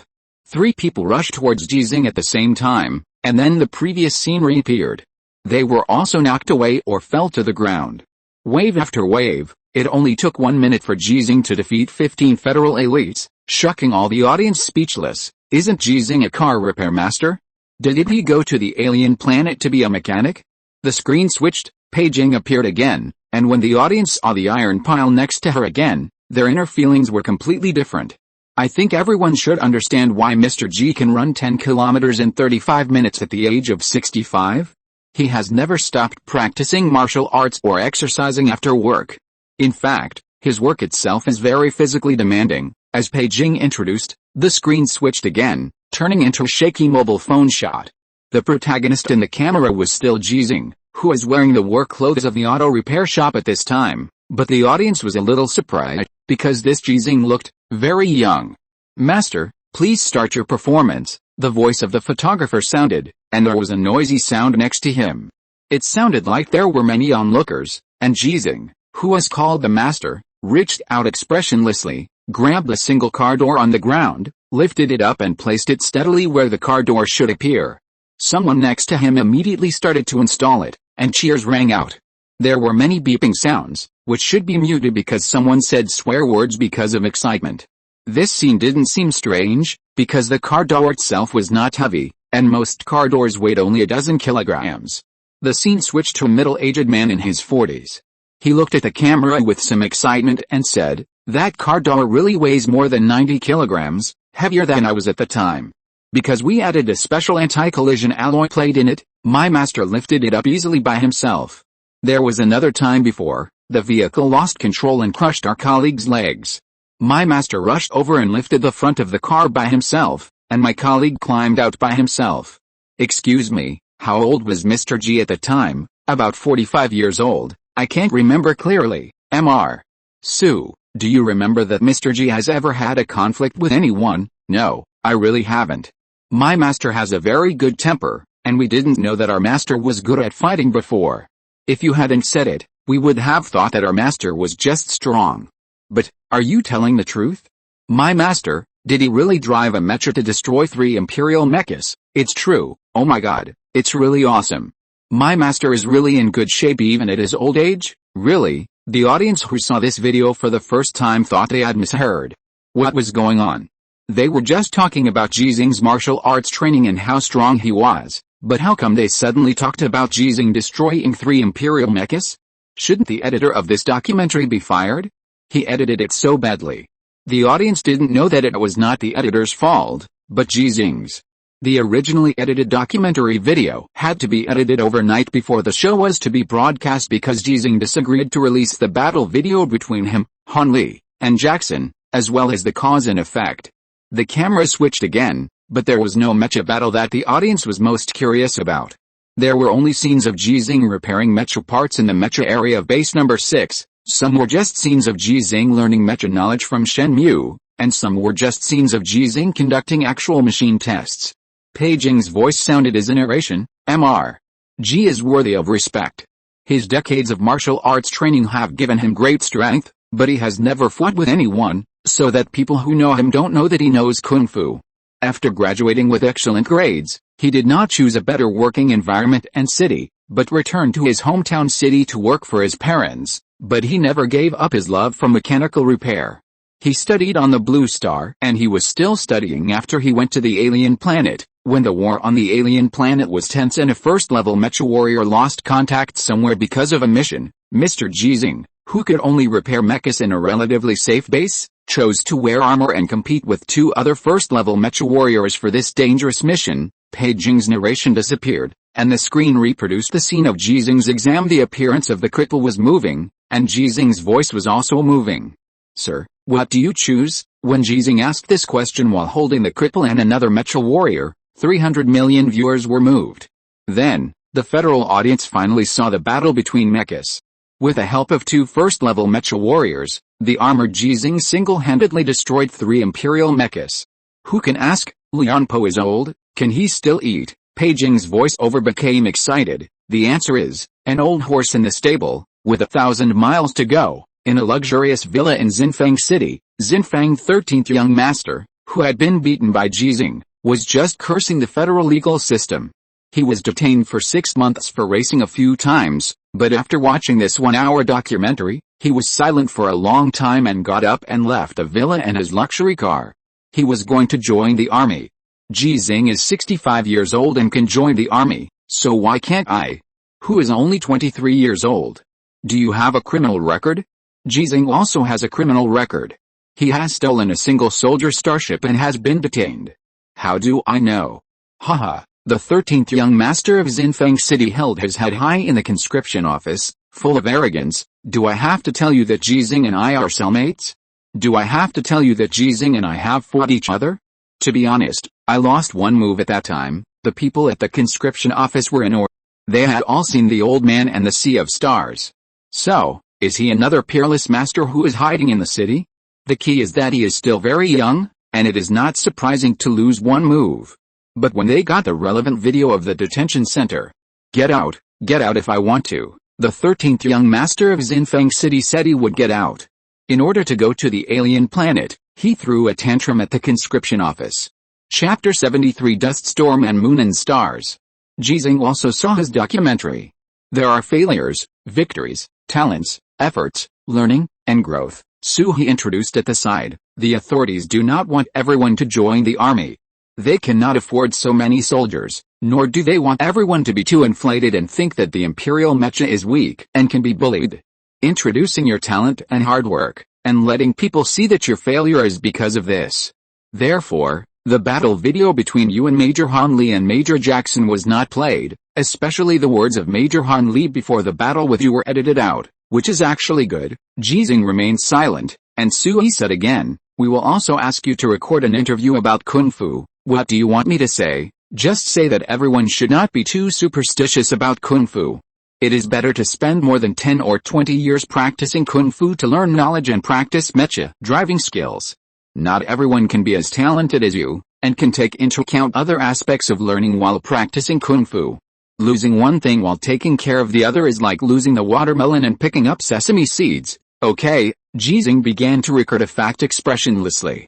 Real Kung Fu is different from other quick-learned fighting skills. To sum it up, if you practice boxing without practicing Kung Fu, you will be nothing when you grow old. If you practice Kung Fu without boxing, you will be like a rudderless ship.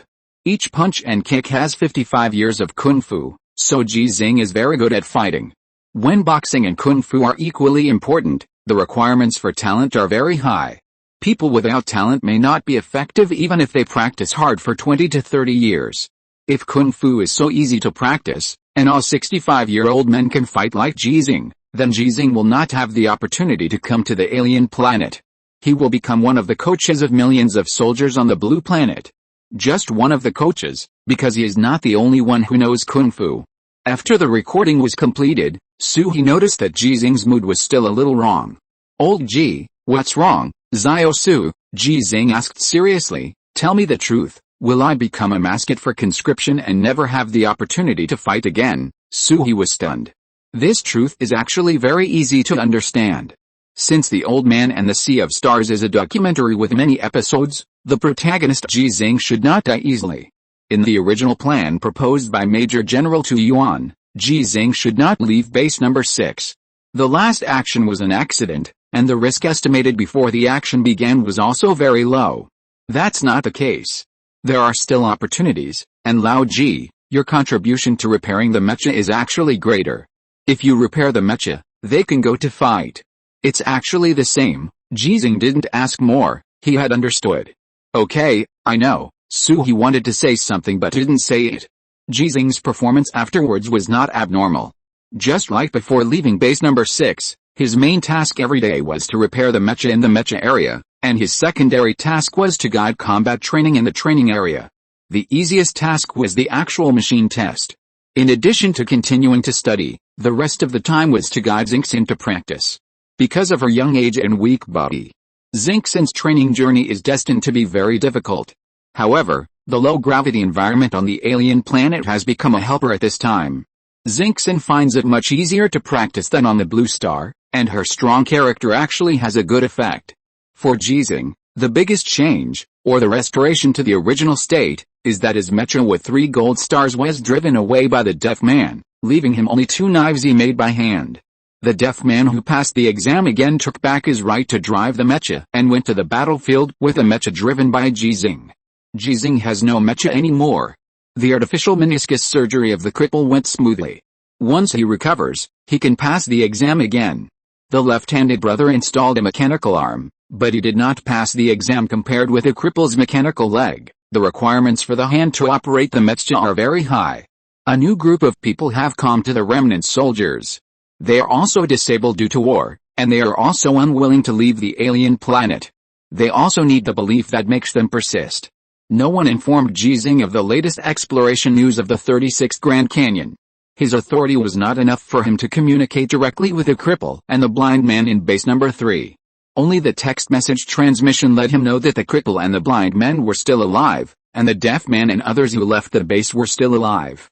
Old G, don't fight the gorillas while we are away. Wait until we go back and see it with our own eyes. We don't want to watch the video. It feels different. Ji Xinghe failed to fight the imperial gorilla captives in base number 6. He wanted to wait for the blind man and others to come back and see it with their own eyes, because this was originally a gift for the blind man and them. Time passed day by day, and the alien dust storm finally came.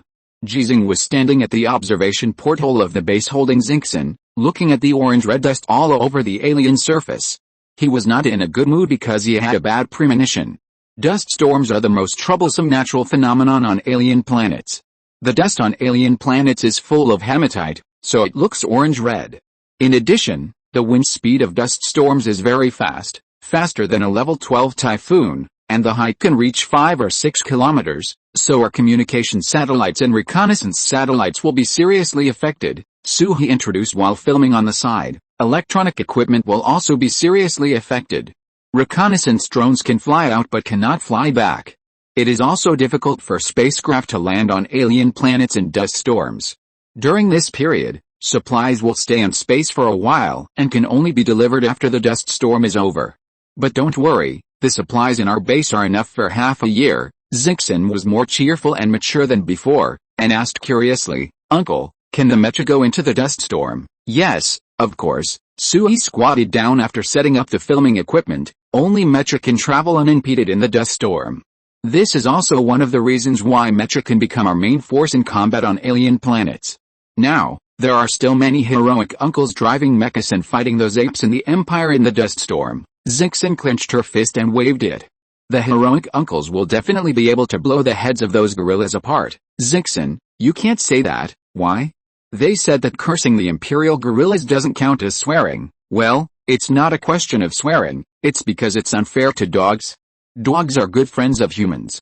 When you go back to the Blue Star, your uncle will give you a puppy. I've seen puppies on TV, but my mother said they will bite people. Yes, some dogs will bite, but most dogs don't. I understand, just like some children are very well behaved and some are not, and my mother only lets me be friends with the good children. Ha ha ha. That's the truth. Xinghe is very well behaved and sensible, so everyone likes Xinghe. The puppy that uncle gives to Xinghe will definitely not bite people, as long as Xinghe doesn't bully it. If it is really disobedient and wants to bite people, then Xinghe will beat it. Okay, thank you uncle. Xinghe doesn't bully people or puppies, but if it bites people, Xinghe will beat it. Xinghe can fight now. Yes, Xinghe is very good at fighting now, and will be even better in the future. Xinghe will definitely become a peerless master like your grandfather. Xinghe nodded firmly. Yes, Xinghe will do it. Xinghe will protect grandpa in the future. Ji Xinghe's bad mood suddenly improved, and he asked, "Xiao Su, how long will it take you to shoot?" "It doesn't take long. Just shoot some materials, including materials of Yuan Chenbao." Suhi stood up. "Old G, what are you going to do?" "The traffic has been affected and those mechas damaged in the war zone cannot be delivered. There are not many mechas that need repair in the mecha area. There is no need to repair mechas, but we can't be idle. Master Liu and others are making standard mechas." Ji Xinghe looked at Xinghe who said she would protect him, and said softly, "I also want to try to build a mecha." Suhi was shocked. "Are you really going to build in Lao Tao? It's Lao Tao, but it's not Lao Tao." Ji Xinghe corrected. "Xinghe helped me choose a name." "What name?" "No, it's not about the name, it's..." Ji Xinghe knew the reason why Suhi couldn't tell. Xinghe didn't know the reason, so she answered for Ji Xinghe. Grandpa's mecha is called Xinghe, which is the U in Jiren Xinghe, but not the Xin in Jiren Xinghe. Uncle, guess which star it is? Sui squatted down and looked at Xinghe's expectant eyes, and shook his head. Uncle doesn't know. Can Xinghe tell Uncle? Xinghe smiled. When Grandpa builds Xinghe, Xinghe will tell Uncle. Okay, it's a deal. Pink. Chapter 74, Lao Ji, you are really good at pretending. Many people in base number 6 had to take a holiday because of the dust storm, such as doctors and nurses in the medical area.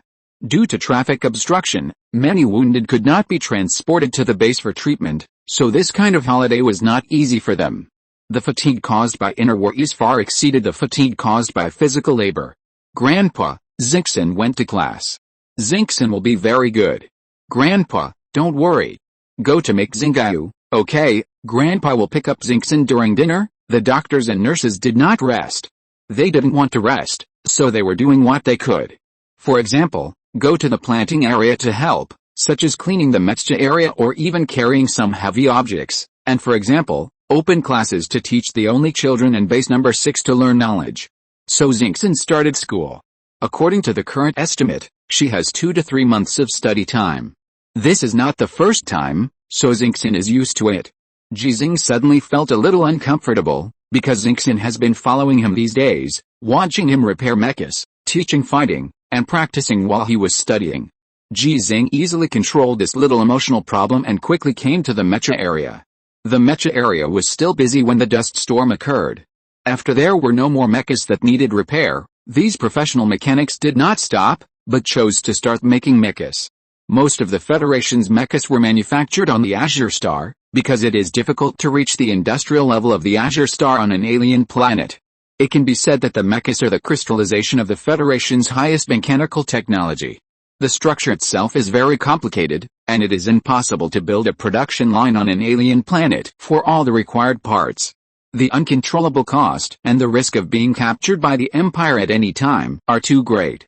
The mecha maintenance area of base number 6 can build mechas because the Federation has long considered the impact of the dust storm and delivered the corresponding materials in advance.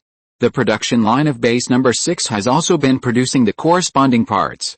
This is also the reason why many maintenance projects can be completed by the mechanical arm in a few minutes, but they need to wait in line for a long time and require manual repairs by masters like Ji Xinghe. These parts that should have been used as spare replacements were directly used to build new standard mechas when the dust storm occurred. So in a sense, mechanics like Master Liu are not manufacturing mechas, but assembling mechas. Lao Ji, come to our group. With the addition of you, an 8th level fitter, our assembly efficiency can be improved by at least 10%. Don't go to their group. Lao Ji, come to our side. I give you more contribution points than him. Bullshit. Do you mean that I embezzled public funds and mistreat Lao Ji? Hey, I didn't say that. You said it yourself. You confessed it yourself. Fuck you. Ji Xinghe has become a celebrity in base number 6, and can even be said to be the most famous person. The program, The Old Man and the Sea of Stars, has not been broadcast on the alien planet for the time being, but Ji Xinghe's story has been known to people in base number 6, and many people in base number 3 also know it. Apart from anything else, a mechanic got 3 gold stars and saved a first-level mecha warrior the first time he drove a mecha out of the base, or it can be said that he saved 2 or 3 first-level mecha warriors. This is simply the protagonist of a novel. The cripple and another first-level mecha warrior who was about to perform the search and rescue Leland mission at that time could not guarantee a complete victory in a 3-on-3 situation. After all, the cripple and the blind man's strength was damaged due to injuries. In addition, Ji Xinghe's hard work, serious attitude towards learning, and his daily routine like a machine are tireless, which can be seen by many people who cannot admire in their hearts that he is still strong despite his age. Old Ji, come here quickly. Lieutenant Shen Mu's voice made others give up the idea of competing for Ji Xinghe to join their respective work groups, because there is a saying circulating in the mecha area: Ji Xinghe is the teacher of more than 600 mecha warriors, and I, Shen Mu, am Ji Xinghe's teacher. Needless to say, this sentence must have been said by Shen Mu himself, but no one has ever questioned this sentence, because Ji Xinghe did often follow Shen Mu to learn knowledge related to mecha maintenance. However, there was another word in the sentence that was automatically ignored by everyone. I, Shen Mu, am Ji Xinghe's only teacher. Who hasn't taught Lao Ji yet? If you teach more, you are the only one? The professional mechanics in the mecha area did not dare to call themselves Ji Xinghe's teachers, but they deducted the only one from Shenmue's words. This one is built, help me try it quickly. Shenmue was a little impatient and pointed to a mecha in the operation area. This was a 31st generation standard mecha of the Federation. Almost all the newly built mechas were standard mechas after the 26th generation, because from the 26th generation, the standard mechas of the Federation had a significant improvement in performance. The earlier standard mechas were not eliminated because they were still usable, or because the Federation was poor. Okay, Ji Xinghe began to penetrate the armor. It would be more appropriate to describe it as entering the cockpit, but the Federation generally calls it penetration. Whether it is the 16th generation standard mecha or this 31st generation standard mecha, Ji Xinghe has learned how to drive it. His mecha driving qualification certificate has changed from level 3 to level 2. The biggest difference between the two is not the 3 more gold stars, but that he has learned how to drive all the standard mechas of the Federation, which is similar to the difference between the A license and the C license in the car driver's license on the Azure Star. Compared with the mecha driven by Ji Xinghe before, this mecha is smaller, only 4 meters high, and much slimmer in comparison. It uses a new alloy fuselage made of special alien minerals, making the weight of this mecha only 2 tons, which is about the same as the weight of some cars. After wearing the armor, Ji Xinghe was a little uncomfortable because this mecha was too high and short. Ji Xinghe, who is in the torso of the mecha, could only extend his hands into the arms of the mecha, and only his feet could extend into the legs of the mecha. His arms and legs felt timid in the relatively small cockpit. He had long hands and long feet. However, this did not affect the operation. Because this mecha did not capture the driver's movements and then completely simulate them. The joystick, pedals, voice, brainwave sensing devices, etc. were the correct way to operate this mecha and almost all standard mechas of the Federation. Ji Xinghe's operation became more and more proficient, and the actual machine test was completed quickly. The system test passed, but he put forward his own opinions after removing the armor. There seems to be a small problem with the right leg. Small problem? There is no small problem. If there is a problem, it is a big problem, Shenmue asked nervously. How to say it specifically? I can't say it specifically, Ji Xinghe asked. Can you dismantle the right leg first? Let me see. Okay, Shenmue trusted Ji Xinghe very much, which made his mechanics also trust Ji Xinghe very much. So everyone started to dismantle it after the system test passed.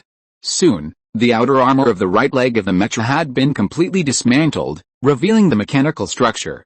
But Ji Xinghe did not study the right leg of the mecha, but looked at the outer protective armor, reached out and picked up a piece to weigh it, and then said, "Bring a hammer." Shenmue looked at the protective armor weighing 50 kilograms, which was lifted lightly by Ji Xinghe like a plastic shell, and swallowed his saliva. Big hammer or small hammer? Small hammer, okay. Then there were a few clangs, and it seemed that the protective armor did not change at all, and there was not even a scratch. Install it, install it. After Shenmue gave the order to install it, he curled his lips and said, "Lao Ji, you are really good at installing it. It's amazing that you are an 8th level fitter. If there was no such exam, do you think I can fail it?" Ji Xinghe did not respond. He watched the mecha being reinstalled and then started the actual machine test again. This time, there was still no problem with the system test, so he had no problem either. It's done. Even though Shenmue was the person who trusted Ji Xinghe the most in the entire machine repair area, he couldn't help but question at this time, is it really done? Ji Xinghe looked at Shenmue calmly and said softly, "You may really not pass the exam. For now, it would be fine if he didn't say for now," but saying for now means that Ji Xinghe is not joking.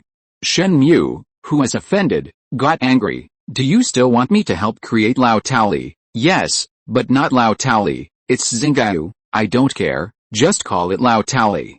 I've said it before, I'll be angry with anyone who dares to use other names." Xinghe named it. I said, "Lao Taoli is not a nice name, Xinghe is so nice, plus your double swords. Lao Ji, do you have any sword skills that fall from the sky? If you do, you can call it Xinghe/. One sword is a meteor, and the other sword is a crescent moon. Slashing down like a star and a moon falling to the ground sounds very domineering and cool, isn't it? Xinghe's name is great. P.S. Regarding the height of the mecha, it is obvious that the mecha in this book is not Gundam, because driving Gundam does not require martial arts, and this book is classified as ancient martial arts mecha, so Danjin and the like are not really out of place, right? Although it has been foreshadowed from the beginning, I still have to manually save my life with my head down, which is considered the protagonist's golden finger. As for the mecha, you can refer to the anti-Hulk armor for more details. I haven't found the weight, but the height is only 3.35 meters. Chapter 75, using chicken ribs to create chicken ribs. It's said that they want to build mechas, but it's not that easy to start, because Ji Xinghe can't build a non-federal standard mecha by himself. While waiting for Shenmue and Master Liu to finish their work, Ji Xinghe didn't rest. He did what he could in the mecha area and used the time to improve the design of Xinghe. Compared with the time when he designed Lao Taoli, Ji Xinghe's understanding of mechas is far better now. Many of the designs he insisted on before are now in his view, which really echoed what Shenmue said when he argued with him in the spaceship before. Do you really think that you, a wild guy, can be better than the best mecha designers in the Federation? Do you really think that your ideas can be more comprehensive than the millions of professional practitioners in the Federation? Do you really think that you, who have never driven a real mecha, know better than the mecha warriors what kind of mecha we need? But now Ji Xinghe is no longer a wild guy. He has obtained orthodox theoretical knowledge through Shenmue and Master Liu, and has become a professional mecha-related practitioner. He has won 3 gold stars by driving a real mecha, and tied with his special mecha warrior Major Jackson in the second-generation simulation system. Xinghe completed the final design, and after Shenmue and Master Liu had exhausted the parts that could be assembled into the mecha, he entered the construction schedule. At this time, the dust storm near base number 6 had lasted for a month. The occasional restoration of communication allowed many built mechas to be transported away. The risk of transporting mechas in a dust storm is very high, which can only mean that the current war is very tense. These are all ours, ha ha ha ha. Shenmue put his hands on his hips and laughed out loud. There was no sky above his head, only the dark metal dome of the warehouse, and in front of him were all the mecha parts, remaining parts, of base number 6, including not only the federal standard mecha parts that had lost their repair value, but also some imperial mecha parts, similar to what Ji Xinghe had harvested on the battlefield before. In short, they were all useless, the kind that was tasteless toy and a pity to throw away. You have to pay, Master Liu reminded from the side, and then looked at Ji Xinghe with some concern. Lao Ji, I will definitely help you. Anyway, we can't sit still. But, even if you create Xinghe, they won't let you fight. Xinghe is not here, she is still in school, so everyone can speak freely. Sui, the culprit who caused Ji Xinghe to be unable to go out to fight again, looked at the silent Ji Xinghe and couldn't help saying, in fact, there is still a chance to fight. We have an advantageous battle situation. They will definitely want Lao Ji to brush up his record. The publicity effect brought by an old soldier covered with the gold stars will definitely be much better than that of a mechanic, or even better than Major Han Li covered with the gold stars. Does Lao Ji need to brush up his record? Haha, Shenmue sneered. As my apprentice, Lao Ji's strength is unquestionable. Who can guarantee to beat him in a one-on-one fight? Han Li lost, Jackson lost, and I think General Li Yuanba will soon. Everyone looked helpless when they heard this. Sui sneered, instead of the title of Major, add the title of General. Lieutenant Shenmue, it seems that you are less sick than we thought. You are sick. I asked you to send all those videos back. It's your fault that Lao Ji lost his mecha. Shenmue's words and deeds did seem to be sick, but the people around him were not surprised, especially Master Liu and others who had been on the alien planet for many years. They all knew that Shenmue was just a little bit unable to bear the heavy work on the alien planet and the extremely boring life. There are many young people in their 20s like Shenmue on the Azure Star. Their lives are actually very tiring, but they have their own ways to relax.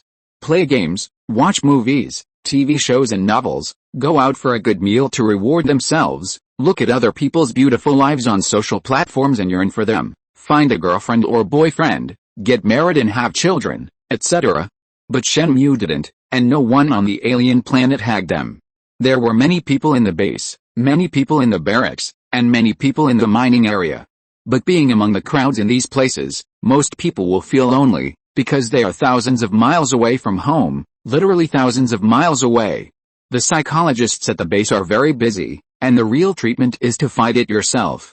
In this regard, Ji Xinghe's age gives him a great advantage, and Xinghe brings even greater help. Okay, I'm sick, Suhi has a good mentality and urged, "Don't talk nonsense, hurry up and pick the parts, don't wait for the dust storm to end. The main body of Xinghe has not been built yet. How underestimate me, Shenmue." Shenmue rushed to the countless parts in the warehouse and shouted, as Lao Ji's apprentice, "I can't embarrass him," and as Lao Ji's master, "I can't embarrass him even more. You just take pictures next to you. If you don't make me look handsome, I will challenge you." To be honest, Suhi really can't beat Shenmue.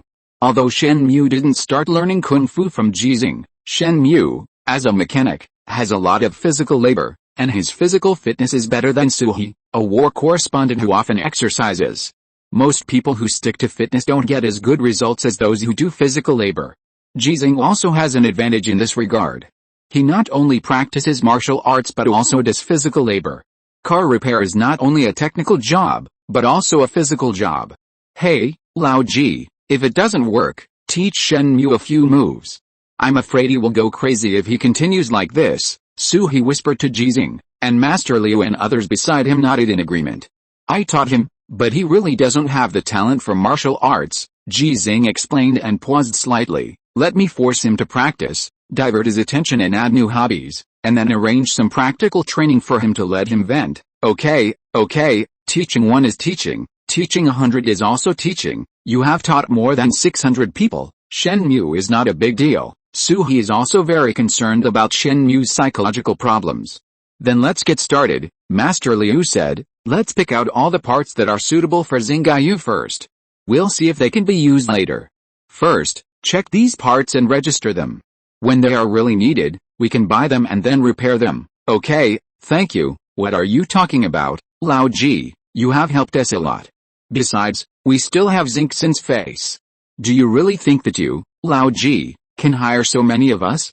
"Ha ha ha." Amidst the laughter, a group of professional mechanics, led by Shenmue and Master Liu, began to select parts from the useless ones. Suhi was filming nearby, taking pictures of Shenmue, Master Liu and others, but the real protagonist was Ji Xinghe, who personally selected the parts. "Lao Ji, actually," Suhi hesitated and said, "you don't have to build your own mecha. When you are really needed, a standard mecha will definitely be prepared for you. In my opinion, it is better to build a few more swords, and equip each generation of standard mecha with 2, and then upgrade the material function of the blade, increase high-frequency oscillation characteristics, high-temperature characteristics and so on, so that it can participate in the battle at any time. It must be much better than the mecha you built with these discarded parts. If it is built with useless parts, isn't it still? If it is built with useless parts, isn't it still useless?" Ji Xinghe knew that what Suhi said made sense, and he also knew that everyone, including Shenmue, Master Liu and others, actually thought so. It was just because he was old and everyone had some free time recently, so they were willing to help him, but he insisted on building his own mecha. "Xiao Su, do you still remember what I said when you didn't let me go to base number 3 to get medicine?" Suhi remembered that sentence, which was only known to a limited number of people such as Suhi and Shenmue.